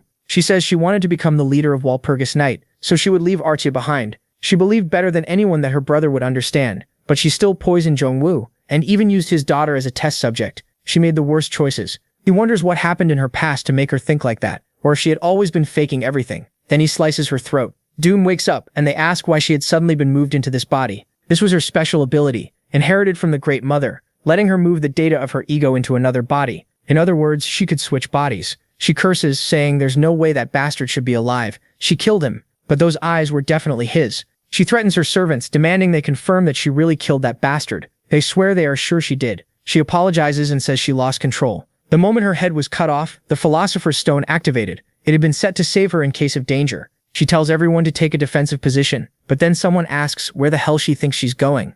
She wonders where she is now, and then it keeps going, more deaths and more deaths for the same reason. She begs desperately for him to stop, but Cha Yanwu refuses. Ananta, Seisha, and he had suffered far more than she ever did. She had no right to ask for mercy. Terrified, she screams, asking who he really is. Cha Yanwu laughs. He never took off the mask, so this wasn't fun enough. Then he says he hoped she would keep coming back to life so he could kill her again and again until her spirit could no longer survive. Then he feels a killing aura. He praises it. That speed was beyond most rankers. His senses had sharpened even more. Kindred asks where the dead Brahm was, because he knew Brahm had died, yet he was walking right nearby. Cha Yanwu wonders how the Devil Army knew that. Did they get someone to track him? He needed to be careful with them. Then he's told they had been waiting for him this whole time. The heavenly demon had declared that Seisha must be with them. He doesn't know why they needed her. He was only following the heavenly demon's will. But inside he laughs. That was nonsense. He had stopped following those orders a long time ago. Now he tells him to come along. But the protagonist asks what would happen if he refused.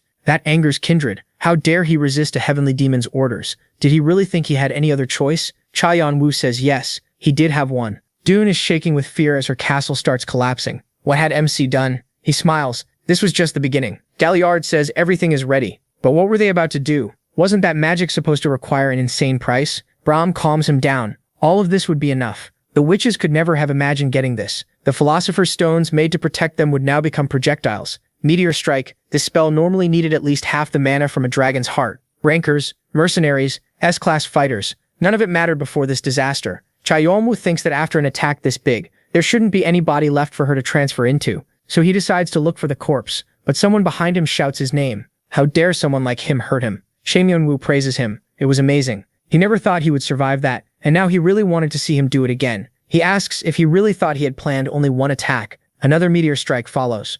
He confirms it, that one was also a shadow. The guy was incredibly stubborn, but there still should have been mental damage to the original body. And when he looks to the side, there it is. He thinks she died too easily, and should have been killed in a more painful way. He uses the Devour skill and gives it to Bu to consume. Thanks to the dagger, he managed to move some skills into his body, but his dragon body rejected them, so the system gave him regeneration instead. Cha Yanwu thinks it worked. That skill let him get closer to the being they called All for One. Players had discovered this was one of All for One's abilities, which they called immortality. It didn't mean he couldn't die, but that he could come back even if his head and soul were crushed. The power to return again and again. Because of that, no player could climb the wall. If someone mastered that skill and met the conditions, they might surpass everyone, even the Summer Queen or the Martial King. He had gotten everything he needed, so it was time to leave. Then an unknown mission is completed, and he receives as a reward dragon blood. It was a unique item. Since dragons no longer existed, it could no longer be obtained. It was valuable, but he didn't know how to use it right then. Suddenly he feels a powerful energy. It was clearly the Summer Queen, who shouts about the Philosopher's Stone and demands he hand it over. Yeonwoo thinks finishing that mission was a mistake, since it alerted her that he was there. She points at him, so it was him. He was the one who killed Dune and took the stone, and now he had to give it back. He thinks one small mistake could kill him. His chance of dying was 90%. Even so, he was ready to bet everything on the other 10. But then someone grabs his shoulder. He lets out a relieved breath. It was his master. The dragon woman tells him to hand over the stone. Very politely, he says he has no idea what she means, but then remembers that was what she wanted, wasn't it? The protagonist knew he would pull something like that. He was calmly standing against a dragon right in front of him. Seeing her rage, he tells his disciple that even though he wanted him to watch his master's greatness, he needed to leave. Yeonwoo asks him not to hit her too hard and thanks him. No matter what, he had to win. After blocking the attack, he laughs. He had rushed into that kind of battle just for one disciple. He had become much softer. After being disappointed by 2 disciples, he had promised himself never to give his heart to another student, but he couldn't say no to those bright eyes. Besides, a master couldn't allow himself to be ashamed. As he activates his power, the Red Dragon's followers can't believe what they're seeing. There was no way their mother should be losing power. But one of them smiles. This was his chance to keep his position, and he jumps in to help her. The princess curses him for always acting without thinking, but since he already moved, everyone else had to help too. She thinks that not even the Martial King could endure all those attacks, but then a bolt of lightning crashes down. Someone challenges them, asking who dared interrupt what the king was doing. When she sees him, she can't believe it. Was that the bloody philosopher? He stops, moved to learn that someone still remembered an old man like him. But he warns them if they interfere in his king's battle, they will die. Seeing all this, the princess realizes she has no other choice. She activates her power and rises into the sky, declaring they would show him what it meant to belong to the Red Dragon. We learn her name is Vij, the eldest of the 9 dragon children, and she orders her siblings forward, making them all transform. They shout that they have to protect their mother. They open portals as well, calling out their army, but then the army of the Horn tribe appears too. The old man calls her foolish. Was she really coming in for hand-to-hand combat? But when he sees her first attack, he's stunned. That was the technique of the 100 Fists. He demands to know why she could use his clan's secret technique. He couldn't understand it. The Martial King stood at the peak of martial arts, and the Summer Queen stood at the top of magic. Had she created someone like this just to hold back the Martial King? He laughs, then says she must be from the Horn tribe, and asks whose daughter she is. If she doesn't want to answer, he says he'll beat it out of her. He admits the Summer Queen tried hard, but everything she made was flawed. If she kept trying to connect poppied pieces, there would always be a limit. It was only a fake path she was walking. She tries to defend herself, but then at her side, her great mother is sent flying through the air.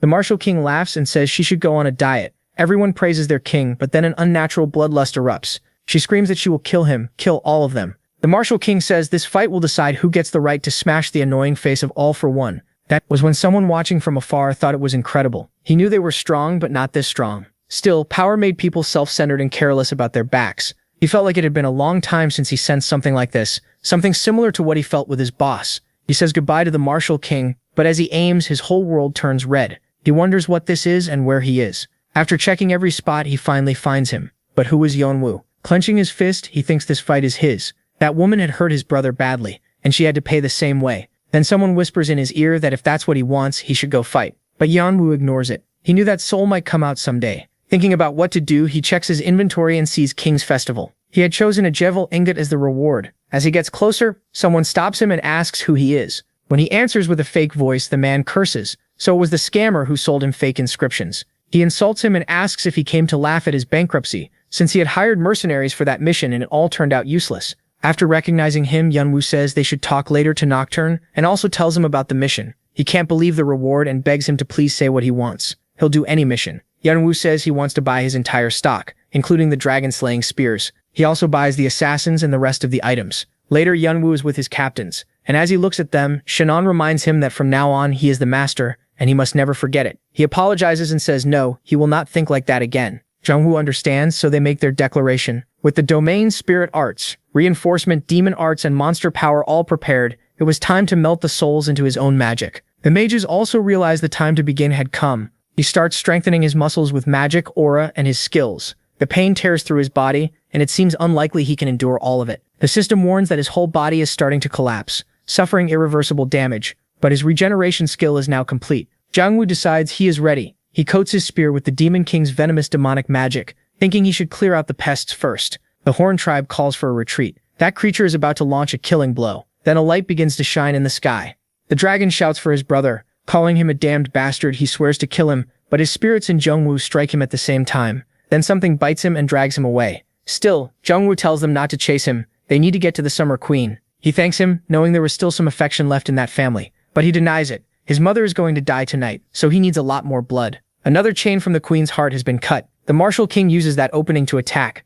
Still, he is annoyed. He expected more, but the only one worthy of him should be all for one. He is truly ashamed of his disciples and tells her to dodge the attack no matter what. She has to run. Then she remembers Jiangwu's words, telling her she would fight alone for the rest of her life and in the end would only close her eyes. But she snaps back, screaming at the top of her lungs to bring it on. Damn it, wings of heaven. The martial king is ready to kill her, but Jiangwu apologizes and says he will stand in his way. With her last breath, the queen thinks it is wings of heaven, and so the last dragon of the tower falls. No one can believe that someone so strong and powerful has died. Not even the Horn tribe can believe it. The princess also cannot accept that her beloved mother has died. Cursing the martial king and showing her horn, she vows to kill him. He does not understand why that girl has a horn. Then up in the sky, hundreds of portals appear. He gets angry. What were those damn things doing here? It was the Bloodland clan. He asks why they are here, while they call him a pig. Then he is greeted. Wasn't this his dear friend, the martial king? It was the commander of Bloodland, the gluttonous emperor. In the past, when the gluttonous emperor tried to eat the flesh of the Horn tribe, the martial king stormed his castle alone and nearly destroyed it. Now he has come to propose an alliance. On top of that, his disciple is a friend of his, and he points at Jiangwu. Without caring about the mood, he starts the music and changes his appearance. They should drink and enjoy themselves. He wonders if he can finally get a taste of dragonkind meat. Her allies tell Digi she needs to run, but she only wants revenge. The army moves in to devour her. Jiangwu activates his dagger and takes in the soul of the Summer Queen. Even though from the start she resists, Jiangwu does not know what to do, and the assassins warn him to be careful. The martial king is completely furious. How dare he? How dare he steal his victory? Still, after saving him, he knows this is part of his revenge, so he does not say much more. Then they leave, and what lies ahead is a complete mess. Adora is very worried about the huge bump on his backside. And that was the fall of Walpurgis and the Summer Queen. With the reward finally claimed, the office grants him a treasure vault from the castle, an armory full of precious artifacts, a packed library, and finally the outer space of the endless world of night, though that one had to be rebuilt from scratch. After that, he creates his clan house there. Around that time, he also visits the Horn tribe, where Sumogopu tells him all the preparations are done. After absorbing many witch souls, this being has grown fast, and even its thinking has improved. It even asks for a laboratory, and when he steps into the one he was given, it is astonishing. This creature is clearly very valuable to him. As he walks, he reaches the place where they prepared what Jiangwu asked for. He thanks them. It was time to begin. The moment she sees him, for a second, she attacks right away. But Bu locks her up at once. She demands to be let go. How dare Wings of Heaven? Then Cha Yanwu removes his mask. This was not the Wings of Heaven she knew. His name is Cha, the protagonist. Even while she hurls insults, he still apologizes, but says he will tear her apart for what she did to his brother. She just laughs, sure that nothing will happen to her, while her body is still there. He does not get it. So they explain that every part of her body is useful, and they will cut it apart piece by piece right in front of her, telling her exactly what each part will be used for. That breaks her. She begs them to stop and just kill her, or she will do anything they want. Cheon-woo wants to know why his brother died. The diary explained everything in detail, but he still could not understand why they betrayed him. Even if they feared him after he grew as strong as the Nine Kings, Archia was not a place that would fall so easily. What he really could not understand was why the Nine Kings suddenly joined forces against his brother. There had to be something he did not know. After promising she will be killed, she explains it was because of the Soul Stone. He had Lucifer's Soul Stone. Lucifer, the being known as the one who brought light to that world. He belonged to neither demons nor gods. He only wandered. Then 1,000 years ago, gods and demons tore off his wings, and he fell. That made everyone greedy. With that stone, anyone could become incredibly strong with ease. When he asks where the stone is, she says she does not know. But Jiangwu warns her to be a little smarter. If she knows nothing about the stone, their deal is off. He tells Bu to handle her. Then she tells the same story she once told Brahm, and he says that with this information they should bring out the main dish. Biaradun is summoned, and the second she sees him, she only wants to kill him. But Jiangwu knows she will not listen, so he tells Brahm to go first. He too, after all, he suffered a lot because of that woman. In his hand was Jiangwu's elixir, Sung made it because he was curious whether a ghoul-type monster could be hurt, and he was not sure it would work on her, but he wanted to try. After hours of torture, her spirit finally breaks. She begs for mercy and agrees to tell them everything. Jung-woo brings up the idea of Mother. He knows they wanted to revive the so-called Mother Earth. She was one of the few great gods that existed at the beginning of the universe.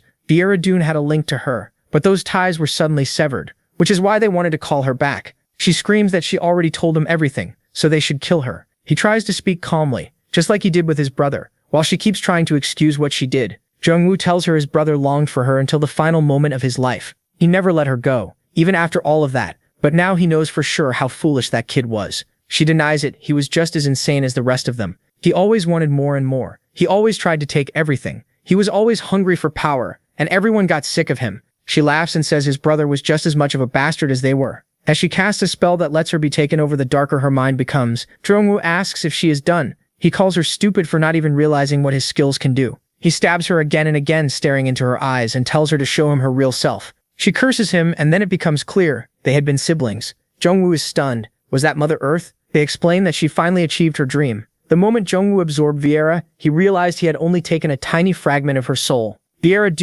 already left the lower world and become Mother Earth herself. She had swallowed the being she served by using the Philosopher's Stone she completed. She cut out Jung-woo's heart, used that dragon heart in the Soul Stone, and with her infinite mana skill, copied her own magical ego data. Then she slowly devoured Mother Earth itself, like a virus slipping in without anyone noticing. Jung-woo understands that was her plan to ascend. The result was a monster that even consumed its own master and gained all of it by killing the man who loved her. But to her, she only came down to warn him. Jung-woo does not understand, but now it sounds like millions of voices speaking at once. She says she had a warning. She never wanted to be involved with them. She does not regret her life, and since she is dead in this world, he should stop his revenge against her. Jung-woo laughs. He feels sorry for his brother, who gave her everything, his body and heart, but to Heir, his life was only one more step upward. Jung-woo warns her that he knows the gap in power between them is huge, even greater than with Hermes or the Martial King, but she should wait there and keep her neck clean, because it will not take him long to come for her head. All the gods are stirred up, some praise his courage, while others think a mere human has no right to speak that way to a god. She accepts it and says she does not believe a mere mortal can ever reach her, but if he does, she will be waiting. Brahm cannot believe it. The being that took and stole his daughter is now a god. Looking at Jung-woo, he asks him to keep his promise. He will help however he can. Jung-woo accepts the burden. Brahm says that in that moment he believed in that simple human. Even with only a faint faith left, and though his holiness was gone completely, there might still be a small prophecy where everyone could smile. Second life rancor. End of season. And so after the Summer Queen's death, the Red Dragon grew weak, and its 9 children started a civil war for the throne. 3 factions rose in that war. The White Dragon, led by the Spring Queen, Waltz, the Black Dragon under the Autumn Lord Tom, and the Green Dragon, commanded by Hyol, Lisso, and Baharton. That is how Floor 72 was thrown into a fierce war, with each side trying to devour the others. And in the middle of that chaos, others jumped at the chance to grab that power, building new clans as fresh rankers arrived. That kicked off an age of chaos where strength was the only rule. But while the tower was burning in war, Jung-woo and his group entered a very different phase. With Ananta's information, she was healed, and after some time she finally woke up. Still, while Brahm walked with her through their hidden little village in the forest, she slipped down from the protagonist's arms and ran happily toward her mother, then suddenly stopped when one cold look left her stunned. Jung-woo couldn't understand it. Upset, he realized that even though everyone had wanted Ananta to wake up, now that she didn't recognize anyone, and her eyes still wandered blankly. Frustrated, MC drank, thinking that if he had known about all of them sooner, maybe he could have saved her in time. But the voice in his head challenged that without clairvoyance like All for One, or the prophetic sight of the 3 Norns, no one could have seen this coming. That voice kept telling him to stop blaming himself, but it didn't change how pathetic and lonely he felt. Just then the siblings showed up, worried about him, or at least Adora was. Seeing them, he understood that there were now too many people he had to protect. His niece Ananta, Brahm, his spirits Shannon, Han, Rebecca, and Boo, the siblings in Galliard too. Carrying all that, and determined to become the shield over them all, he decided it was time to tell them the truth. Dante, excited, just hoped he would finally take off the mask. Then they froze when they recognized him as Heavenwing. Sometime later, Yan-woo finished telling them his tragic story. He spoke with an eerie calm that clashed with Fante's reaction. Furious, and seeing him as a brother of the tribe, Fante believed they all had to help him. So right away, he decided to go talk to his father. But Adora stopped him with a sharp shout. She made it clear that if their father already knew Yan-woo's secret and still did nothing, it was because he wanted him to spread his wings on his own. Even so, the protagonist wished that they could be his wings, because what he was about to do was reckless. It would likely put everyone around him in danger, including their tribe. Fante, still sure of himself, said they would be there for him. his absurdly strong sister, and himself too, since he knew the successor's seat would be his, or he'd beat whoever took it. Adora did not enjoy that jab, and the two started to fight while Yeonwoo smiled and thanked them both. Still, Adora had one question. What exactly was his next step? He said he wanted to build a clan, so trying to become like a sword, to the point that his body and the blade would become one. He opened his gap of sensing, his extrasensory perception, focusing on the overwhelming image of the martial king's power. His eyes changed, and a horn of shadow formed on his head as he planned to strengthen at least the tip of that power. Then a red essence of wild power was shattered like glass by his sword, triggering a huge blast that hurled the target away. That target was Yeonwoo, who slammed into a burning tree and admitted in frustration that it failed again. Even after combining his dragon body, the Philosopher's Stone, and regeneration, a mix that made his power grow at a ridiculous rate, his body still couldn't keep up. No matter how many times he climbed the mountain to trigger that chain of powers, it always felt like he was crashing into a giant wall. With no other choice, he sat down to rest and clear his head. That's when Galliard showed up and asked why he looked so miserable. Yeonwoo thought about how stuck he was, but what really threw him off was seeing the elf carrying a huge basket of fruit and vegetables, apparently on a serious mission to convince the little dragon girl that vegan food had benefits, because she was way too obsessed with meat. MC instantly switched into chef mode and suggested making bean meat, even giving him a solid recipe, so the girl wouldn't notice the difference between mashed beans and steak. The elf, hoping to drag him along for help in the kitchen, gladly agreed. Soon the little dragon girl loved the fake meat feast and praised her uncle's amazing cooking over Galliard's terrible skills, which stabbed him right in the heart. Yeonwoo warned him not to serve it all the time or she'd catch on. Once they got the girl to sleep while her mom Galliard washed the dishes, he kept insisting he could talk about whatever was bothering him. At last, Yeonwoo opened up, admitting his growth had stalled and that he couldn't keep Laura's form stable. Galliard listened carefully and told him to follow him to the backyard. There, Galliard picked up a simple branch and took a guard stance, telling Yeonwoo to attack. At first, the protagonist had no idea what he meant, but when Galliard insisted they fight like at the start of the tutorial with no skills or tricks, he realized the elf wanted to show him something. Even though he knew his combat level was far below Galliard's, the confidence in that challenge left him confused enough to accept. So he charged in at full speed, and then, with one flick of the arm, Galliard's branch warped and moved so fast that it slipped past Yeonwoo's sword and smacked him right on the head, dropping him instantly. MC lay there in total shock, staring at his opponent, unable to believe what had just happened. Not even with his dragon eyes or his extrasensory perception could he react to a simple branch. As calm as ever, Galliard just offered him a second round. Yeonwoo accepted, not about to lose to something like that. He watched the branch with total focus, trying to read every tiny vibration, every possible path, moving in while calculating the odds, dodging the strike, or so he thought. In the next instant, he felt something behind him, and it was another hit that sent him flying. While he spun through the air, he tried to figure out how he had failed again. Seeing him get ready to try again, Galliard warned that nothing would change. But Yeonwoo, sure this time he could do it, unleashed his power only to end up on the ground again, pushed down like it was nothing, by a simple branch. He was completely stunned, unable to understand how, even using all his abilities, he kept losing to someone who wasn't even using magic. That's when Galliard told him what he lacked: awareness. Yeonwoo still didn't fully get it, so his friend explained that pushing his body to the limit in training could work, but the real problem came after that. His abilities weren't failing. His imagination was. That was what his body had been trying to tell him, and he finally understood. It was the ability to turn what happened inside him into something he could project outward. That awareness could be used in two ways: extrasensory perception, to feel the area around him, and aura, to harden and strengthen the sword. But right in front of him, Galliard was using a plain branch to make wind slashes and even lightning bursts. Also, Yeonwoo would understand. Seeing it with his own eyes, the protagonist punched the ground in frustration because he finally got it. All this time, he had focused only on raising his destructive power and ignored awareness. Galliard offered him a hand to pull him up and reminded him that without it, he would never control what he had. Yeonwoo then remembered how his brother always saw him as his first teacher, even if he never liked that title. A soft wave of nostalgia hit him as he thought of Chaeon-si, the one he had also trained, mostly by smacking him with branches. So since Yeonwoo had called him master, Galliard decided to give him a few lessons, just like he had done with his brother. Meanwhile, in a city, guards chased a figure hiding in the shadows, someone who seemed to remember Yeonwoo's eyes, calm but able to set everything ablaze. It was the look of their captain. They remembered those days of war, when their sister died in their arms. Now that the captain was in the tower, they planned to use the chance to finish what they had started back in the war. Meanwhile, Yeonwoo kept training, listening as Galliard explained how to control mind and body, starting with footwork, light steps, steady rhythm, and the ability to compress space to move faster, a signature technique of all for one, which he already partly understood. Then the elf showed him how to become lighter than air, or heavier than lead, or even fast enough to leave after images, while moving with absurd stealth. So stealthy that Yeonwoo didn't even notice when Galliard vanished and reappeared right beside him, giving him the chance to complain that this was all demonstration and no practice.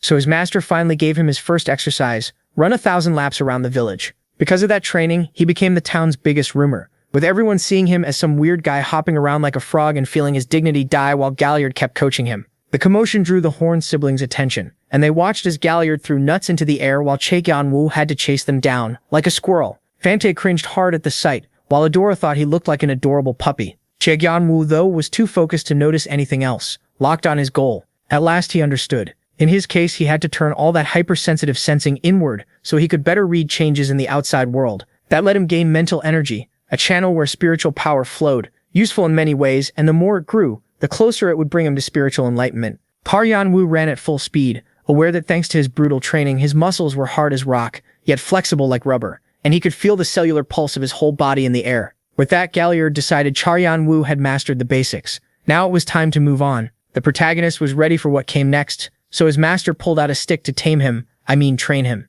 This time, the clashes were so strong that even the air shook, leaving the Horn siblings completely stunned. Adora looked a little worried, but Fante was the one truly shaken when he saw the huge gap between them. So while he walked through the village, he couldn't stop thinking about when Cha Yan-woo asked them to be his wings. Back then, he spoke with total confidence, but now, Fante admits the gap between them keeps growing. Since meeting someone that amazing, he's been fooling himself, hiding how inferior Cha Yan-woo makes him feel. Still, he refuses to spend his life chasing from behind. Gathering every bit of courage he has, he storms into the governor's chamber, where the bloody philosopher is waiting. Without wasting time, Fante asks to learn Blood Thunder. The old man doubts he even understands what he's asking for, even though Fante knows it comes from the Brain Demon, a formless art mastered by the bloody philosopher himself. He says the bare minimum to learn it is brains, and Fante is weak compared to many others. He tears him down even more, saying people only call him a future king because of his father and little sister. And now he has the nerve to seek out someone even demon forces avoid, the creator of the ancient scriptures,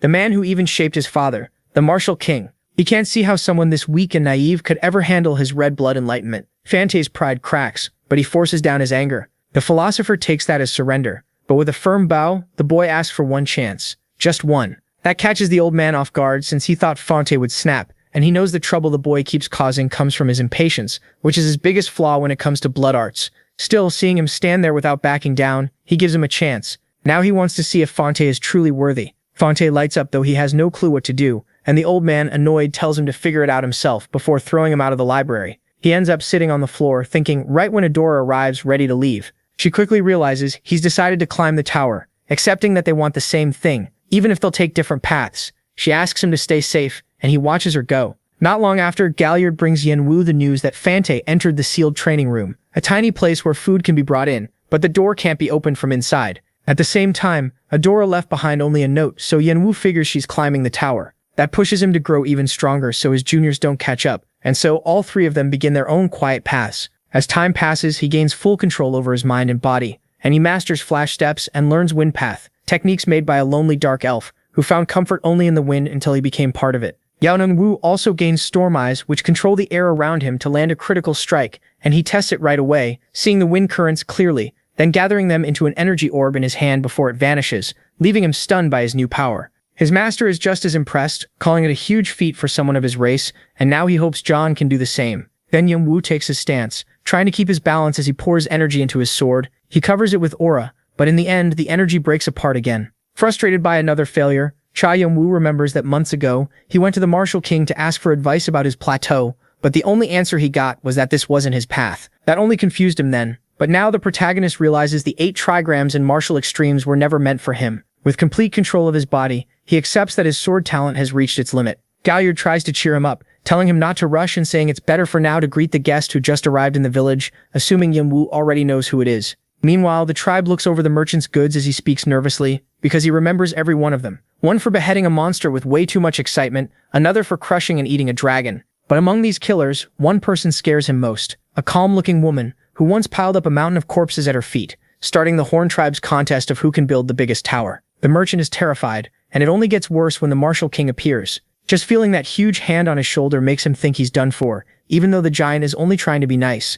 But when he mentions Frisia, he annoys him enough to forget his fear, though in the end nothing happens, and he gets ready to leave the village. Cha Yan-woo stops him, reminding him about contacting the top brass, but the merchant explains he couldn't arrange a meeting, only a contact, and he pulls out an orb, one that can take MC straight to the most important people in the business world. In a flash, Cha Yan-woo appears in a beautiful place, almost like a polished version of Brahms' world of imagination. He's amazed by the power inside the crystal, and starts to grasp just how far the organization called the Table really reaches. Then a hooded woman appears, riding a huge white wolf. The merchant immediately steps aside when he recognizes her. Lady Frieza. He trembles, never expecting her to come in person. Cha Yun-woo didn't expect her either, and admits his surprise when their eyes meet, creating instant tension between the two masked figures. He remembers her from his brother's past, back when Artie received her sponsorship, the first time the Rising Guild met the Table. They had offered crazy amounts of support for free, and that's what made his brother suspicious. He never learned why they backed him so heavily, but Cha Yun-woo understands one thing now. Frieza has a pattern. She only appears before people she sees as real candidates to become kings of the tower, so he assumes she sees the same value or interest in him that she once saw in his brother.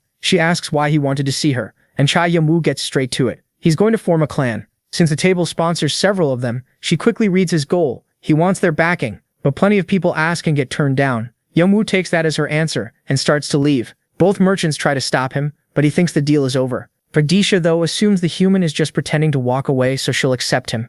Still, she thinks that trick is too simple for someone as sharp as the man she investigated, so she asks for a short talk. He agrees, and Frieza begins with one question. Why does he need sponsorship if he has all of the Summer Queen's wealth? Cha Yun-woo tells her that money is gone. She's confused, since the report said the fortune was in his hands, and it was, but by then he had already spent all of it. The protagonist recalls the massive sum he got from the Summer Queen, enough to fund any guild for years, yet he still burned through it all building dungeons, restoring the outer universe, renewing major labs, and setting up workshops until every last coin was gone. Frieza can't believe he spent a great clan's yearly budget that fast. He even sold off everything except the bare essentials through the merchant, who is still shocked because none of it was easy to sell. Even so, Frieza just smiles as she realizes the hoarder is also a big spender. As she waits to hear how much he wants to borrow, Cha Yun-woo hopes it's a large amount, because he knows it'll disappear fast. Amused, she waits for Atron to explain the rest. Before that, though, she makes one thing clear. She never takes part in losing deals, and if she ever thinks they can't pay, one cold look is enough to make the threat clear.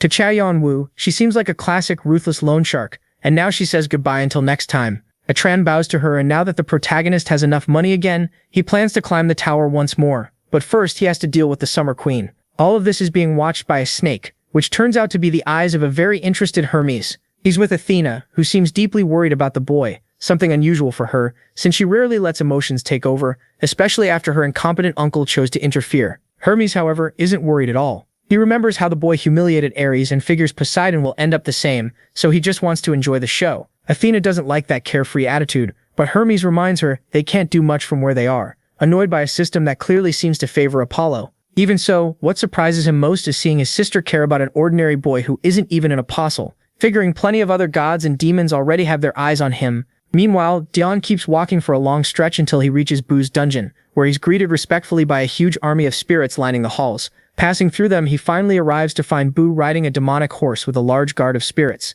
Dion thinks the whole display is way too much, golems, zombies, demons, and even specters, all acting more loyal than ever. So he tells Boo to get rid of them and asks for the report on the bone dragon. Boo takes him to a sculpture made from the dragon's remains, carefully pieced back together. And right beside it stands the Summer Queen, wearing a lifeless look. She only raises her eyes toward Dion, who smiles and asks if she enjoyed watching her corpse get torn apart and rebuilt. She smiles too, realizing her time has finally come. The protagonist says this is the moment a smaller dragon devours one of the great ones. She truly is ready, remembering how she spent her life trying to become the strongest among dragons, and now she can finally rest. Now she understands what it means to stop being a shadow, what Cha Yun-woo always wanted for her. She regrets only understanding it on the day of her death, instead of when that boy first asked her, remembering that smile one last time. Now she sees the same face again, but with a cold expression saying goodbye, and she can only laugh at the irony. And so Cha Yun-woo, he takes in Summer's flame essence. A surge of power starts moving inside him, like it's searching for something. Then a huge light flares up in front of him. It starts going wild, and he thinks it might explode, but at the very last second, it stops, and Cha Yun-woo wakes up. Boo's voice greets him, congratulating him on taking in the Dragon Queen's soul. That earns him the title Master of Souls and boosts his spiritual power. Still, he doesn't feel much different, so he checks what changed. He heads into the realm of consciousness, that dreamlike space where the wall still stands before him, even after his body and soul have gone deeper than ever. Because of that, the eyes that used to watch him in secret no longer even try to hide. Some stare at him with warmth, while others burn with pure anger. Either way, he wants those gazes gone. Then it's time to leave. Brahm stays behind to manage the lab, wishing him a safe trip, and hoping Cha Yun-woo starts building his clan while climbing the tower. He also hopes the protagonist finds strong new talent. MC says goodbye and promises to return before stepping through the portal. When he reaches the 26th floor, he arrives at the Wall of Lamentation, a frozen battlefield ruled by a giant fortress. He quickly realizes he landed in an annoying guardian mission. The other guards clearly don't like him either. His spirits, as usual, think he can just ignore everyone and handle it alone. But Xia Yongwu reads the mission carefully. He has to protect the wall that has blocked the monsters falling from above for decades. The problem is, this time it's not a normal wave. Millions of monsters are coming in. A massive freeze. To protect Ra's tears, he knows he'll need help, though judging by everyone's faces, that seems unlikely. Xia Yongwu studies the abyss and remembers this place represents the war between the sun god Ra and the night demon Apophis, who sends ice monsters made from cold energy that feel no pain even when torn apart. That's why the deeper you go, the harder they get to handle even for top players. There are only two ways to clear this floor. The first is defending Ra's tears for a full month against attacks that begin at midnight. But that plan is slow and hard, especially with such limited supplies, which often leads players to fight each other. So he knows he needs allies, but his spirits make it clear no one here is willing. Once he accepts teamwork is hopeless, and since he doesn't want to deal with both monsters and players, he goes with Plan B. As the others move in to confront him over his reputation for taking everything, he only tells them to protect the fortress and the tears while he goes after supplies. Then with one of his stones in hand, he jumps from the top of the wall, dropping fast as he recalls the other way to clear the floor. Steal Apophis's fang from the heart of the monster swarm. He spreads his wings of fire and glides through the storm, fully aware this route is far harder than the first one. So he calls on Shinan and Hanova. Together, they're going to wake the monsters up early. At the same time, the wall starts shaking, and the guards have no idea why. In the distance, they spot an enormous army of monsters rising up, and Leonhardt has to carve a path through them. He shines like a ball of fire in the middle of that massive horde. He gets ready with the Queen Summer's power poured into the vampiric dagger. The blade spills out bloody streams, then returns to its original form through sacred and draconic power, restoring Leonhardt as a holy sword that boosts its user's vitality. The more enemies it faces and the stronger they are, the more its power grows. It also activates Blessing Diffusion, which spreads blessed energy to nearby targets whenever one enemy is struck. On top of that, the hero's indomitable spirit awakens sleeping heroic souls when there's enough resolve or hatred. It gives a huge boost and can even purify dark spirits, though the curse still needs one more day to fully fade. Even so, he uses it and unleashes Igneous Wave, creating deadly whirlwinds that melt through the creatures. The protagonist wants the battlefield to burn even hotter, and one of his spirits worries he'll get caught in the flames. But Leonhardt remembers Galliard's training and realizes he was never meant to resist the fire. He had to become part of it. He lands in the middle of the huge horde like a fireball and starts swinging his sword wildly. With every strike, the flames around it begin to fade. The glow dims, and by nearly 100 swings, his slashes barely stir the air. Even so, he keeps moving forward, held up only by his determination. As the brutal fight drags on, Vigor turns dark, darker than the abyss itself. Then a black flame appears, and with it, he kills the monster's commander. The protagonist earns a flood of achievements after learning to trust himself, creating a new skill built on understanding and release that evolves the core skill of Thunderfire into something far more destructive, powerful enough to blow through barriers with ease. Using that strength, he keeps tearing through monsters, turning the battlefield into a giant open-air crematorium. That hellish display catches Azrael's eye, earning him a blessing, which Agares does not enjoy at all. Meanwhile, many other gods and demons start paying attention, seeing him as a terrifying bringer of death. Even in the middle of all that chaos, his spirits complain that he's enjoying the slaughter too much. He denies it, though they may be right, and he keeps pushing through the ice fortress until he reaches Apophis's lair. There, a massive serpent is shocked that he made it this far and still dares to face it despite being clearly worn out. So it assumes he'll be easy prey for its other heads, which lunge to devour him. The protagonist admits everything here is powerful, and Apophis's aura is overwhelming. Even so, he's still disappointed. He vanishes in a blur and appears right in front of its face, then activates Territory Declaration, Dragon Form Awakening Stage 3, and the Goddess's Stigma. The combined force builds into a massive energy that turns the whole area into a blazing hell, and just like that, it's over. He could leave, but one of his spirits reminds him about Apophis's fangs, hidden high-grade items. He barely remembers but figures the explosion probably didn't destroy them. So he heads back with his spirits, who already know they serve a madman, but still didn't expect him to shove one of them straight into the burning hell. The spirit comes back out holding the damaged fangs. The real reward of this place, along with a divine liquid rock, gave them to protect the castle, though it's badly worn down. The spirit angrily complains about being thrown in there, but the protagonist basically asks, "Did you die?"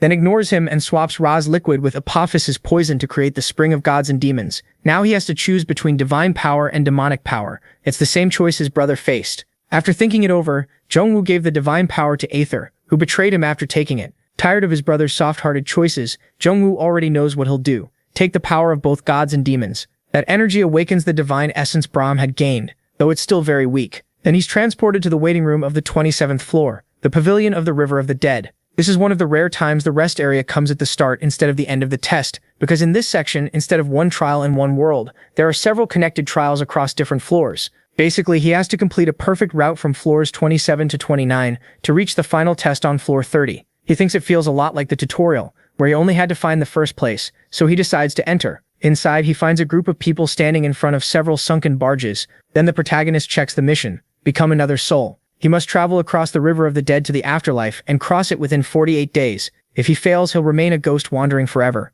The first challenge is crossing the River of the Dead, which is so corrosive and toxic that normal wood can't survive in it. That's why everyone ends up turning to Charon, a trader known for building boats, bringing him materials and payment. The problem is his results are random, so many players have sunk to the riverbed for trusting him. Right on cue, Charon appears as soon as the protagonist enters the floor, offering him a way across for the right price. Himolyu chooses the other option instead, and warns Charon he'll report his shady deals to the higher-ups, using that as the right price to get information without paying anything. Once Charon leaves, he goes after the materials, starting with the tough trees at the center of the island. Before that, he runs into two guys who already know his reputation: a big man named Hector and a small one named Ibrahimovic. Cha Yang-woo doesn't really get why they introduce themselves like they're famous. They proudly claim they belong to the Fantasy Regiment, even though it's his first time hearing of them. He figures that after the fall of Blue Sword and the split of Red Dragon, the clans changed a lot. Now All for One leads the way, followed by White Dragon, Black Dragon, Oheim, Demonism, Bloodland, Sea of Eternity, and the Daigud Brotherhood, which also opened the door for new powers to rise. One of them is the Fantasy Regiment, a coalition made up of many clans that swept through the lower floors. Still, in the end, he sees them as one big group of weaklings. They suggest he join them because getting the materials takes too long alone. Cha Yang-woo quickly notices a bunch of players behind them doing all the hard work in that so-called partnership. He figures his own guild isn't all that different, but rejects them anyway without hesitation. That irritates the big guy who tries to stop him by force. Cha Yang-woo answers the same way, moving in a flash and stabbing his side as his partner watches in horror. The other guy goes speechless as the protagonist asks if he wants to try anything else. Fear locks him in place, and the scene shifts. In the forest, Cha Yang-woo checks the tree he came for. It is the only wood that can survive the River of the Dead. This ghost wood suddenly growls, trying to scare him, but MC just cuts it down in one strike. That finishes the job. Meanwhile, someone is watching from between the trees. That same man later runs to Ibra and reports that the hoarder is gathering rare materials, certain that Cha Yang-woo is always hunting hidden items. Ibra says they need to hurry. They must finish the boat before they miss something important. The scout still does not get why Ibra plans to trap the protagonist out in the river, where he would struggle to protect himself and the ship without a crew. That is when they plan to place the Devil's Pact seal on him, their forced recruitment method for growing the clan. So Ibra sends the boy to bring Charon more materials and speed things up. Back in the forest, the spirits still do not understand why their master is collecting materials that clearly are not on Charon's list. But he never needed that scammer, only a skilled craftsman. It seems he arrived at the right time, because a tribe suddenly surrounds him. They are cannibal monsters, though their tribe is oddly organized. Even so, they live up to their name. They like eating players, and the spirits start questioning their master's judgment. But with the first attack, he proves those monsters never had a chance. He blocks, counters, and kills them with their own weapons, then demands to know where their village is. Even as they drop one after another, none of them wants to talk to a player. So the slaughter goes on while he waits for someone to break, but nobody does. His spirits remind him that he should have left at least one alive for questioning. The advice comes too late, because all of their souls rise into the sky and are sensed by the village's high priest, who prays for the dead as he begins his counterattack. Just like that, the whole floor becomes harder with the arrival of the cannibal mains. Soon a group enters the forest, armed but already scared of the monsters. That fear gets even worse when they find a huge massacre ahead of them, including the teams they sent earlier. Shaken, one of them asks the elf Heidi what she thinks. She studies the scene, trying to understand why the cannibals who usually hunt players like prey now act like crazed beasts. It is all because of the high priest, who, broken by grief, raises the floor's danger. As the cannibal abomination appears, monsters begin to surround them, and the group panics when they see them rushing through the trees, all strengthened by their bloodline skill, which lets the survivors inherit the power of the dead. So the fewer remain, the stronger they get. At that level, the group cannot fight them. They hide before they are noticed and barely avoid the horde, but trackers appear behind it, leading a massive creature. Heidi freezes, wondering if anyone alive could beat something like that. Luckily, the monster ignores them and keeps moving. Not everyone is so lucky. Nearby, another group is slaughtered without mercy. The giant creature devours the players with terrifying ease. Hidden among the rocks is Ibra, unable to make sense of what is happening. He remembers a strange creature warning him that the cannibal's rage was probably the protagonist's doing. Realizing he has no better choice, he runs to the boat he hid from his own men, disappearing into the trees. He is thrilled to find the boat still there, sure that he is finally safe, until huge footsteps come crashing down on the vessel. He looks up at a giant creature that seems pleased to have found such a cowardly rat, and that is the last thing Ibra remembers. When he wakes, the boat is shattered, and he cannot understand how it ended up like this. Then he recalls the creature tossing him around like a toy. Hurt so badly he thinks this is the end, until Jian drops from the sky with fiery wings, and the monster panics like a terrified child. The sight leaves Ibra barely alive and completely confused. He cannot imagine what kind of being could cause that much fear, but his eyes can no longer focus. The cannibal abomination is killed, and the tribe becomes even more enraged. They send wave after wave, making the floor harder, but Jian calmly waits for the next rush, and in moments he wipes them all out, almost looking bored. Still his plan goes on, and the high priest, sensing him and consumed by fear, sacrifices the lower priests to speed up the birth of the cannibal king, hoping that form will finally be strong enough.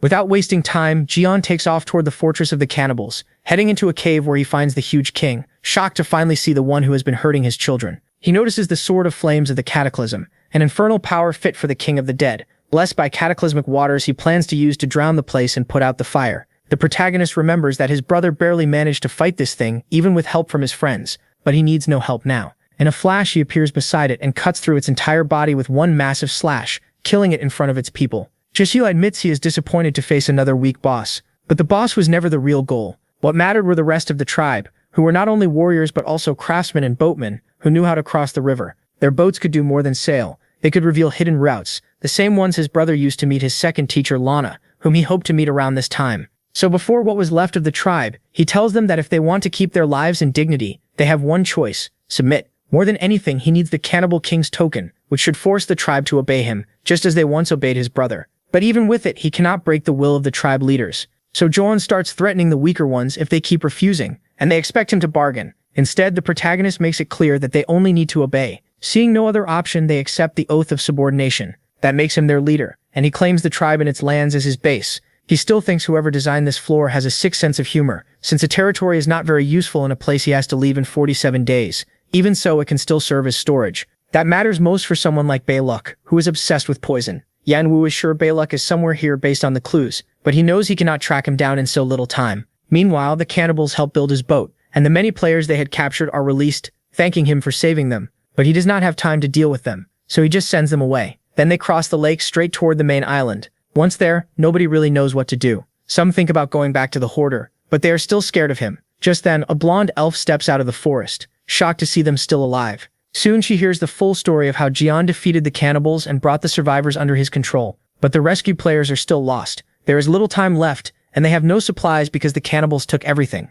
Heidi understands that well. Her group is safe and can build a boat, but she finds it impossible to just leave so many people to die, refusing to repeat her father's actions. So she asks to be taken to the hoarder and confront him. In the end, she asks him to let everyone board his ship, in exchange for half their karma points and any extra work he wants. A dark aura rises around the hoarder as he doubts she can really keep her word. Still shaking inside, she stands firm for the sake of everyone counting on her. At last, Jian agrees. He lets them aboard peacefully, but raises the price and orders them to obey him, while ignoring whatever else he does. She goes back to tell the distressed players, who break into celebration. The spirits are amazed that he now seems to have a second group of slaves, though that is not fully true, because slave group number 1 is of course all of his spirits. Even if they get annoyed by how he treats them, he ends up paying more attention to the player's leader. He and the others recognize her talent and know she could be useful, but they also know they need to watch her. Meanwhile, at the Hall of the Alliance of Illusion, 2 men are sparring, until one of them gets disarmed. The winner is the captain, who stays humble, and says his soldier almost had him as he helps him up with a wide smile. That captain is Croydit of the Alliance of Illusion, and he seems very happy, until a soldier arrives with an urgent message. The moment he reads it, his mood completely changes. He crushes the message in his hand, knowing his leader will be even more furious when he finds out. Days later, the crew has already spent a long time traveling along the River of the Dead, and Hades recalls rules 2 and 3 from the protagonist, finally starting to see why they matter. Then one reason shows up. Ferocious hunting monsters slam into them from every direction without pause. Hades tries to organize the team however she can, wondering why out of all the safe routes they could have taken, they ended up on the most dangerous one. In the end, the monsters fall easily to the protagonist's blazing flames. After turning them into monster sushi, he stays perfectly calm while everyone else is worn out. They leave the area ruled by the Sea King Fish, only to run into pirates. Chaoge Yanwu seems to have expected, which leaves Hades even more confused.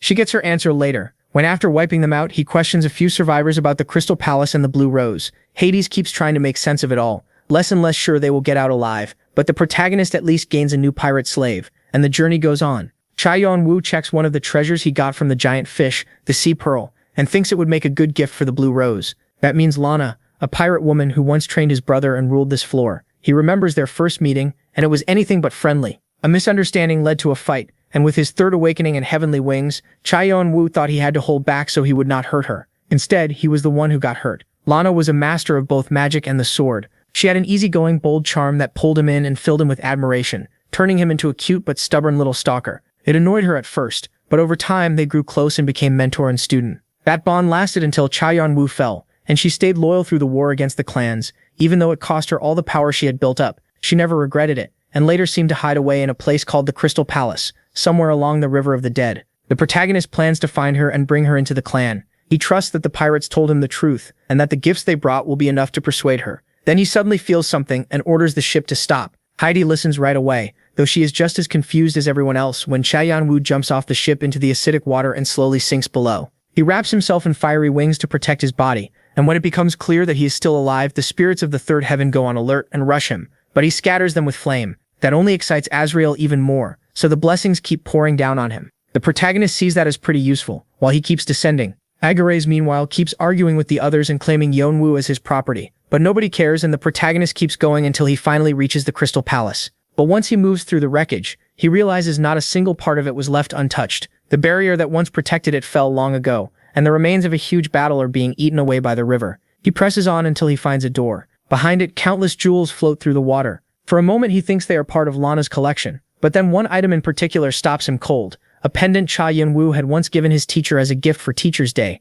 and she always seemed truly happy to have it, keeping it with her until the end, as she now sits lifeless on her throne. Meanwhile, above, the ship falls into chaos when everyone sees their supposed captain jumped into the river, and they all panic except Heidi, who tries to keep them calm and make them wait. But right then, a huge fleet of ships arrives. Back below, the protagonist keeps staring at Lana's body and tries to bring her back. But even using all his power, after so long under that corrosive river, it is useless. He cannot restore her mind, only use the faint traces left behind to read her final memories. In those memories, he sees who dealt the last blow, and learns the truth. The greatest betrayal came from Benteke, her fiancé, who tells her to apologize to his queen and says this is all the result of her own choices. He had been her right hand and lover for years, the disciple of Poseidon who stayed beside Lana, who herself had been a disciple of the old sea god Seto. Together they ruled the Blue Rose pirates without opposition, until Lana lost her power by supporting Cha-yeon-woo, and Benteke used that chance to overthrow her. He clings to the idea that she had grown weak and been left behind, that the strong should take everything, and she should accept that fate without complaint. Lana, remembering the moments that were supposed to be happy with him, gets tired of listening and throws herself at him, only to be stabbed again. Benteke leaves her there alone on the throne while water seeps through the hall and slowly fills the room where the dying Lana waits for the end. In her final thoughts, Cha-yeon-woo appears just before the water covers her completely. At last, the protagonist understands why Poseidon always thanks him, because one day he will be the one who has to deal with Benteke. Even so, he gains a relic, the sea talisman, given by Seto, who holds a deep grudge against Poseidon. The old god is too weak to act directly, so he chooses to use the protagonist for revenge, offering blessings in return. With this talisman, Cha-yeon-woo can control sea kings, creatures descended from Seto. Its strength depends on his magic and current power. He also gains the Song of the Sea, which lets him read the ocean's memories, though to master it fully, he must complete a mission. Meanwhile, Agares tries tempting him with more power. Athena feels sad about the path of revenge, and Poseidon simply waits to see what choice he makes. The protagonist senses the power Lana left behind, along with Seto's grudge, which boosts his divine power. He activates the Song of the Sea to start tracking Benteke, who is not far away,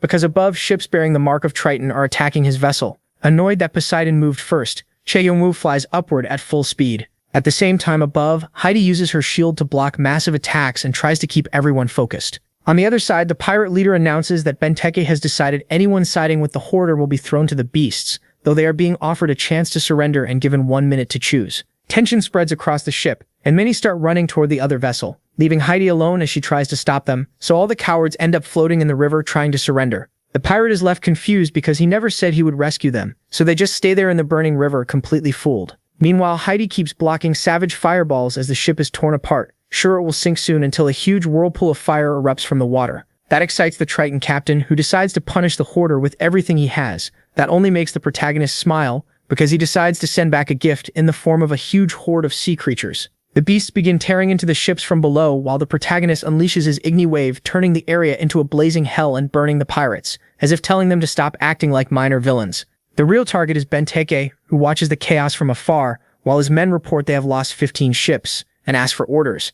but he seems to enjoy the fireworks and is eager to join the battle. Realizing Poseidon finally remembers him after all this time in the underworld, Benteke thinks whatever the hoarder did, it managed to anger his master. To him, that means he has finally found a worthy opponent. He grips his spear and shouts with all his strength, "Storm!" A massive burst of thunder explodes across the area. As the protagonist rushes forward, he sees the incredible display of divine power from his enemy and assumes it comes from Triana, Benteke's divine artifact, which he holds in his hands. It lets him compress the river's water. And when John confronts him, Benteke's greeting is basically a crushing handshake made of pressurized water that drags the protagonist away. He withstands the artificial current, which makes Benteke admire his strength. Then Benteke vanishes and attacks again in an instant, but John blocks him with ease. At that distance, Benteke notices the pendant on John and assumes he already found his old lover in the castle, mocking the memory of those two pathetic dead people. That enrages the protagonist, and he is not the only one. Poseidon's killing intent becomes so clear that Hermes and Athena both grant blessings to John, and a clash begins that leaves Olympus frozen in shock. Still on the water, John stays calm, hoping Benteke will not turn out to be another disappointment like the earlier bosses. He unleashes all his skills in the next strike, catching the pirate off guard when he stops him. Benteke sees something in John's eyes, a murderous look that reminds him of his own. The protagonist admits this might actually be fun for both of them, then releases all his power. The pirate reaches for the necklace, but the protagonist's recoil keeps him from taking it. John uses that chance to send a sea creature at him, forcing Benteke back and opening the way for a thrust from the protagonist that makes him spit blood. Even then, Benteke admits the fight is thrilling, while John keeps stabbing him. All Benteke wants is to see the face of the one entertaining him so much and judge how much he enjoys the slaughter, so he tries to tear off the mask. Even Athena gets nervous watching that. The protagonist feels the pressure as his energy runs low, and to break free, he begs for just enough strength to launch one last attack, unleashing a storm of fire that traps Benteke inside. Now, in the middle of that mist-covered chaos, the protagonist can only hope his ship escapes. He regrets that his relic's power is limited. That is the only reason he managed to win it all. Benteke's strength is absurd, and if he wants to compete on the higher floors, he knows he has to grow much stronger. Even so, he cannot deny that for the first time in a long while, he had fun. But it is not over yet, and the spirits carry Benteke back to the surface. John looks at him like a real monster, which is pretty ironic coming from him. Still, it is obvious the pirate's relic is completely drained, and his god's curse has eaten the rest of his strength. Benteke says that really they are both the same now. No relic, no power of their own, so this should end with their fists. Then a twist hits. Triana vanishes from the pirate's hands and flies straight to John, becoming a new shackle of the Black King. The change is so sudden that Athena is left stunned and all of Olympus with her. The protagonist can only stare as the Black King's power activates again, still not understanding what it means or who he is supposed to be. Meanwhile, Poseidon is furious and scrambles for a countermeasure with help from his attendant gods. Azrael laughs and enjoys the chaos, while the Pantheon, represented by Malak, god of divine society, watches it all in silence. Asgard's side also chooses not to speak. The divine society and the heavenly church, though, seem sure that something huge is about to happen. Yanwu checks his messages and sees one from Aquarius. Aquarius keeps begging him to accept, while Hermes and Azrael seem to know something he still doesn't. But he's not the only one getting fed up with the gods. Benteke is getting chewed out too. He basically tells his own god to go to hell. Then he slips right back into his usual classy attitude. Even though he admits the scolding ruined his mood, he still wants to keep fighting no matter what the gods think or how drained he is. He only cares about finding out who's stronger. So he rushes Yanwu, sure they're no longer on equal footing. MC blocks the strike, stunned by what he realizes about his opponent. He fights with careful planning, while Benteke relies on pure instinct.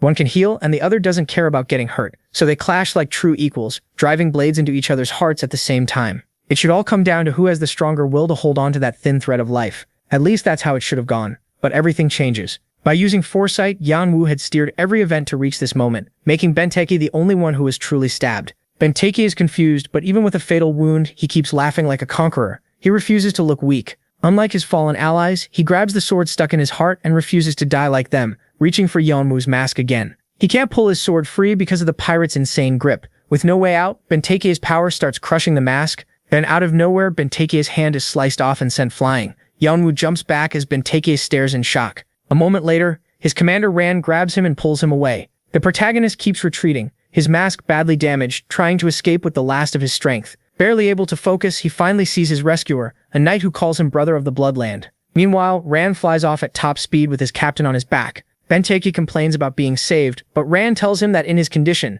facing Duke Arvan was impossible. They had to wait for a better chance. At the same time, the Duke holds Yanwu in his arms, though MC has no idea who he is or why he's here. While fixing his broken mask as best he can, he hears Arvan explain that he was sent by His Majesty to bring him safely back to the Bloodland. Arvin reminds him that he once promised to return, but never did. That's why they came looking for him. Yanwu realizes Arvin still doesn't know what he did, so he hides his identity just in time and admits he's completely spent. Then, more familiar faces appear from the sky. The Queen of Spring descends. The sight confuses him because she should be busy starting a war for the throne. But Arvin realizes this isn't her real body, it's her original body's projection. A clone made from internal energy, one of the Horn Tribe's highest level skills. Yuan Suol doesn't fully get what's happening, but the Queen makes it simple. She wants the same thing the Duke is protecting. She wants to tear him apart, and if she's lucky, feel even a little payback for her mother's death. She even thinks watching him get eaten might help. But when Arvin steps between them, she realizes this won't be easy, so she unleashes her power straight at Arvin. He's surprised a clone can be that strong,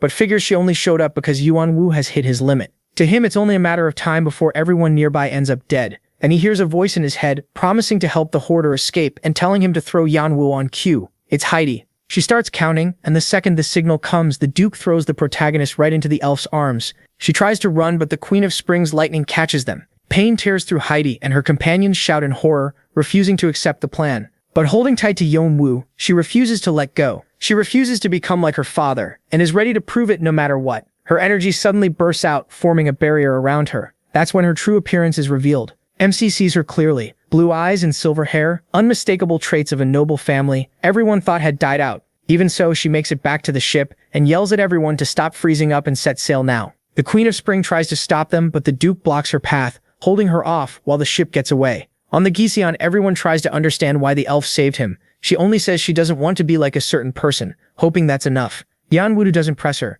He just entrusts his life to her, then passes out. As she watches, Heidi smiles, surprised that the hoarder wasn't a monster after all, and lays him down so he can rest. But it looks like he won't get any real rest. His mind is dragged into a place of deep darkness. He tries to figure out where he is and sort through the confusion, until the presence that brought him there with dark magic appears. It coldly wonders how one part of itself dares question being summoned by its other half. In its eyes, they are the same being. So Yanwu shouldn't talk back. That alone is enough to set him off. He grabs it by the neck, but stops when the calm clone notices his killing intent and sighs that he's way too easy to anger. It points out he isn't as cold as he thinks, which annoys Yanwu even more, and he demands to know why he was brought there. The clone says it doesn't matter, it only wanted to complain. With all those amazing skills, he still put on a fight as boring as the last one. To the clone, he's sadly too weak to satisfy its hunger. Then it reveals its demonic eyes, and Yonwu jolts awake. He remembers that doppelganger warning him this would be his last chance, the final one. He wakes thanks to a hidden Philosopher's Stone ability that restores his body at a ridiculous speed,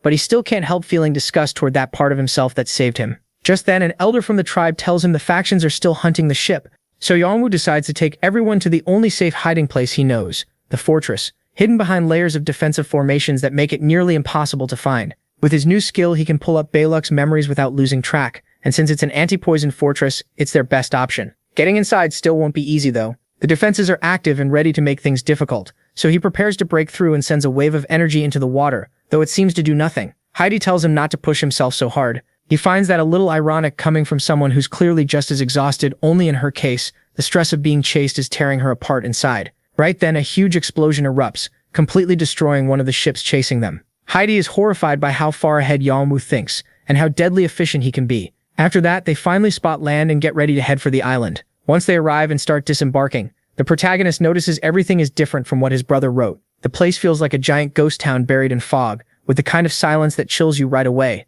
It's empty, but he can tell people were living there until very recently. There's unfinished food, open books, and tools left behind, as if everyone vanished in an instant. Then someone points to a tower, where a flag falls down. It bears Archia's emblem, leaving Yonwu completely shaken as he realizes this place once belonged to his brother's old guild. Heidi notices his reaction, but he pretends everything is fine, and decides to split up to investigate, sending the others another way. Heidi understands he wants them away from him. She promises to help, but can't hide her worry when she sees him walk off with murder in his eyes. Yonwu remembers that both Leonte and Bahal betrayed his brother, but Byluk and Viera Dune were directly responsible for what happened to him. Byluk even created the poison that slowly devoured his brother and cut off any chance of help. But what makes MC angriest is that after all this, they're still staining Artia's emblem on the island. His brother gifted him. Even though wiping everything out would be easier, he chooses to kick down the door and investigate first. Since they made so much noise arriving and got no response, he assumes nobody is left on the island. But that doesn't fit Byluk, who would never leave anything standing if he had truly escaped. He searches the tower's documents and finds nothing, which only makes him more uneasy. He keeps going deeper until he reaches the lab. There, he sends out all his spirits to inspect every corner, and they finally uncover a hidden passage. His brother knew this place very well. It was where he used to question his friend about why he needed an entire island, just for experiments. Even when he sounded polite, he was always trying to pull out the truth. What exactly Balak was trying to create? Balak's answer was clear and horrifying. He was chasing divinity. Now Yongwoo thinks he found what Balak was after when he sees a huge row of potions in front of him. They're anti-poison bottles. Balak wanted to use to recreate the mythology of his old world and make a god. He figures he may have succeeded in boosting divine power, so he calls for Boo, knowing more than half the bottles are probably deadly poison traps. He wants his scientists to study them and report back. Leaving the spirits in the basement, he keeps searching the upper floors, expecting to find the lonely madman in some gloomy room. But when he arrives, he finds it's actually much nicer than he expected, and he lets out a short laugh, realizing that no matter how monstrous Balak was, he still had something human left.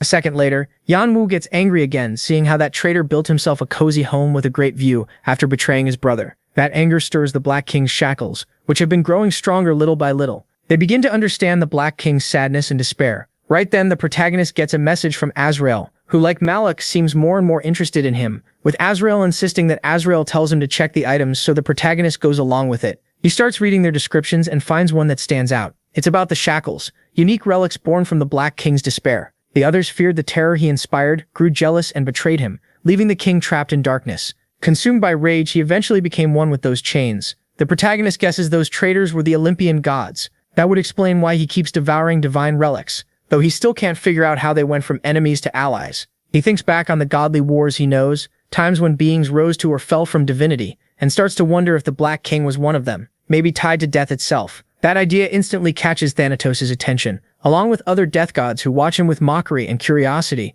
while both gods and death demons wait to see whether he can uncover the Black King's identity. He understands why. They know this power goes beyond necromancy or voodoo.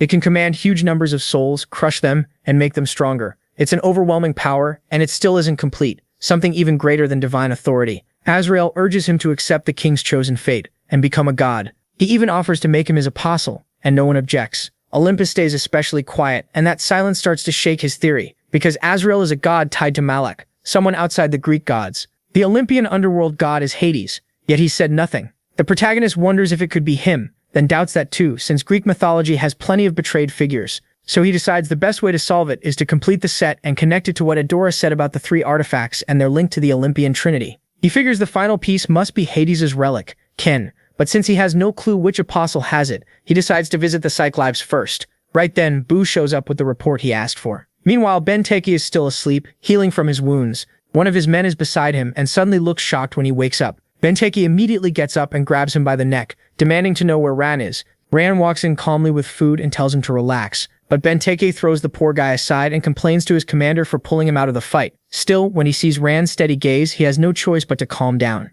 He doesn't want to repeat the mistakes of his former lover, so he accepts his subordinate's choices. Even so, he makes it clear he's focused on one thing: why his arm still won't regenerate despite Poseidon's blessing. Once he thinks it through, he finally smiles. Now he gets it. Jian has his severed arm, and since it's part of a god's vessel, it's basically pure nourishment. The voice in his head urges him to devour it. Poseidon answers with fury, but Jian starts absorbing it anyway. Benteke can feel that sensation from afar, and he actually enjoys the tingling, hoping Jian grows even stronger so they can have another wild fight. That boosts Jian's divine essence by a huge amount. It spreads through his whole body, mixing with dragon and demon essence, and changing every cell in his body. He also gains more knowledge from Poseidon, including water skills, and thinks that if he gains the water attribute, he'll grow much stronger later on. He earns even more hatred from Poseidon, but he doesn't care. Now that old weakness, only using fire and darkness will be much easier to deal with. The arm leaves him a little full, but wanting to absorb the rest of Benteke's power in their next fight. Sometime later, outside the floor, Sherpa appears, worried about him, and Nemesis scolds him too for leaving them out of his battles. In those fights, he clearly lost control and forgot the calm he needs for revenge. Jian can't deny that. He admits that deep in his mind, something is locked away like a beast waiting patiently to devour him, an inner demon he doesn't want to face. But at that moment, he accepts that the thrill of battle swallowed him, and that can't happen again. No matter who he faces, he has to stay cold. He admits how frightening that was and takes the advice of his companions seriously. Sherpa even tries to defend him from the dragon, who clearly isn't convinced. But Yanwoo's focus quickly shifts to something more urgent. Waltz, the annoying stalker he's been tracking through a safeguard he set before leaving. It shows them in real time what's happening at the River of Souls. There, the Queen of Spring is still fighting Ardbad and several other dukes in the Land of Blood, but even all of them together can't hold her back. The craziest part is that she isn't even using her main body. The protagonist is amazed by her strength, but the dragon is more interested in Jianwu's new projection skill, even though he's really just using one of his vassal's eyes, having planted his spirit inside that duke before Heidi helped him escape. The dragon says that's enough to distract Waltz for now, and she'll keep searching for him. But the protagonist knows all he has to do is keep running.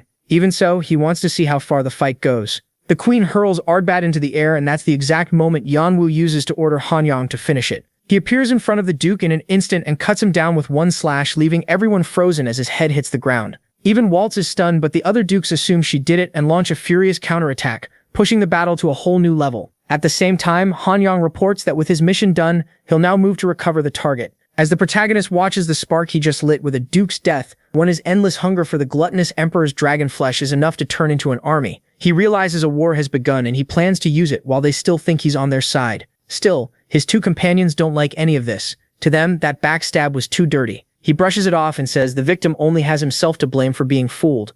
Meanwhile, Hanryang absorbs the fallen duke's soul, breaking past his own limits. The protagonist recognizes how much power the duke had, and when he's absorbed, the one watching is left in disbelief after learning everything that led to this point, though there's nothing she can do. And John feels no guilt. Both the duke and the gluttonous emperor betrayed his brother. Even so, he admits this time it was mostly luck. Luck that the duke was distracted, and that Hanryang found the perfect opening. Otherwise, it all could have gone wrong. That makes him realize that if he doesn't want to rely on dirty tricks again, he and all his men need to get stronger, just like Hanryang, who has now become a death noble while staying completely loyal to his orders. The scene shifts to Jahan on the ship. After his last move, they leave the island because mission time is running out. Even if he couldn't do much more, he did manage to burn Baluk's house and the whole island to the ground, and enjoys watching it burn. Next on his path is Triton, the organization backed by Poseidon and led by Benteke, his direct disciple. Its top officers are apostles of Orion, Antares, and Charybdis. According to Sito's mission, Jehon should kill them, though that's too difficult for now. Still, he was able to study the result of his draw with Benteke and discover his biggest weakness, his resolve, that unstoppable drive to push forward no matter what, like a conqueror. Jehon knows that whether from confidence or pride, Benteke will face him alone again next time. He plans to use that in their next battle, so until then, he'll prepare well. Days pass like that until they finally leave floor 29. Everyone celebrates, thrilled to still be alive, especially Heidi's group, who thank him for saving them. She feels relieved and knows she should thank the hoarder, but he's already jumping off the ship, tired of the waves and glad to be back on solid ground. Even so, he knows Triton is waiting for him again on floor 30. Then he's stopped by a shy Heidi who can't find the words, and the protagonist reminds her their contract ended when they arrived. She knows that, but something inside her still says she should stop him. Seeing her hesitate, he admits she's a rare talent, sharp-eyed and a natural leader, so she'd be a great choice. He tells her to come find him later. She doesn't fully understand what he means, and watches him leave. Meanwhile, he feels bad for not recruiting her right away, but seeing how many people depend on her, he decides to let her stay their leader for now. Meanwhile, in the castle of the Tritons, Rong gets a visit from Ted and Elaine, who came for the captain. Apparently, he finally had a little fun, and Rang explains that he's still recovering his arm. The others ask whether that treatment is really so special, especially Ted, who confronts him directly. That starts to annoy Rang, who knows Ted has done nothing to earn his respect. Still, he keeps control and moves to the more important topic, the hoarder, who seems to have recovered well from his injuries after clearing floor 29, and it's only a matter of time before he returns like a storm. Ted thinks Rang is exaggerating. The trial of the dead is too hard to clear that quickly, so he says they can relax. Rang insists they must not underestimate the protagonist, but Ted doesn't care, and Elaine cares even less, barely paying attention. Ted, confident that as the place's second-best warrior, he can tear the protagonist apart.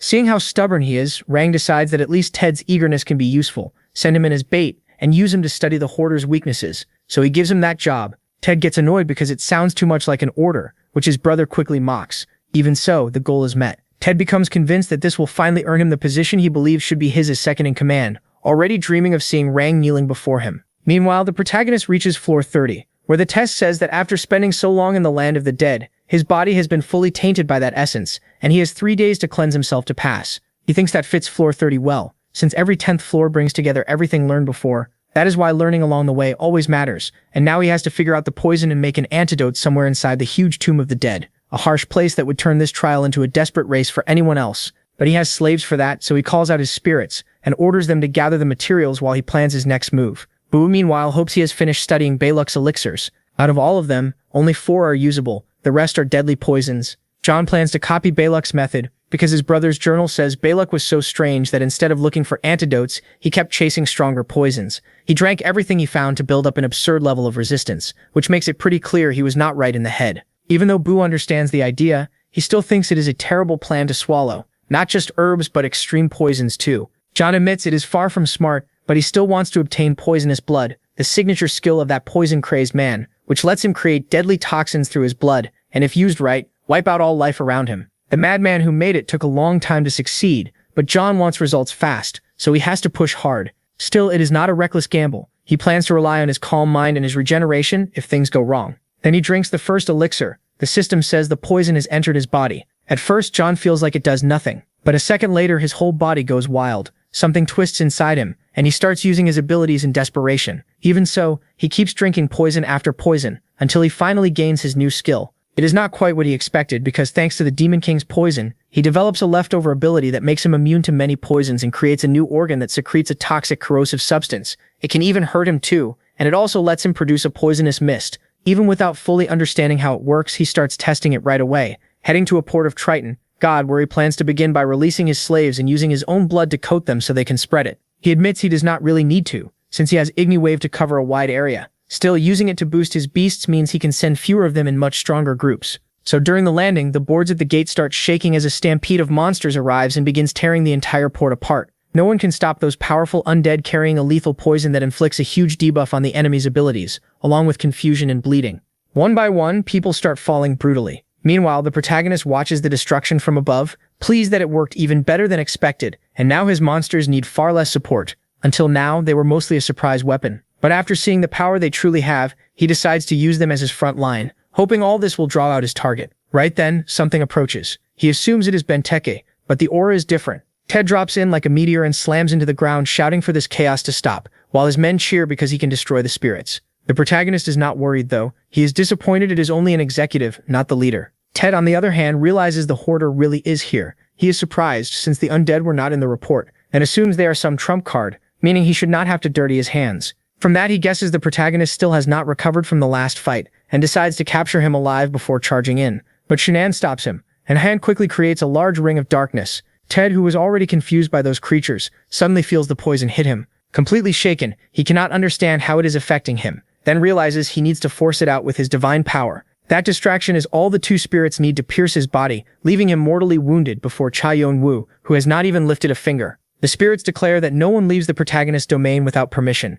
Drained and broken, Ted finally starts to accept death, but his pride keeps him fighting. He still wants to be the one who surpasses Benteke. He remembers the fight that decided the ranks inside Triton, where he lost to Benteke and was pushed into second place. He refuses to admit it was because he was weaker. In his mind, he only made one small mistake. And now that his rival lacks Triton and one arm, Ted believes he alone should hold the rank of captain. That is, ironically, his last thought as he is about to die. Agreed, the protagonist mocks, seeing it as something Ted never had the power to back up, while his energy is being devoured. To him, Ted is just a pitiful egotist, who never had a real chance against Benteke. As the executive's divine essence merges into his body, it angers Poseidon more and more, which makes Cha Yong-woo laugh, since that god never does much beyond complain. Still, one thing surprises him. Ted barely matches the power stored in a single arm of Benteke. He is not shocked that nobody cares about Ted's death, but he cannot understand why no one else has shown up, despite all this destruction. He is annoyed that even a massacre like this is not enough to force the captain to come out. Leaving what remains of Ted to his spirits, he starts thinking of another way to drag Benteke out, even if he has to force him.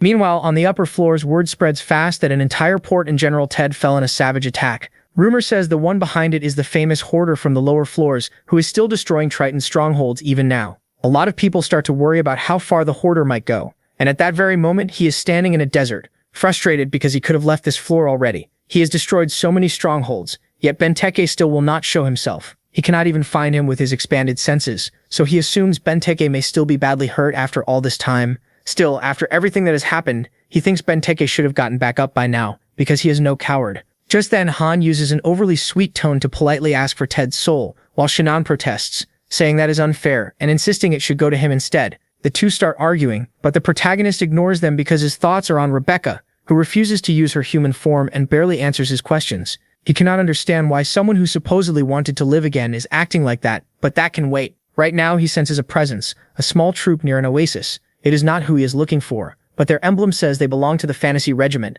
He remembers killing their leader near the start of the river, after being provoked. Normally he would not care, but the sickening aura around this group, as if they were waiting for him, gives him a bad feeling. So he heads straight there, completely ignoring his spirit's argument, and reaches the regiment's camp, where they seem far too calm, letting him walk in like an honored guest. Even so, the protagonist stays cautious when he is greeted by Craves, the regiment's commander, who says he only wants to talk. In short, the blonde man, acting as the regiment's second-in-command, ordered the clan to bring him in. But they took the order in the most literal way possible by force. That led to the earlier mess, something he still deeply regrets. The protagonist can tell he is sincere, but something still feels off. Even so, he accepts the apology, though he still does not fully understand why he was summoned. Kurtz thanks him for taking it so well, and explains that the clan leader wanted to meet him, calling him an old friend. That leaves the protagonist stunned, because only a few people could say that. Maybe the Horn brothers, or perhaps Khan and Doyle, if they are still alive. He thinks Khan is the most likely, since his natural leadership would fit. Even then, he doubts Khan could have cleared the floor that quickly without inside information like his own.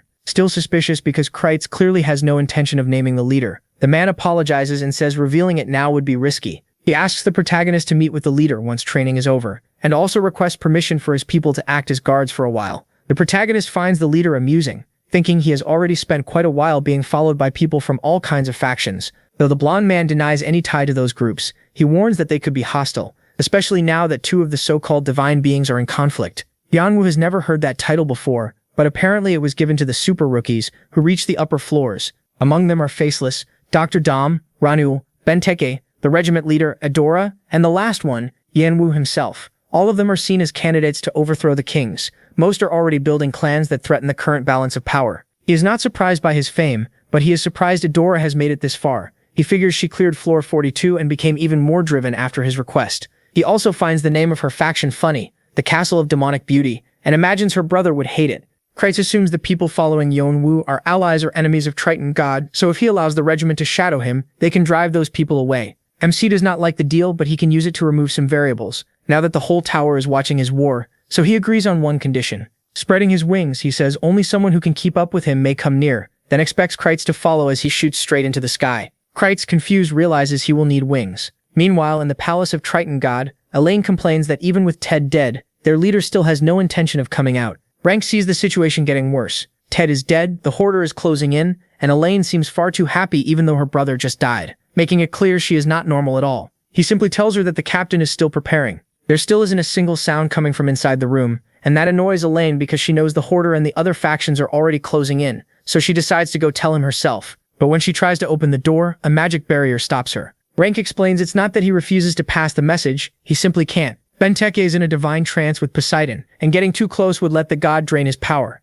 Instead of worrying, the woman gets excited and wants to know more, but Rank has no time for her, because unwanted guests are about to arrive. And then the protagonist finally shows up, annoyed that he had to travel so far just to find Benteke. He's surprised the castle is giving off such strong divine energy, so strong he thinks Poseidon may have descended in person. Still, he can tell something about what Benteke is doing. Feels different. As he looks over the area, the protagonist tries to decide his next move. He knows the people tailing him are split into two groups. One is ready to attack the second. He makes a move which would throw everything into chaos, a mess that could actually help him. There's also the other group, Kreitz's side, which won't interfere unless the protagonist gives the order, acting like a hidden trump card. So he starts sizing up his enemies, but it takes almost no time because there isn't a single troop guarding the castle. He walks in easily, moves through the place and reaches the spot where a calm Rank is waiting, the same man who pulled Benteke out of the last battle. He seems completely relaxed and offers a peaceful deal. The protagonist reminds him they were the ones who started this, and Rank apologizes and even offers compensation, leaving Yonwu genuinely surprised by how quickly he's backing down.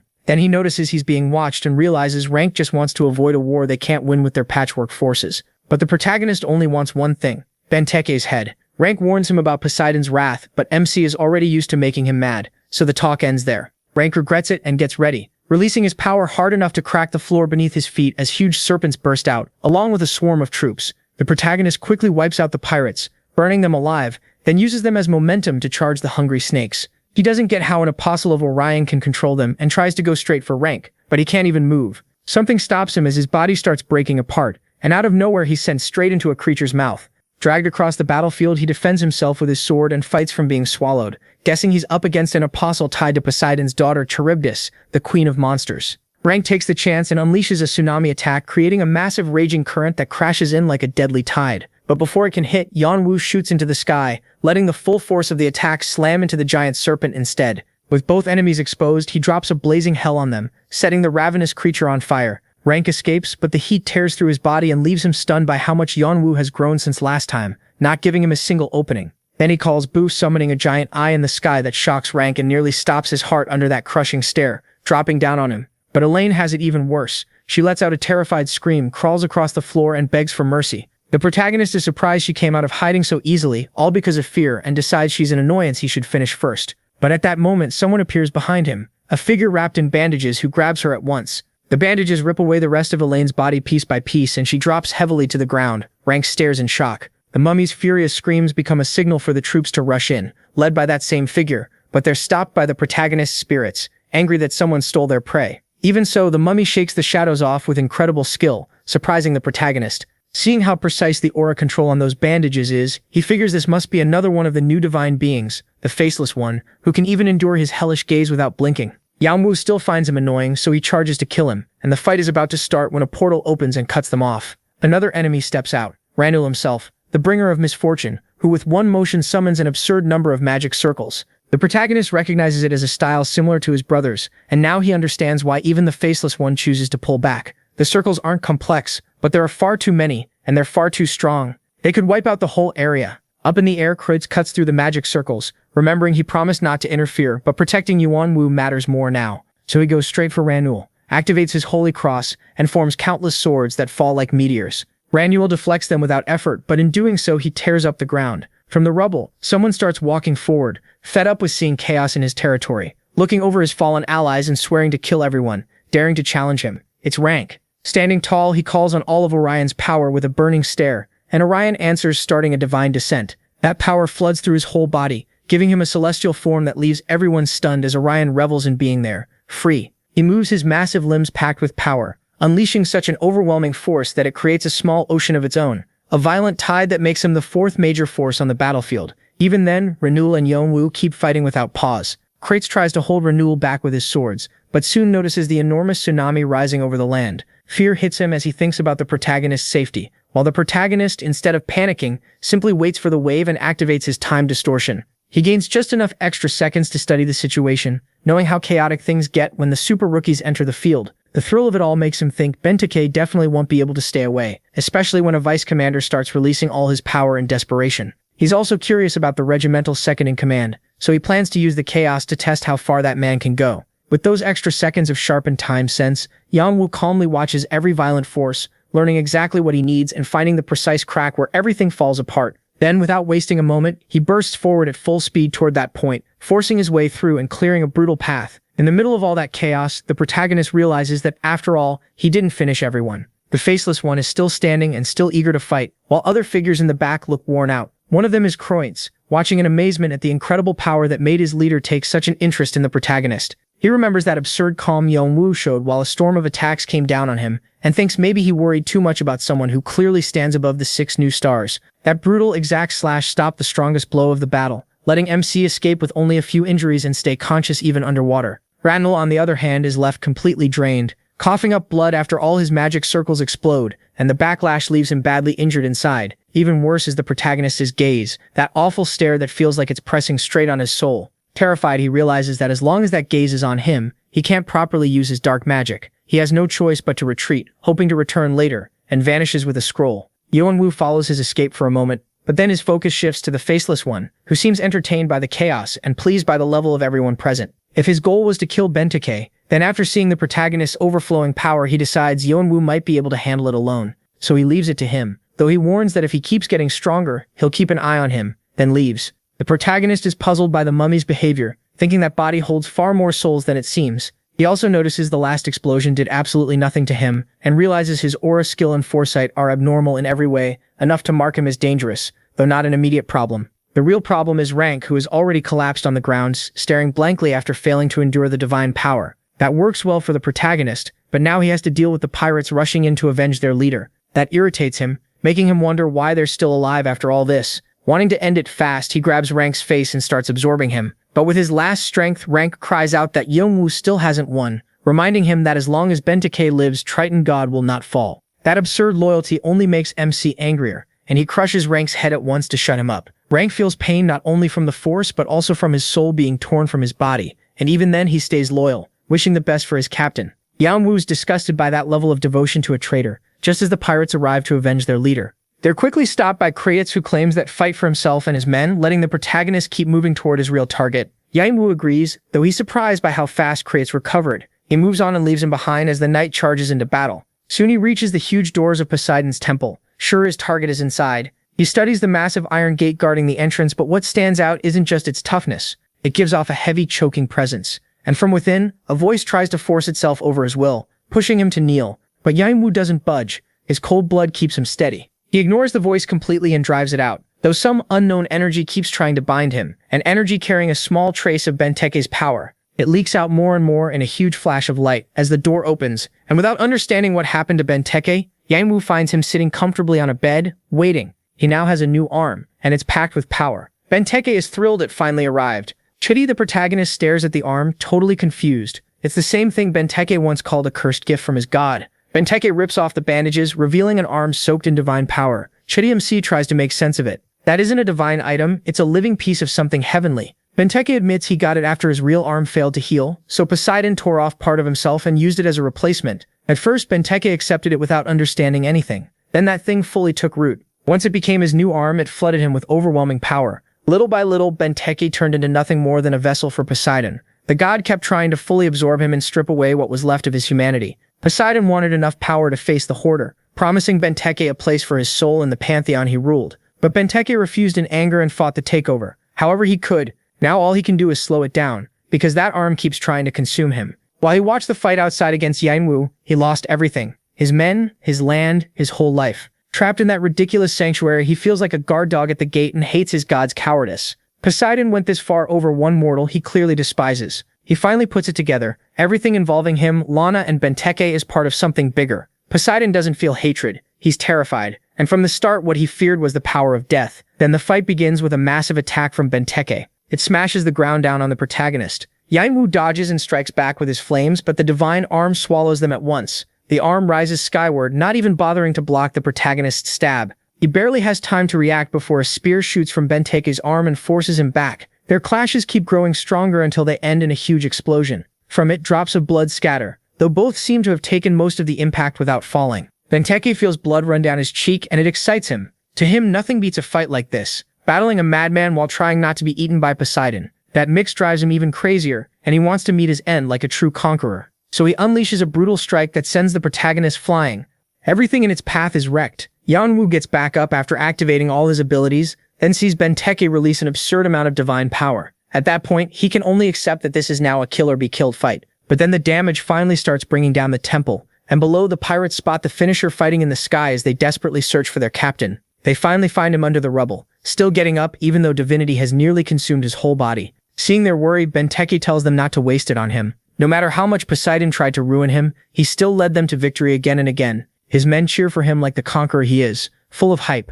Kratos watches in shock as a few words raise the pirates' morale, thinking Benteke is preparing them for a final war. But Benteke does the opposite. He orders them to scatter and hide until they can build their strength again. He tells them to leave everything to him, and promises he'll find them later. They obey and start pulling back. That leaves Kratos totally confused, as he orders his men to chase them. Now only Benteke and the protagonist remain. The pirate mocks the knight's stupid look when he sees them. Yang Wu can tell from Benteke's confidence that he seems to remember the time he managed to damage his mask, so he adjusts it just in case, assuming Benteke only wants to save his followers. But Benteke laughs at the misunderstanding. That's not why he did it. He wants to protect the value of Triton, God, where a leader can never show weakness. Unlike Lana, he won't let his men see him as anything but an absolute conqueror. Hearing Lana's name, Yang Wu thinks maybe his cover is blown, but it no longer matters. He grabs his weapon at the same time Benteke does, and they charge at each other with one clear goal: settle once and for all who the real winner is. Then the fortress fully sinks beneath the water, while their savage battle keeps going through giant flashes with no sign of an end. Yang Wu is already exhausted from landing so many critical hits. He pushes through the constant waves of his enemy's power. Benteke, now almost fully consumed by divinity, says this fight has already brought him back at least 20 times, and he even dodged the poison. But despite his casual attitude, Yang Wu can see his body is at its limit, so he attacks once more, shattering what remains of Benteke's guard and landing another direct critical hit to the chest. Sure, the fight is finally over. But Benteke stays on his feet, smiling even with the sword buried in his chest. Shaking, he admits Poseidon was right. He can't beat that lunatic. Even so, he reaches for the protagonist's mask one last time. In that final effort before accepting his judgment, he clings to his survival creed that only the strongest remain, but he still can't manage even that. He regrets not dying on his own terms as his body gives out and drops. The protagonist watches him fall, thinking the poison has finally kicked in, and all that's left is the finishing blow. But before he can reach him, something stops him, just as Poseidon tries to speak to his apostle one last time, though Benteke is already unconscious. Taking advantage of that, the god fully takes over his body. Yanwu freezes, not because Poseidon is here but because he descends with unimaginable power. MC guesses he used the deaths of the other apostles as a tribute, proving again what a vile madman he is. Now he finally stands face to face with him, mocking the fact that the god thinks he's important enough for an entrance like that. Poseidon doesn't fully get the remark, but it doesn't matter. Yanwu's at once. He drives Vigrid straight at Poseidon's heart and activates its bloodthirst, absorbing a huge amount of divine energy and sending his stats soaring. The protagonist knows perfectly well that Poseidon is a monster, but he also knows the god would never harm his apostles unless he truly feared the power of the Black King. And right now, more than ever, that power is something Yanwu does not want with all his strength. Completely unhinged, Poseidon grabs him by the neck and crushes down. He instantly sees the plan. The god wants to finish his descent before he can absorb more energy for his awakening. That leaves him only one choice: hold on and endure. Even when his own divine power starts to awaken, it comes out as a huge unstable glow because he has no followers and no experience. But then something unexpected happens. The other divine beings form a direct link with him, boosting their blessings. Athena, Hermes, Azrael, and Chios pour so much energy into him that for a second Yanwu understands what a real divine descent feels like. Their presences feel so close it's like they're breathing down his neck. And one of them really is Hermes, who shows up stunned that the boy is still creating miracles even in this situation. Poseidon rages at the interruption, while Hermes is outraged to see his protege being strangled. The sea god insists Yanwu is getting close to a terrifying power and tries to justify stopping him. Then another presence appears, touching the protagonist's cheek with unexpected warmth. Athena arrives and agrees that her uncle's intentions are obvious. She also says they'll act by their own rules. Fed up with his brother's children, Poseidon accepts the challenge and the struggle continues, creating a massive storm that churns the water into a giant whirlpool around them. Exhausted, Yanwu tries not to collapse as he watches the percentage of his ascension keep rising. Hermes, though present only in spirit, apologizes and says MC is like Heracles, someone who overcomes the impossible. Athena supports him too, sending calm into his mind, while the percentage rises further with the arrival of Azrael and Chaos, followed by all the gods and demons tied to death. Yanwu ends up completely surrounded by a divine cloak that speeds the process up even more. It's like a huge legion of gods and demons is holding him up from every side. His nephews tell the Sea King to surrender before it's too late, but Poseidon curses them all and keeps resisting. Meanwhile, as if stuck in a corner no one noticed, Agares pouts in jealousy because nobody called him. The protagonist is honestly relieved that little weirdo didn't show up, but once he realizes he's surrounded by gods and demons, he admits he needs all the help he can get, and finally agrees to let him come. Agares obeys instantly, appearing to claim what he thinks is his and attacking Poseidon. The sea god seems to freeze up while Yanwu keeps clinging to him. Agares gladly pays him back for all the time he spent choking him, warning everyone else not to touch what belongs to him in such a crazed voice that even Poseidon sees him as completely insane, right before Agares rips off his head and sends it flying downward. The protagonist absorbs it, gaining a huge amount of divinity. He ends up just one step from awakening, and at least it feels like this is finally over. He hopes everyone will just leave now, and then Agares starts laughing like a maniac. At least he admits it, he's crazy about the protagonist, declaring in a weirdly aggressive romantic tone that Yanwu must not die because if he does, Agares will follow his soul into the afterlife and devour it. Fed up, the protagonist tells him to get lost and cuts off the summoning link, along with the other divine beings who start fading away. Only Hermes remains for a moment, leaving with a smile. Athena also stays behind for a bit. The protagonist had never seen her before, and with power that great, he might have guessed she'd be cold or cruel. But her sincere smile and warm eyes tell him otherwise. So he asks why she's kept helping him ever since she gave him the shield of Eris, and protected him from Agares, thinking it all must be because of the Black King. That leaves the goddess speechless. Yanwu takes that as a yes, but before she goes, Athena promises to explain everything when he reaches her side, then disappears in a bright flash. But he still isn't alone.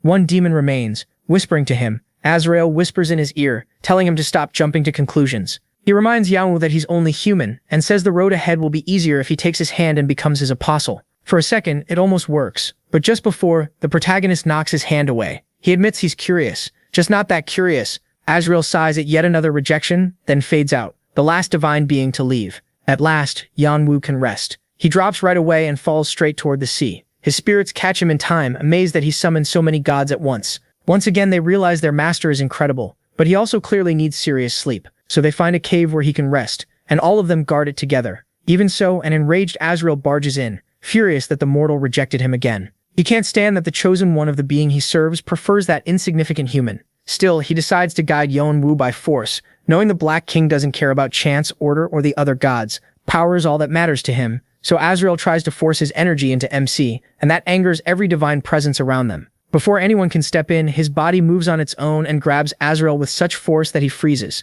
Looking into those eyes, he doesn't see Yeonwoo. He sees something else inside him, something furious that its fun was interrupted. Terrified, Azrael tries to apologize, but the Black King won't hear it. The grip tightens, then slams him down. As they struggle, golden threads appear, stretching out to distant platforms. Azrael instantly realizes they connect to his real body. Yeonwoo's body, now bearing black crow wings, studies those threads while ignoring Azrael's desperate cries. Then it seizes his lifelines and tears away his divinity. The Black King does it without mercy, ignoring every plea until Azrael is left in a huge pool of blood like a stain on the floor. After that, the possessed Yeonwoo steps back, strangely hollow at how easily a being can die. Then his shackle starts to glow with a purple light, the sign that the King's Seal of Sorrow has activated. Even if Azrael was a fool, in the end he still proved useful, and letting the Black King out at least gives him some time to enjoy being free.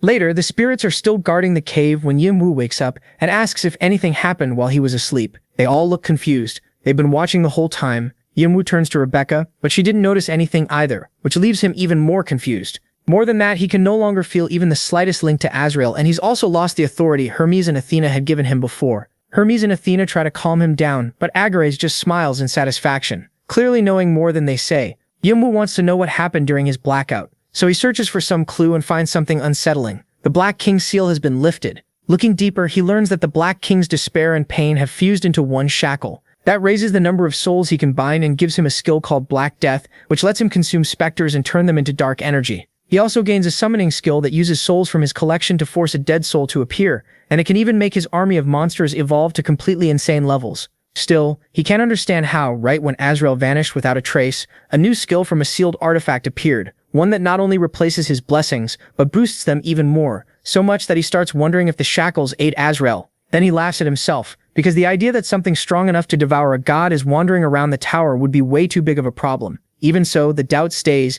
and he keeps asking himself what really happened. Meanwhile, in the sea god sanctuary on Olympus, on the 98th floor, Poseidon fumes over how they stopped him. He can't believe they were that foolish. That kind of stupidity is what he expects from his nephew, not from every god and demon tied to death joining a mortal who could become a huge threat to the tower. So he decides to stop Yeonwoo, and since his brothers aren't around, he turns to his sisters Heir, Demeter, and Hestia. Back with the protagonist, he gets tired of overthinking it, and sticks to what matters. Azrael is gone, he's stronger now, and one annoying stalker is finally out of his life. So he focuses on his new skill, which lets him forcibly summon a soul from the underworld. As long as it's someone familiar or tied to an object, the soul keeps its free will, and unlike the souls he collected as followers, now he can bring back anyone in the afterlife. Thinking of all the deals and advice he could get from the dead, he tests it right away, spending a huge number of souls to try talking to Benteke again. The energy gathers and starts taking shape, swelling until it bursts apart. His first try fails completely, just like Yeonwoo expected. The pirate's soul had been completely devoured by Poseidon during the descent, so he rules out any souls that never reach the afterlife and needs to pick someone else. Then he sees his pendant, and the answer is obvious: Lana. The energy condenses until it forms the spirit of the former pirate, who appears with an empty stare and asks who summoned her. Yeonwoo takes off his mask, and with one motion he leaves her stunned by showing that familiar face. Lana breaks down right away, crying as she believes Cha MC is alive. Sure, that's why she never found him in the underworld. She throws herself into his arms and hugs him tightly, grieving for how scared and alone he must have been all that time, unable to hold back her joy that her boy is still alive. Yeonwoo stays quiet. Later, once she calms down and feels a little embarrassed, Lana apologizes for showing such a pathetic side. Now she understands that the person before her isn't him, but his twin brother. She greets him with a bow, guessing that if he called her here, then they must have something important to discuss, though she admits she'd rather do it with alcohol. Luckily, Yeonwoo happens to have plenty of the German beer Lana liked, and he's surprised that souls really can drink. Apparently they can drink a lot. He even pulls out some of Galliard's stash for her, hoping he won't get mad, though somewhere far away, Galliard suddenly gets chills. As he keeps bringing out the elf's reserves, Yeonwoo tries to explain everything that happened over the last 5 years, but Lana takes over and fills the talk with stories about herself and his brother. He doesn't mind. Seeing how excited she is makes him realize how much she cared about his brother, and for him, it turns into a good talk. Sadly, their time runs out, and the protagonist promises to see her again. But before she leaves, she asks for her necklace.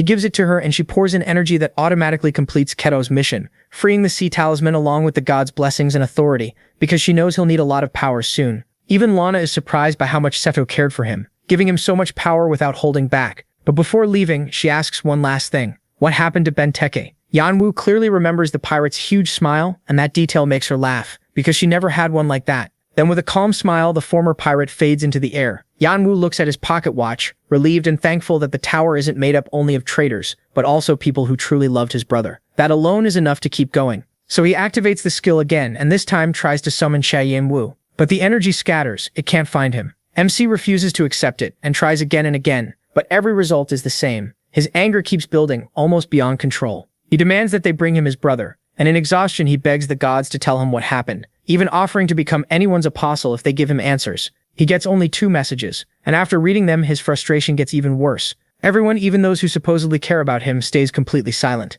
Yanwu curses and closes the windows, forcing himself to think clearly. If the summoning failed, then the target must still be alive. That means finding his brother's body was not some cursed dream. The other option would be total soul destruction, but from his memories he never went through anything like what happened to Benteke. With both choices ruled out, he still can't understand what happened. Even so, his calm mind finds a third possibility. His brother's soul may be bound to a transcendent. He remembers that some of their apostles can keep souls in any state they want, which means Xia Yunwu could be in one of their hands. It makes sense considering the protagonist himself carries several souls with him. With that theory in mind, he imagines his brother betrayed in life and now trapped in someone's collection, suffering, and that means he has to find him fast. So he plans to search for answers on the 50th floor where the ancient dragon who brought his brother's body to the earth lives. Kalitus. Right then, Nemesis appears, worried by how out of control his emotions are, and Yanwu tells him everything. The dragon is just as shocked by what happened to his former master. Then MC notices a small hand mirror, and realizes that going to the dragon temple might not give him anything new, it could just waste time. So he decides to use Frisia's mirror, which lets him connect to the desk after all this time. It's time to make contact again. He pours energy into the mirror, and it links him to the friendly Atron, the merchant who became his manager. Atron complains that it's been years since he heard from him, and inwardly grumbles that even though their deal got him promoted, Yanwu hasn't bought anything in ages, leaving him bored with nothing but paperwork. Still, now that he sees him again, he thinks he might finally make a sale, so he hopes he has money. The protagonist immediately asks about the 3 Cyclopes. Achina knows them well, the trio of smiths who forge weapons for the Olympians. So Yonwu asks Atrian for information on the Cyclopes and where they are. Atrian thanks him for trusting the table, but says this request is harder than it sounds. Luckily, MC knows how to get results. He offers a pile of gold and Atrian is suddenly fully on his side. The first lead points to Persephone's temple, where the trio was last recorded about 200 years ago. He finds that useful and pays up, then asks if Atron knows anything about Hades too. Atron bets that if he brings back something worthwhile, the reward will be even better. That thought wins over all his loyalty.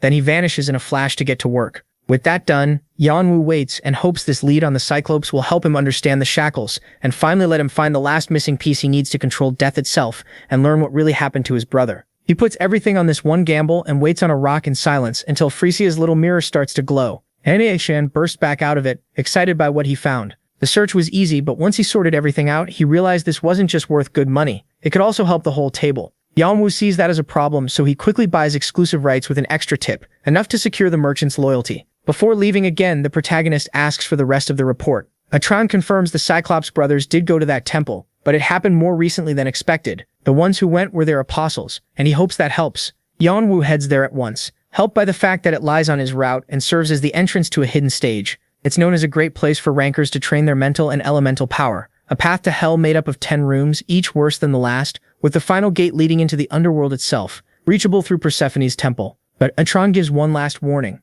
During the search, no one seemed too shaken, since strange things had happened there before. Among the gathered reports, one of Agarus's apostles who escaped once drunkenly said that Hades had called them. That immediately raises Yanwu's suspicions. There's barely any information on Hades or the underworld, and he figures whatever happened between Hades and the Cyclopes was buried by time. Atron can tell MC knows more than he does, but he only pays for secrecy, saying nothing, convinced they won't dig up much more about Hades or the Cyclops brothers anyway. Still, he's confused, because after all the times he has pushed death to the edge, Hades has never shown up. That makes him think the god's absence is tied to the Cyclops' disappearance, and he at least hopes to learn something about Cain and Hades' divine artifact. Atron, though, doubts anyone can get information on that god and says goodbye until the next job. Meanwhile, Yanwu moves out with one top goal: find the brothers. On the way to the temple, someone suddenly appears. Kreutz looking seriously worried because he hasn't heard anything from the protagonist since the battle at Triton.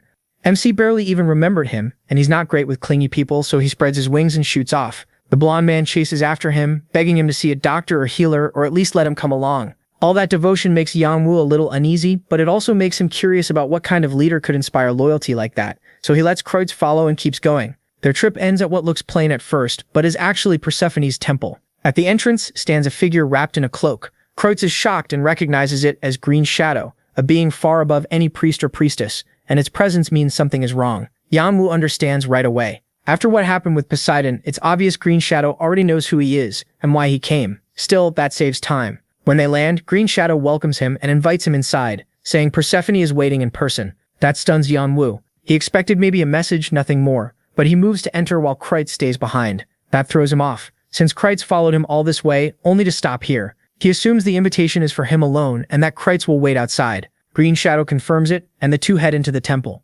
Inside, it's far humbler than most, and Yanwu is surprised that a hunter was the first to greet him. The warm feeling there even stirs Rebecca, who seems to miss her old life. Green Shadow admits it's unusual for someone like that to serve in a temple, but explains that as Demeter's daughter and Hades' wife, Persephone needs constant care because of the huge role she plays in the cycle of the seasons, handling the power of life and death inside an endless flow of time. For Yanwu, it feels like a direct reflection of his own power over death. Green Shadow leads him onward until they reach a glowing field, and he's told to enter without shoes or weapons. He obeys and walks through the garden, amazed to finally stand inside the temple. For the domain of the underworld's goddess, it's nothing like he expected, bright and beautiful. Then a voice catches him off guard while he's distracted. It comes from a beautiful girl with a gentle smile. He recognizes her at once as Persephone. Even so, she lacks the overwhelming divine pressure other gods carry, even when they hide it, like Hermes. From her, he feels nothing at all. If this weren't her temple, he'd think she was just another player. Even so, he introduces himself as politely as he can. With a small gesture, Persephone makes a tea table and invites him to sit and talk,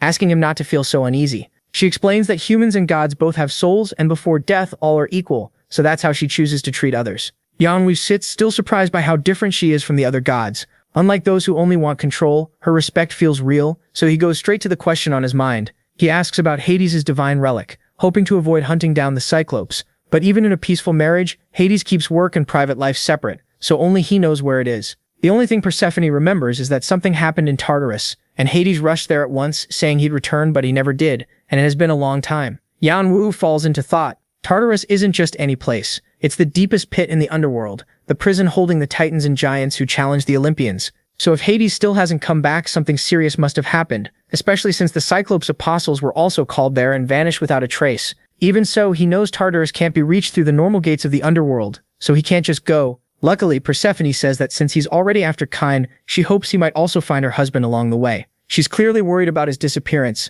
Yanwu wonders how a mortal could do that when even Hades' brothers could not, but she knows very well about his bond with death. That makes the protagonist think of the Black King, and the mood shifts for a moment. Still, she makes it clear that she knows all about the Black King as a transcendent of life and death, but can't say more because of an oath sworn on Stygia. Her parents made that oath out of deep fear of the king, but her generation is tired of living that way. So she says she'll help however she can. But right now, she needs him to go down to Tartarus and learn what happened to her beloved. With that, she unlocks his mission and grants her blessing. Yanwu knows he would go there even without being asked, but the problem is he has no idea how he'll pull it off. Still, he chooses not to rush ahead and accepts the mission. That alone makes her visibly relieved, though one last question remains for him. He needs to know where his brother's soul is. The moment he asks, her expression turns cold and distant. She explains that while managing the underworld without her husband, she doesn't know everything that happens there. Even so, she promises to look into it as thanks for his help. After saying that, she leaves, but Yanwu can't shake that look from his mind, a painful mix of sadness and guilt. He feels sure she knows more than she chose to tell him.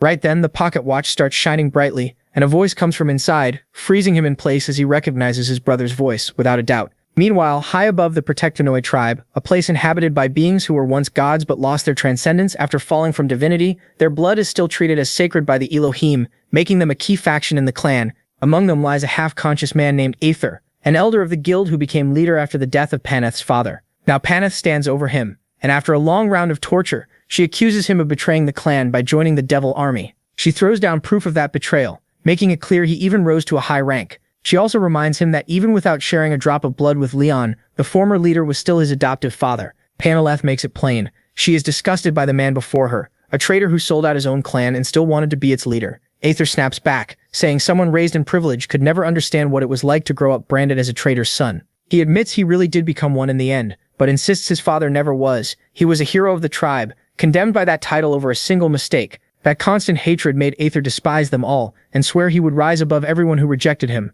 no matter who he had to join. Paneth acts like Aether's story is already over, and he's honestly shocked when he realizes they really plan to execute him for treason. With death right in front of him, he quickly changes his tone and pretends he was just a helpless puppet used by the demon army. He denies having anything to do with Lone's death and begs for mercy with everything he has left. Annoyed, Paneth takes that chance to put something around his neck. Heir instantly recognizes it as the Ring of Raimono, an item even transcendence fear, and her first order is simple: be her damned dog. Soon after, the tribe receives its first prophecy in ages, sent through the oracle by the Olympian gods. It says they must descend into the deepest darkness before they can rise again. The message shakes everyone. The chance to regain their divinity feels like hope they had already lost, so they quickly gather a huge expedition led by the young descendant with the strongest royal blood, sure she will lead them to success. In a formal ceremony, the elders place all their faith in the chosen woman, and she fully believes she will come back as a god. From afar, Aether watches it all, burning with frustration as he remembers that his father once trusted him that same way. He always wanted that trust for himself,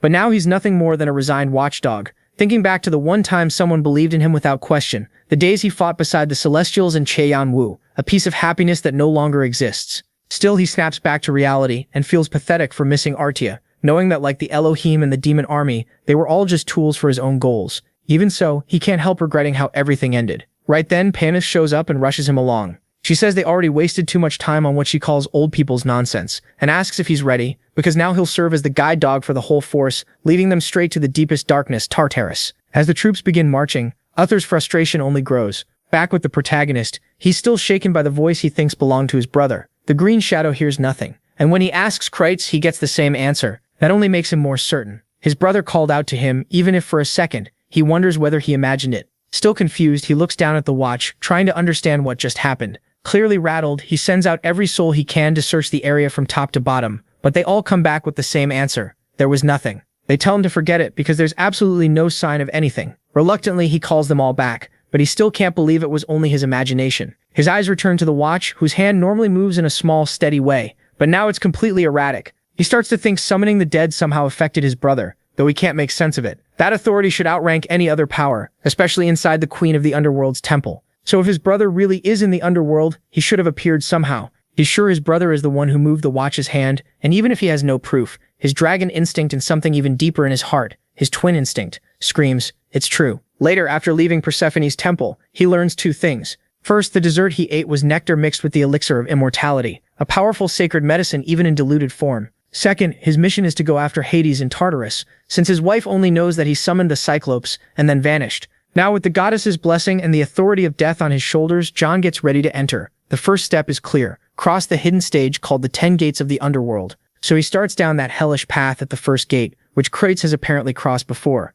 Kreitz complains about facing the heat and poison again, worried the protagonist might get hurt. But John barely listens. He and his pets seem to enjoy this hellish place, which deeply unsettles Kreitz, who has no idea John also enjoys being poisoned, since it boosts his abilities and even earned him the title of Fire King. He's almost disappointed by how easy this feels, though. After thinking it over, he remembers they're in the underworld, a place perfect for someone with fire affinity, darkness, and authority over death. Kreitz, on the other hand, uses sacred power, the exact opposite of this place. Realizing how useful that could be, John decides to keep him around. That matters even more after noticing Kreitz's holy sword. Sakafar has been complaining non-stop since the moment they entered, and Kreitz knows it because he can hear her. There's not much he can do to calm the blade, and John is surprised to hear that the blonde can talk with his sword. Kreitz is even more shocked that John acts like that's strange, because John understands that resonance without any trouble. It's a high-level skill used by elite warriors of the Horn tribe, so the fact that Kreitz uses it so naturally proves his talent is exceptional, especially since he doesn't even belong to the race most famous for that technique.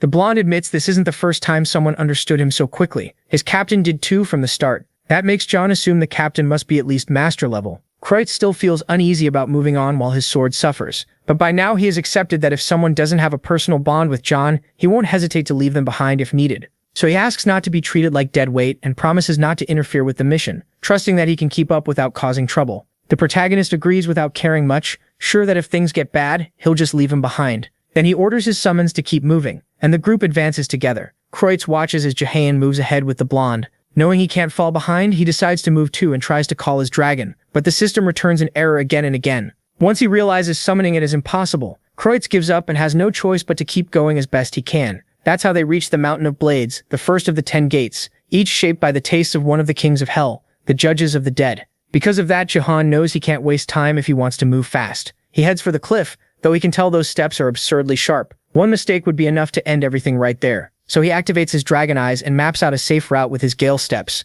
He moves through the blades with ease, rushing ahead and leaving the other players behind as they struggle just to stay standing. When they see that speed, many assume it has to be the Hoarder, and start accepting that he's someone already close to divine. That lets him reach the second gate without trouble, the Lake of Boiling Fire. Jahan gets ready to cross, thinking fire is still better than many other things. The problem is finding a place to launch from. He considers using his fire wings but knows they won't carry him all the way, and swimming would be even worse. The moment he got tired, he'd sink and die. Just then, Sidu's collar starts to glow, showing that the authority once held by Lana has passed to him. It grants him the rank of apostle, and as king of the sea, control over his offspring.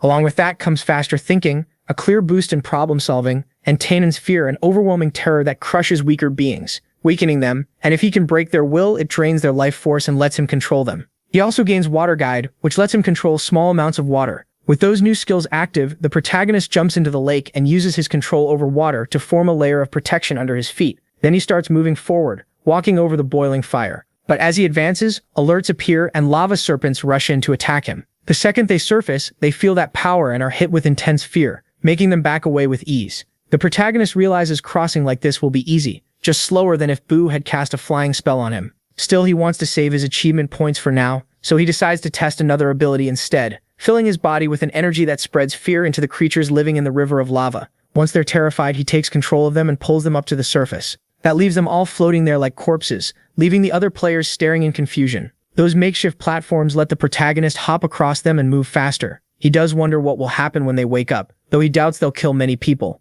Sometime later, Kreitz drags himself in with shaking legs, totally exhausted but glad he managed to reach the lava lake for the second time. So he assumes the protagonist can't be very far away, since this area shouldn't be easy for anyone. Then he notices the huge number of dead beasts floating on the surface, and hears the players at the lake non-stop complaining about the Hoarder, so it's easy to put the pieces together. The protagonist already came through here and caused all this. Kreitz can only sigh in silence, feeling like his body is finally reaching its limit. Meanwhile, the protagonist keeps moving from gate to gate with disturbing ease until he enters a swamp packed with different poisons. They keep infecting him without stop. The toxins are so vicious they pierce even his defenses, but he refuses to stop because the Cyclops were last seen in this area, and that alone is enough to push on. Luckily, his medicine is much better than Atron's, so he won't melt like everyone else here. The real problem is that the overload of poison makes tracking anything nearly impossible. Even though he didn't want to rely on that yet, he realizes he has no other choice, so he decides to call Boo to wake them up. Then, in a language no one can understand, Boo starts chanting, and magic spreads through the swamp. It pulls things in from every corner,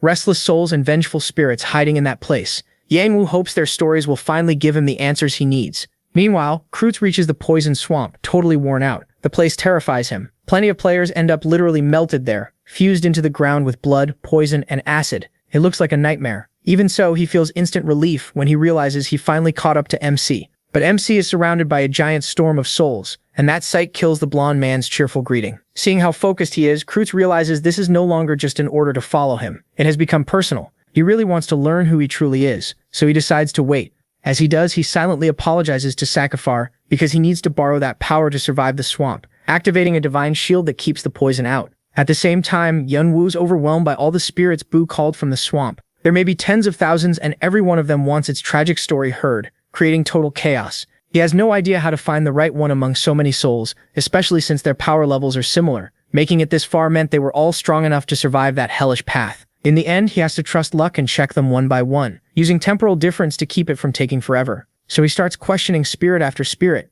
until he finally finds the one he needs, a soul glowing bright green. Hermes and Athena watch closely, confirming he's right, and he immediately pours in part of his will. That syncs the two souls and triggers the memory replay. The scene shifts. He sees three brothers running across the lake of fire, chased by some unseen presence. The oldest, leading them, tells them not to stop until they reach Tartarus. He's also carrying a chest. Yangwu realizes he's watching the apostles being hunted. Something is after them, though he still can't fully tell what it is, and he watches Balin split with Tar his ifsti. The pshim what he does with Zhao's. Their whole journey until they reach the swamp, where that presence it finally shows itself as a sinister force moving fast behind them before taking the shape of a huge silhouette.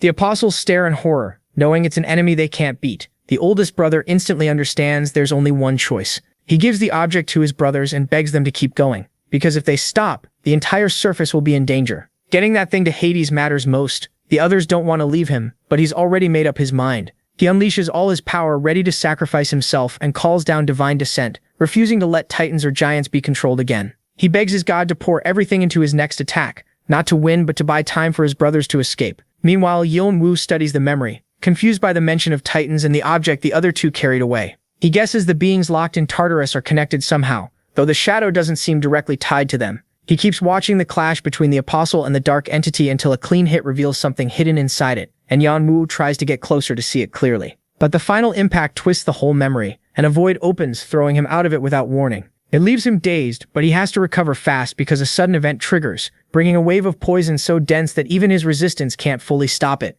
Only his cold focus lets him stay conscious. From outside, Kreitz watches in real fear, as something twisted rises from the ground, a poisonous spirit-like creature slowly lifting itself before them. It keeps crawling out of the earth, and Yeon-woo is stunned by what his senses tell him. This thing is ready to fight. The protagonist decides he can handle it, and takes to the air, stopping right in front of the titan made from suffering souls. They beg for the pain to stop and cry out for someone to save them, making it clear this is the same thing that chased the apostles. It's a shapeless mass forced together from spirits full of hatred and poison, and the toxic aura around it is so thick it almost burns his throat. It's strong enough to test his skills, but that's not even the worst part. More of them are rising. Yeon-woo figures these anomalies may be exactly what Hades is searching for, but he doesn't have time to think, because the giant creature, now fully formed, throws the first punch. He dodges at the last second and draws his weapon. The fight turns destructive right away. Soon, Yeon-woo ends up exhausted, inside a crater trying to stand after the last hit and admitting how tough this monster really is. He barely gets back up before he has to leap away from another attack. Then he activates Declaration of Domain, along with everything else he can use before another massive punch shakes the whole area. He blocks it as best he can, but the shockwave tears up the ground around them. Then he calls out his spirits, and one of them, furious to see its great master pushed this far, opens a portal. From it comes a skeletal hand that crushes the titan's face, sending it down into a ravine. But the relief doesn't last, because more start climbing up from underground. So Yeon-woo releases Henryong, Shannon, Nemesis, and Chirpy, all of them ready for an all-out war. He admits they weren't this strong before, but now his allies are powerful enough to face titans. Right then, a memory from the old Cyclops apostle slips in. The old man is lying on the ground, badly wounded, stripped of divine power, facing that titan of grieving souls. This is the final memory of that spirit. Yeon-woo realizes this must also be the moment the apostle dies, so he pulls him straight from the underworld, and the apostle appears as a soul bound to that land. He's completely confused about how he's here after clearly dying. Yeon-woo is surprised that after all this time, the apostle's memory is still intact. Sadly, he has to deal with something else first, so he turns back to the battle with the titan.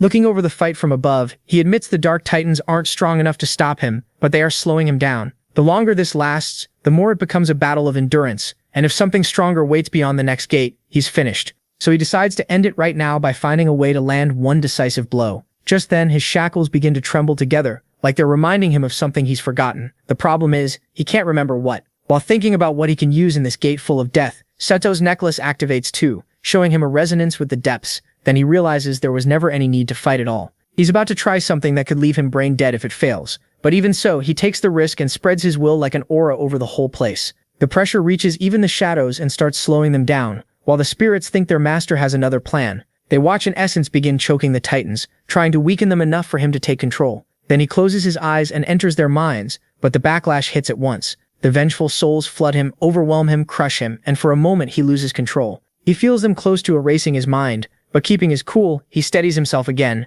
and decides to treat them like any other soul, break them by forcing down even more pressure. His power collides with that endless sea of suffering souls, and the clash turns into a huge spectacle that Kreitz watches from afar, unable to believe anyone can hold that much power without breaking. Then Yeon-woo activates Soul Collector, starting to absorb a massive number of souls straight into his collection, gaining more energy to keep the rest contained. But the ghost level is too high, and things start slipping away from him, so he has no choice but to release Nemesis. Nemesis appears, imposing but clearly confused that his master wants to rule something he hasn't even killed. Still, he helps by forcing the creature into sleep. Using that chance, Yeon-woo raises all his power and unleashes it, driving the thing into the abyss. Little by little, the souls give in, and at last the suppression is complete. Kreitz sees the whole thing clearly, and he simply can't believe what he just watched. Later, Yeon-woo checks his collection and sees it now holds more than 100 souls. He's shocked, since he shouldn't even have room for that many. He figures he's using the void's extra space, and he's honestly thrilled to have gained such high-quality spirits. Then Nemesis cuts him off, telling him to stop messing around, because he's the one stuck carrying all those ghosts inside his void. MC tells him that's how he charges rent for the Philosopher's Stone.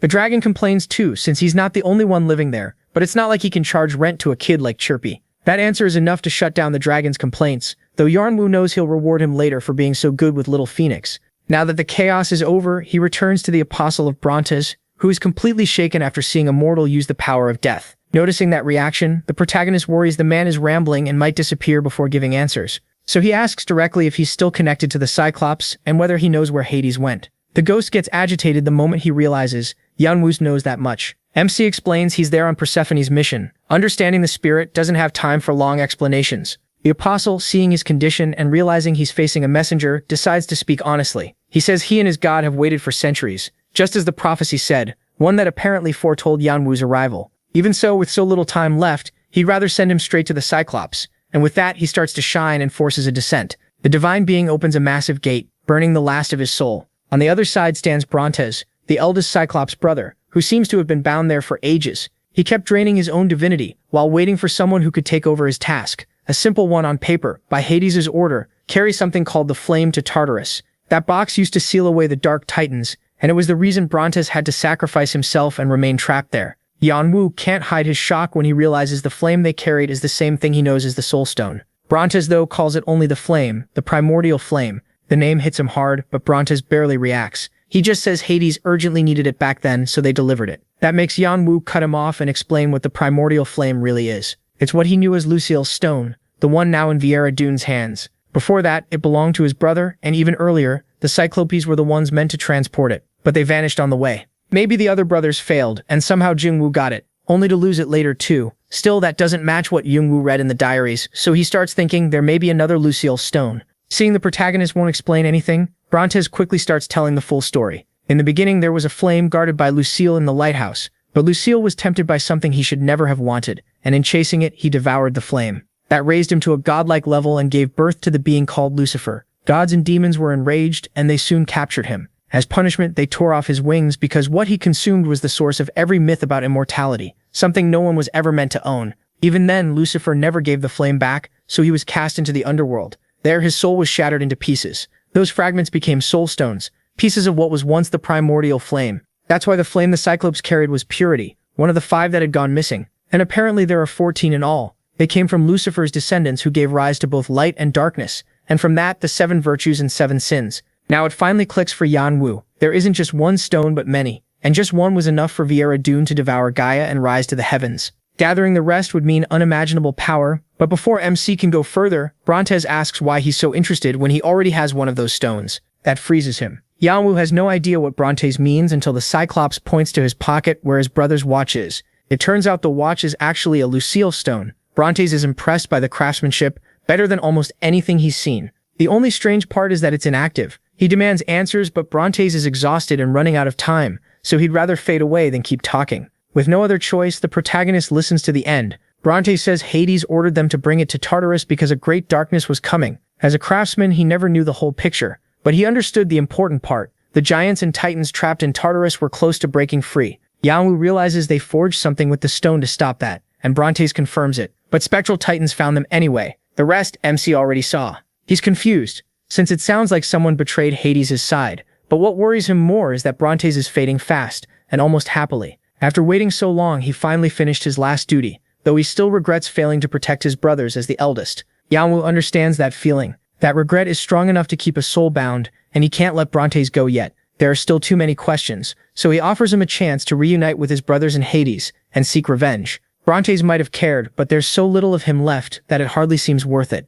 Even so, the protagonist holds out a hand and offers a soul contract, knowing that just like Brahm said, once transcendent beings die, they can be controlled like any other soul. Brontes, nearly gone, stares at this so-called descendant in disbelief before accepting the deal with Yanwoo. Just like that, Brontes the Cyclops becomes his subordinate. His form stabilizes again, but he's clearly upset that in a weak moment he let a mortal bind him. Still, seeing MC as a descendant of the one who cannot be named, he decides to accept him as master, and assumes Yanwoo kept him for one reason, to ask more about the flame, so he asks how to fix the watch. Meanwhile, Kreutz is still stunned that the protagonist claimed a god's soul and is now using it, leaving him totally lost about who Yanwoo really is. Brontes explains that the watch doesn't need repair. It still works. The real problem is that all its functions were sealed on purpose. That hits MC hard. He'd been carrying an insane power source all this time, so he asks Brontes to unseal it. The answer is a firm no, not because Brontes refuses, but because he can't. He instantly recognizes the hand of the smith who made it. The workmanship rivals his own, even though the design clearly came from a mortal, so he asks if Yanwu knows who created it. He knows very well. His brother would probably be proud to hear that praise,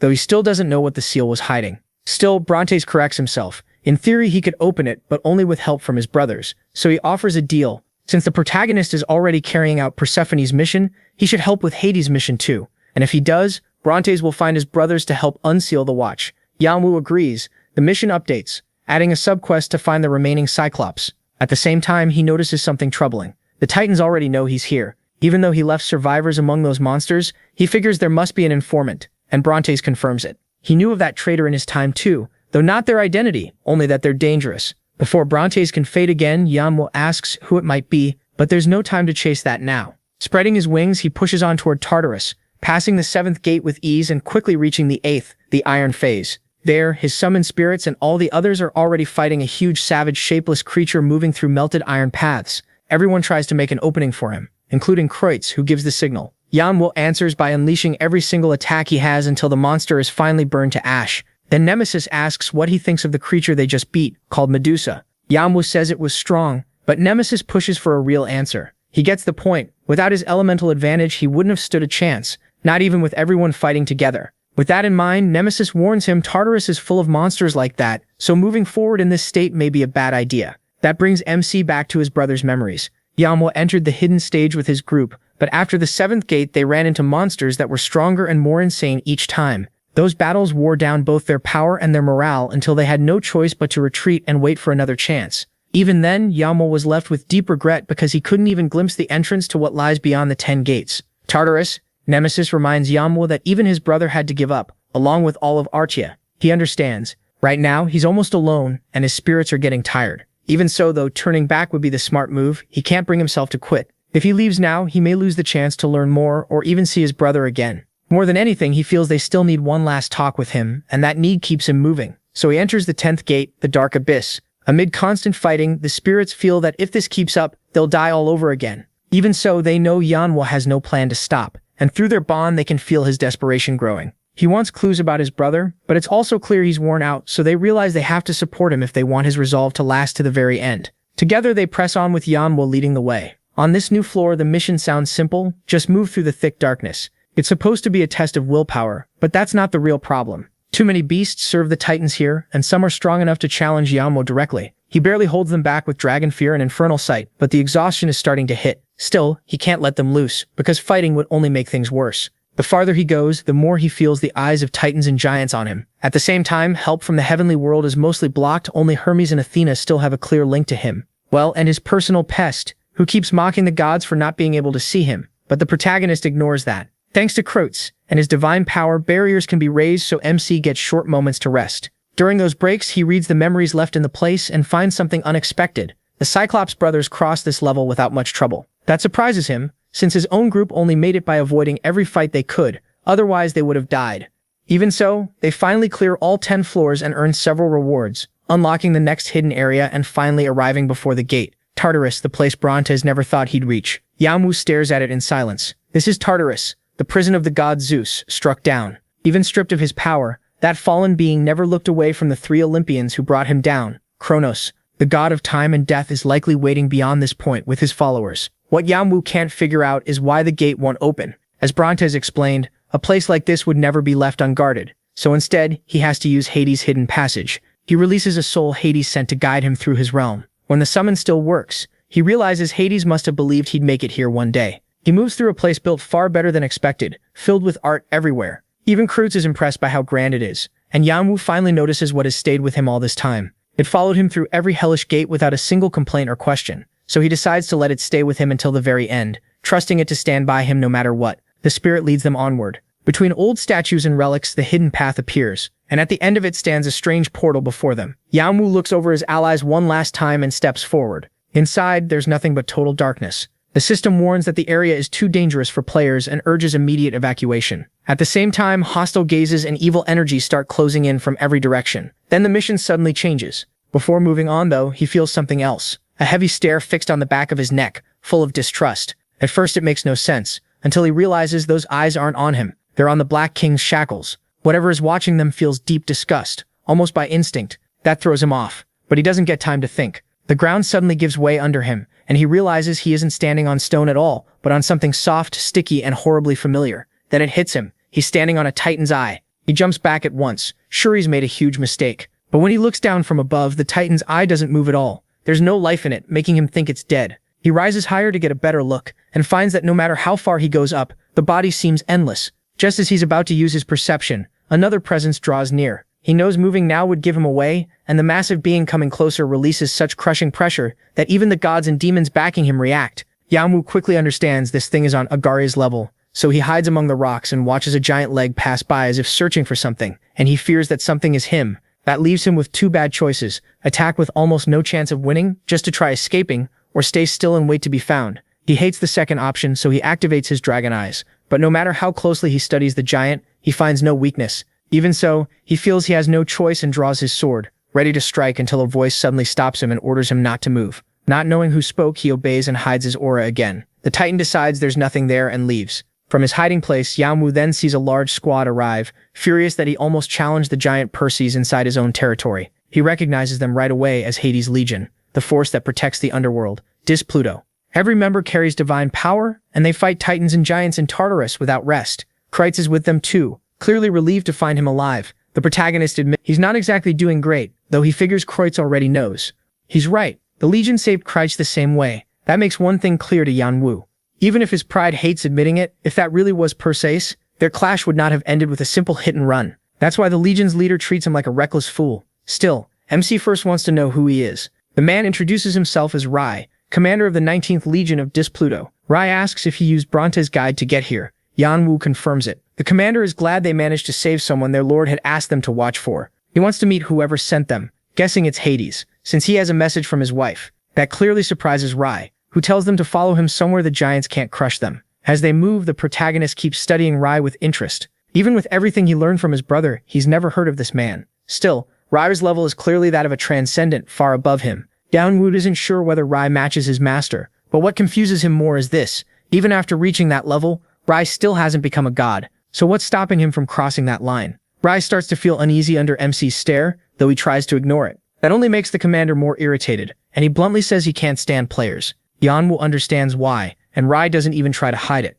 To him, players barge into a holy war zone like it's some perfect farming spot, then leave after clearing one hidden stage. Rai sees this battlefield, one even the gods must respect, as far more than a place to grab a skill and run. So he assumes him will be just another one, making the 10 men sent to find him a waste of time and manpower. At least Rai says. The protagonist does have useful information about the Cyclops and Persephone. The protagonist takes that as a very clear warning, and from Rai's short temper, he figures the war is going badly. Even so, they keep moving, until Rai suddenly stops everyone when Persephone as himself appears, almost excited to find them. Rai tells the others to run while he holds the giant back and buys time. The clash is about to begin, and Yanwu does more than just watch. With every authority from the gods and demons blocked, all he has left is Dragon Awakening. He hopes that with Ignis Wave and his spirits he might be able to endure. But before the battle starts, huge bolts of lightning crash from above and strike the giant in the face, blinding him for a moment. Yanwu watches in confusion, guessing it has to be a god, and with lightning, Zeus would be the obvious answer. But the one who appears is Hades himself. The eldest of Zeus' brothers came down into these depths because of this war. The king of the underworld can unleash with one swing of his sword a massive power that tears through the giant's arm and leaves him crying out in pain. Yanwu freezes under the pressure of Hades' presence. Still, his cool head holds long enough for him to realize that even against the giant, he'd only need to push his dragon eyes to the limit for a chance to find a weak point, but Hades has no such opening at all. Right then, Hermes sends him a message, saying he's a huge fan of his uncle's warrior side just like Ares and Hercules. Athena also sends one, telling Yanwu to ignore Hermes. Still, seeing Hades rule the sky with that overwhelming presence makes it obvious why he holds such respect in this world. Even so, Perseus still dares to challenge him. To Hades, that's an insult coming from a pathetic giant who only got bigger by feeding on Kronos' corpse, so he decides to crush that pride in the most direct way possible. In a movement so fast it's hard to follow, he slices a huge wound along the giant's side. From that cut, the strength Perseus stole from the Titan starts draining away. Then a dark energy appears that Yanwu can't understand. He suspects it's the same force that let Kronos tear through Tartarus. Even so, it feels strangely familiar. just like the cries twisted by the Black King's pain. Confused, Yanwu watches as Hades finishes the giant off with a single slash. But that dark essence rots away and escapes, drawing Hades' annoyance. He instantly turns his eyes to MC and in less than a second appears right in front of him. The pressure alone leaves him completely frozen, as if his soul were bound in place by Hades' presence, so intense that even his calm starts to melt before that god, and that only makes him angry. Furious that he's being overwhelmed without being able to answer back, he pushes time difference to its limit, driving it through his whole body and forcing every cell to its edge. At last, he manages to stand firm before Hades. That earns the approval of every divine being supporting him. Hades is surprised to see his nephews there and even the oddball Agares. But what really catches his eye is that Yanwu carries the legacy of the one who must not be named, and as he draws closer, the shackles ring out with endless rage and burning pain. Hades watches with clear interest, finding Persephone's messenger far more entertaining than expected, along with his unusual group. He even glances at Kreutz, who can't lift his head in front of him either. Then Hades sends the whole group back to the temple. With that, Persephone's mission ends and Yanwu receives her blessing, authority, and a divine item. He figures that after delivering the message, she now knows about her husband, so he can move on without worry.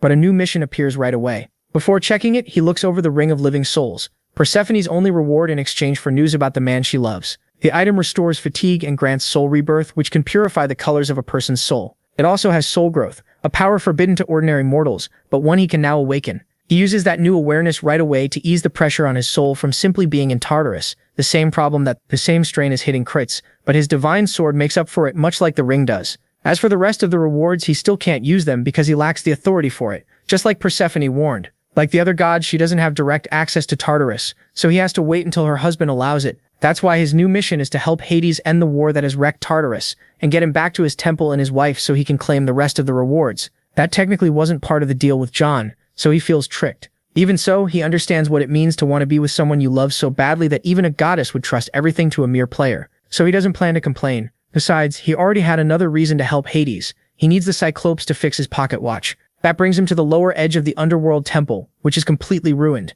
not what anyone would expect from one of the three great temples. Hades notices where he's looking and seems surprised that he hasn't asked anything, despite being clearly curious. Yanwu studies him, trying to read what he wants, but Hades is hard to grasp. Other gods were blunt, or at least acted in ways that match their nature. The being before him isn't just cold or mocking, he's far deeper than that. Hades cuts in and tells him to ask if he wants, but carefully his main driving force is trade, not compassion or trust. He only cares about fair exchange, so every answer will cost information in return. Yanwu agrees and thinks carefully about what to ask. He sets aside the question of why his powers won't activate, since he already knows this place has no link to gods or demons, so his first question is simple. What was that first being he saw when he entered this place? Hades sighs at the question, saying he should have paid better attention, but confirms it was Kronos. The answer stuns Yanwu. He now understands what became of the primal god of Olympus, the one who heard a prophecy that one of his children would overthrow him, and found no better answer than devouring them, until his wife rebelled, raised Zeus in secret, and Zeus finally defeated him.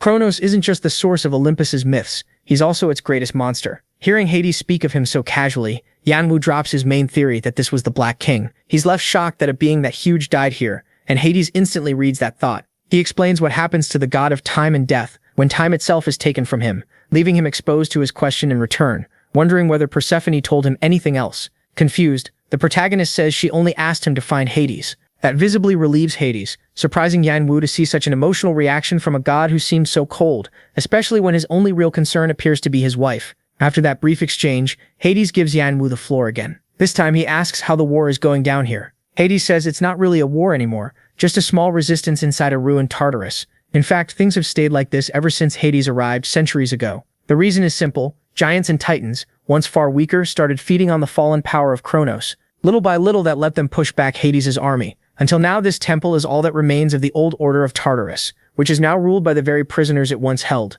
Yanwu finally gets why Pluto is in such a bad mood. They've basically lost. Even so, he worries about what happens if that ends, and what it will mean for the surface. But now Hades has a question of his own. Seeing MC still here, he realizes he didn't come only as a messenger, and wants to know why he's staying.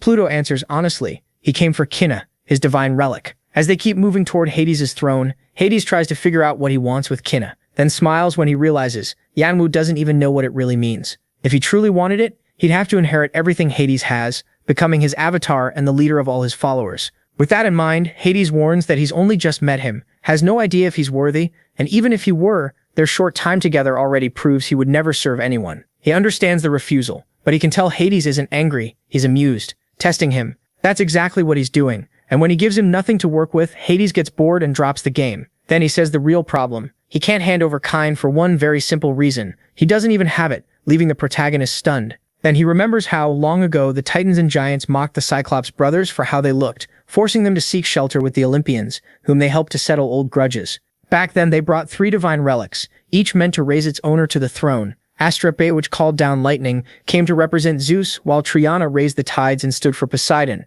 Canine unleashed darkness and symbolized Hades. It was the very weapon he used in that ancient war, but during his battle with Typhon, the king of the giants shattered it. Since then, Hades has used a sword that can barely handle his divine power. He admits he misses his old weapon, especially in this war, and not just because it's gone. He also lost the 3 Cyclopes who could have repaired it. Yanwu listens closely and asks what exactly Hades means. Calmly, Hades says that if all 3 Cyclopes were still alive, they could reforge Canine, but now only 1 remains. MC reacts at once when he hears that Steropes and Arges never made it. Hades is surprised he knows their names, but confirms it. As Bronte said, they died on the way. Steropes fell in a Titan ambush and only the youngest Arges survived. No matter how skilled he is, he can't finish something that was made by all 3. That makes Yanwu's chains tremble with Bronte's bitter grief for his dead brother. But he sees an opening in all this and asks for confirmation. If the Cyclopes were reunited, could they reforge Canine and turn the battle around? Hades says yes. He doesn't like relying on something like that, but he sees no other choice.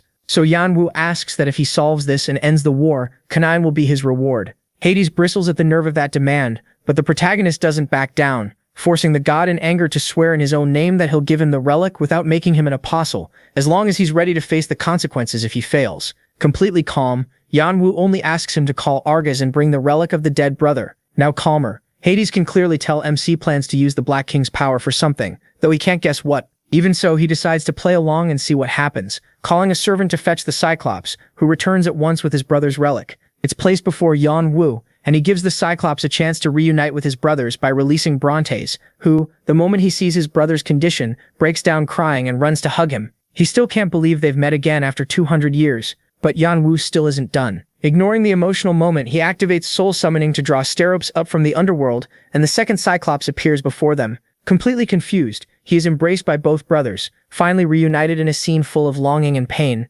Meanwhile, Hades is nearly beside himself, seeing a mortal with enough authority to control souls at will, flat out ignoring the laws of nature, something even he can't do. That huge reaction draws the attention of the gods who support Yanwu, though their uncle tells them to stay calm. He makes it clear he doesn't plan to hurt him, though he admits he's not sure whether what he did to the one who must not be named was right or wrong. His issues were always with that being, not with the one who inherited his power, so he hopes they won't lump him in with Poseidon's traumatized mess. That settles things down. Even so, Hades keeps staring at someone who can handle a primordial god's power so smoothly, surpassing other deities with what looks like ease.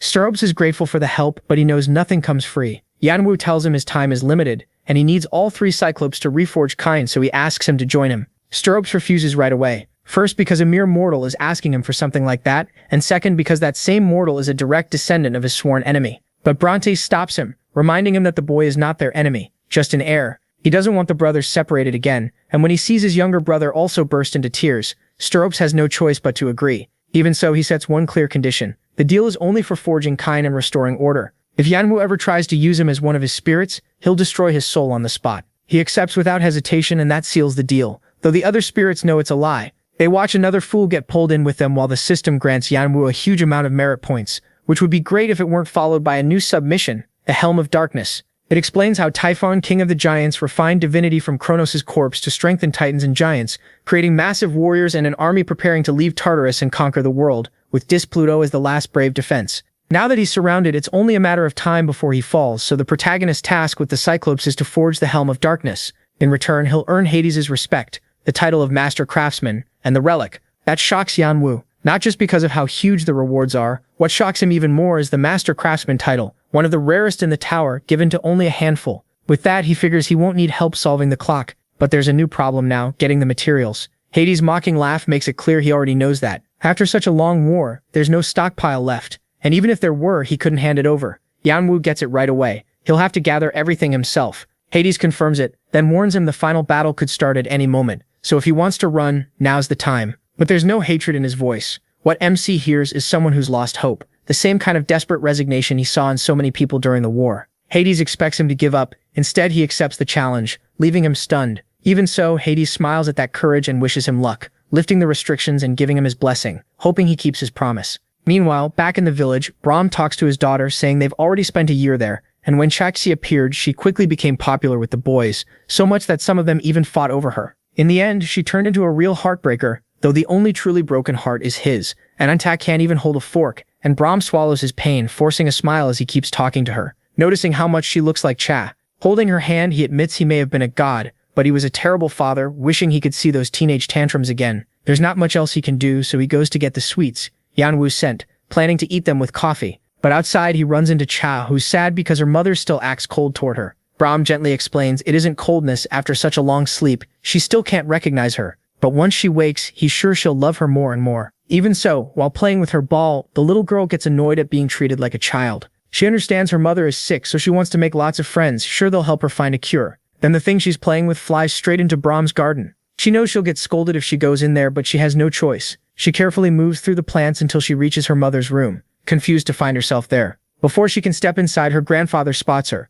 making her fall, but she jumps back up fast to avoid getting yelled at. As the day goes on, Ananta stays trapped in that hazy world, though something inside her seems to be waking up. Back with Yanwu, he reaches floor 34 and is just taking on the mirror test. Mirrors have long been used to dress up appearances, but many see them as a twisted, reflected world, maybe even another reality. This floor is packed with thousands of them, making him question what in those images is real. It's almost a poetic trial. Find his true self among all the fakes. Realizing brute force alone won't solve it, he stops to think and calls Artron, who seems pretty happy to hear from his best customer again. Yanwu asks how the search for the materials is going, and the update shocks the Cyclopes. They found almost everything in barely any time. The protagonist isn't surprised though, he knows how effective the table gets when the payment is good. Still, he notices a few things are missing, especially some tricky materials. Artron explains those aren't easy to find in the underworld, so Yanwu realizes he'll have to do part of the work himself. Even so, Artron says he's already tracked down some owners and is negotiating, especially for the Nova Adamantite. MC and the Cyclopes can't believe someone in the underworld has something that rare, a material that shines like a star crushed into solid form, used only in the strongest divine artifacts. That's why its owner is such a mystery, a reclusive, difficult hermit. Still, the table will handle it. Yanwu is fine with that. What bothers him more is the missing magic conversion core, the most important part of the whole process. It shouldn't be hard to get unless someone's testing him. Atron, sounding nervous, insists they can get it and would never refuse on purpose. He knows full well that's exactly the kind of thing the table would do without guilt. Still, the merchant changes the subject and says a letter arrived while Yanwu was away. That throws him off, since nothing should be able to pass through them like that. Atron is confused too, but the sender is the son of a major business partner, apparently the famous, half-forgotten Bloody Sword. The protagonist quickly realizes that basically means Khan, but Atron can't deliver the letter until the test is over, mostly because he has no clue which reflection to hand it to. That's when Yanwu starts to grasp the real problem of this floor. Every reflection seems to be showing a different part of his thoughts, and it starts messing with his head. He remembers his brother warning him that this floor is deeply reflective, a literal search for the real self among many identical selves, each convinced it's the original. Still, he knows the tricks for clearing it. One way is for every copy to fight until only one remains. Simple, except if the real him dies, he's dead. The second is the method his brother used. Talk naturally and carefully with each double. It works, but it takes forever. Those are the usual methods, but Yanwu makes his own. He activates temporal discrepancy again and again under the watch of those supporting him. He asks himself just one thing. If he's the real one, then he should still have his connection to the transcendent beings. With that in mind, he activates his blessings and starts killing himself over and over, cutting down every version that lacks divine power. His spirits watch in confusion, unable to understand how he can destroy his own copies so calmly. Then he activates his other abilities to see whether any of them can copy those too, ruling out several more. When their bodies can't handle that power, he moves to the next filter. Who has the anti-poison trait? One by one, he keeps eliminating them until the next round begins, and he's left facing only physically identical forms. At that point, he stops focusing on the body and turns to the mind instead, something most people would never do. He wonders whether cognition works, and with that, he removes mask. Then he starts asking questions where any sign of emotion becomes the signal to stab them, basically carving away his own humanity. Nemesis hates that cruel method so much that Chepri can't even watch, and his dragon mourns that the small bit of humanity it thought he still had keeps fading. But Yanwu puts the goal first. Eventually, only two remain. Standing face to face with his last identical self, he remembers floor 21 and knows questions won't help. Both of them share the exact same memory and feelings about reuniting with his beloved brother. But what they feel now is completely different. Pure irritation. Both rush in, each claiming to be the one true hoarder. After a blood-soaked clash, the winner is Yanwu, setting a new record. But what matters to him are the shattered remains of his copies scattered around. The system says they're just mana residue, but MC knows they're packed with information about him, the same data the imitators use to make perfect copies. If he gathers all of it, it will form the magic conversion core, which gains stronger resonance when collected by the copied player himself. He knows that's why it's easy to obtain but hard to buy. Selling it would mean handing over part of yourself, including your weaknesses. Still, now he finally has it, and he gives it to Atron, who arrives just in time to see the wreckage physically and mentally. Atron starts thinking Yanwu may be nothing but a monster that believes it's human. In the end, they get every material except the Nova Adamantite, and he waits in a town for the table to secure that last piece. Meanwhile, he goes after Hamashade's liquor. The legendary Emperor Hoarder aged it for over 1,000 years and sells it for absurd prices. The first problem is that the Emperor is on floor 70, which Yanwu could reach if he rushed, but that would mean giving up the hidden pieces. He refuses, looking for another way when Atron finally arrives with the letter that should have been delivered already. That delay gives the protagonist an idea, and he decides to visit the only one greedy enough to keep Hamashade's liquor, the gluttonous Emperor. So he decides to send a message to the Bloodland, finally accepting that invitation. Later, Kreitz watches him from above. While following him, he saw nothing special on floor 33, but floor 34 was another story. What he saw there was horrifying, and now he's starting to fear Yanwu and doubt whether he can really carry out his commander's mission. As MC reads Khan's letter, it starts with a very casual greeting, like he hadn't vanished at all. At least Khan apologizes for leaving without warning. He explains that after they split up, he got mixed up with the demon army. That confuses him because the last thing he knew was that while Khan and Victoria were escaping the castle, they were intercepted, and Khan stayed behind so she could get away. Apparently he managed to reach some kind of deal with the army. Woody hopes the letter will explain more, but Khan only says that after settling that mess, he went to see his damned father. There he learned his father had been searching for him for a very long time, and once he found out the protagonist had a connection with the table, he decided to send a message to say he was fine and hoped Victoria wouldn't worry. That frustrates MC because he still learns nothing else. No location, no details, and nothing about what happened to Doyle. For now, the only clear thing is that Khan is the son of the Iron Lion, leader of the huge mercenary group with the same name. That surprises Yanwu, but he figures he can reach Khan through them if he ever needs to. For now, bigger matters come first. In another place, a savage flood of blood and desperate cries of pain becomes the perfect meal for the gluttonous Emperor, who enjoys a feast made from his white dragon enemies, prepared by the monster dupe Tuan Tian. The Emperor thanks him for the feast and says he hopes a real dragon arrives soon. He even starts imagining new ways to enjoy it, like turning dragon blood into wine, while the bodies of his victims melt into mana and feed his strength. In his mind, he savors his greatest wish of all, eating the Queen of Spring. His assistant says that chance may come soon since the black and green dragon factions are moving against the white dragon and want his help in the war. The gluttonous Emperor clearly plans to use that to avenge his duke and devour his target. His mouth is already watering when another piece of good news arrives. The Hoarder has finally cleared his schedule to visit the Blood Nation. That makes the Emperor leap with joy as he gets ready to welcome him as an honored guest with a grand banquet. Meanwhile, Yanwu returns to the village to ask Brahm for more dragon blood. Brahm says there is barely any left because they traded so much of it already. He needs every last drop, even the leftovers, and the former god can tell he has a goal. He just wants to hear it. The protagonist admits he plans to give it to the gluttonous Emperor, which annoys Brahm, who still remembers how that monster attacked his granddaughter. But Yanwu explains he only wants it for a trade, and the Emperor won't really gain anything. He plans to offer watered-down dragon blood in exchange for Hamashet's liquor. Brahm thinks that sounds foolish, since both items are worth about the same on the market. He also knows how risky it is to show up with a trick like that. Even so, MC says he has it all planned out, and Brahm thinks it over. He decides that if he cooks the meat well with the blood, the taste might be close enough to fool someone obsessed with dragons. Yanwu thanks him, but before leaving he asks if Ananta is still the same. Brahm doesn't have good news and assumes he wants to see her, so he goes to her and removes his mask, hoping she will recognize his face.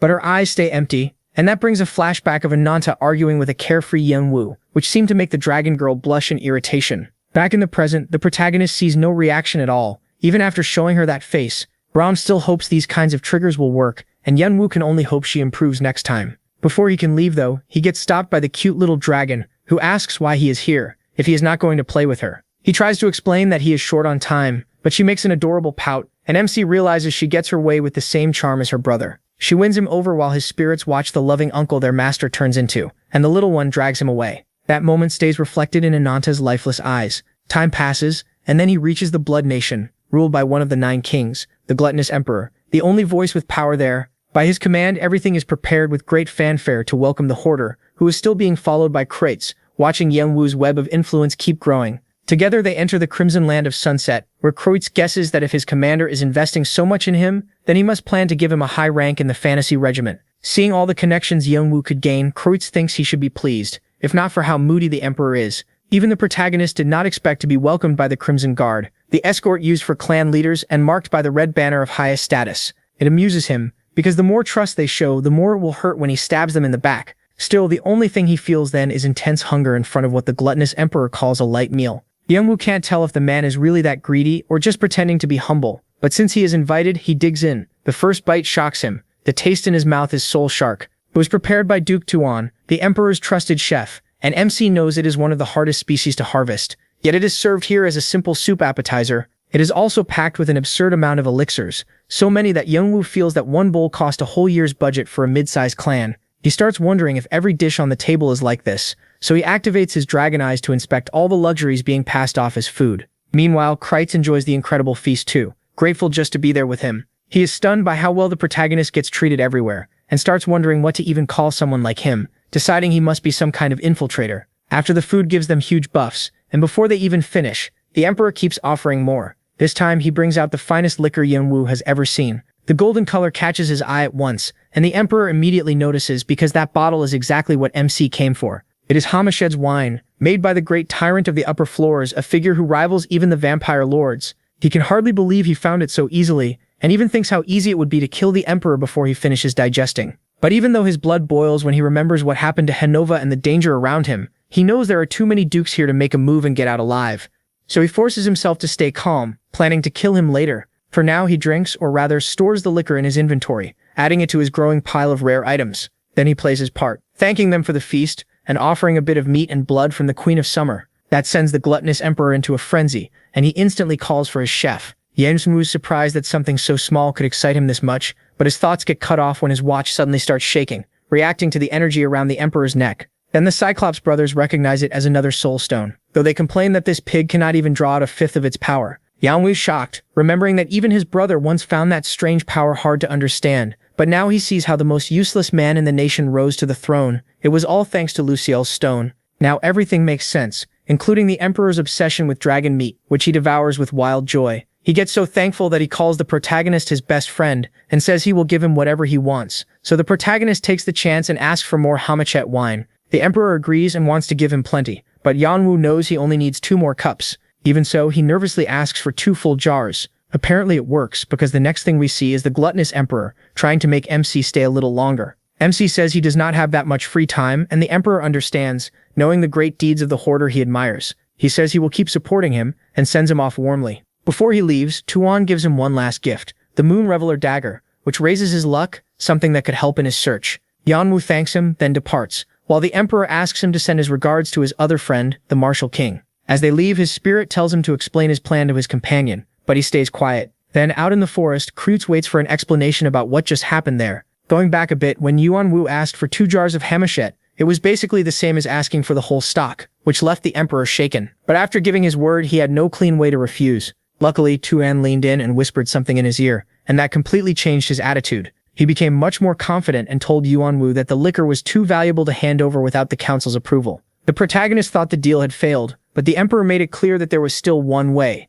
as long as they struck a bargain. Then he explained that the Queen of Spring had caused them a great loss by killing Duke Arva, though Youngwoo remembers that he was really the one who caused it. In the end, that seems to have pushed the emperor into joining forces with the Blue Dragon and the Black Dragon to bring the queen down, so he asks MC to join them. MC understands the offer, but says that alone he would not be strong enough. The gluttonous emperor does not buy that fake humility. He reminds him that he took down Triton alone and also killed Benteke. He adds that he has some mysterious friends who always seem to appear when it matters. Then the protagonist realizes they already know about his vassals, even though he only showed them in one battle. It proves that nothing he does now goes unnoticed inside the tower, while the gluttonous emperor is clearly thrilled by the thought of another bloody slaughter. He is even more excited because the fantasy regiment seems to be on his side too, and he may even gain the Horn's forces, especially their master. With every word, his bloodlust rises so sharply that Kreutz recognizes it as the hunger of someone craving a massive war, one his faction will not be able to avoid. Worst of all, Youngwoo shows no sign of turning the offer down. That is why, in the present, Kreutz begs him to think carefully about what he is about to do, because it could change everything. But MC's silence leaves him completely shaken. He feels like he said something he should not have, so he decides to step away for the moment, leaving Youngwoo alone. He takes off his mask and sees that he now has almost everything he needs for Kennick, while also enjoying how the world seems to be falling right into his hands. He knows his master will do as he pleases while sworn enemies are about to fight to the death, And now that one whole faction trusts him, he lets himself enjoy it because by then he will have Kennick in control of the Soul Stones. He plans to use the war to seize the Soul Stones, and then go after Gluttonous' head. Still, he doesn't want to rush. His focus stays on Kine, especially after what Brahm told him in the village left him shaken. When Brahm brought up Hades, he couldn't understand why, after such a long war, he never asked the Olympians for help. That is why Yan Wu gets it now. Something bigger is hiding behind all this. Something huge, and clearly the true core of the Underworld War. Even so, none of that really matters to him. His goal is simple: win the war, claim Kine, and complete the Black King set. Then finally bring his brother back. Season finale: bring his brother back.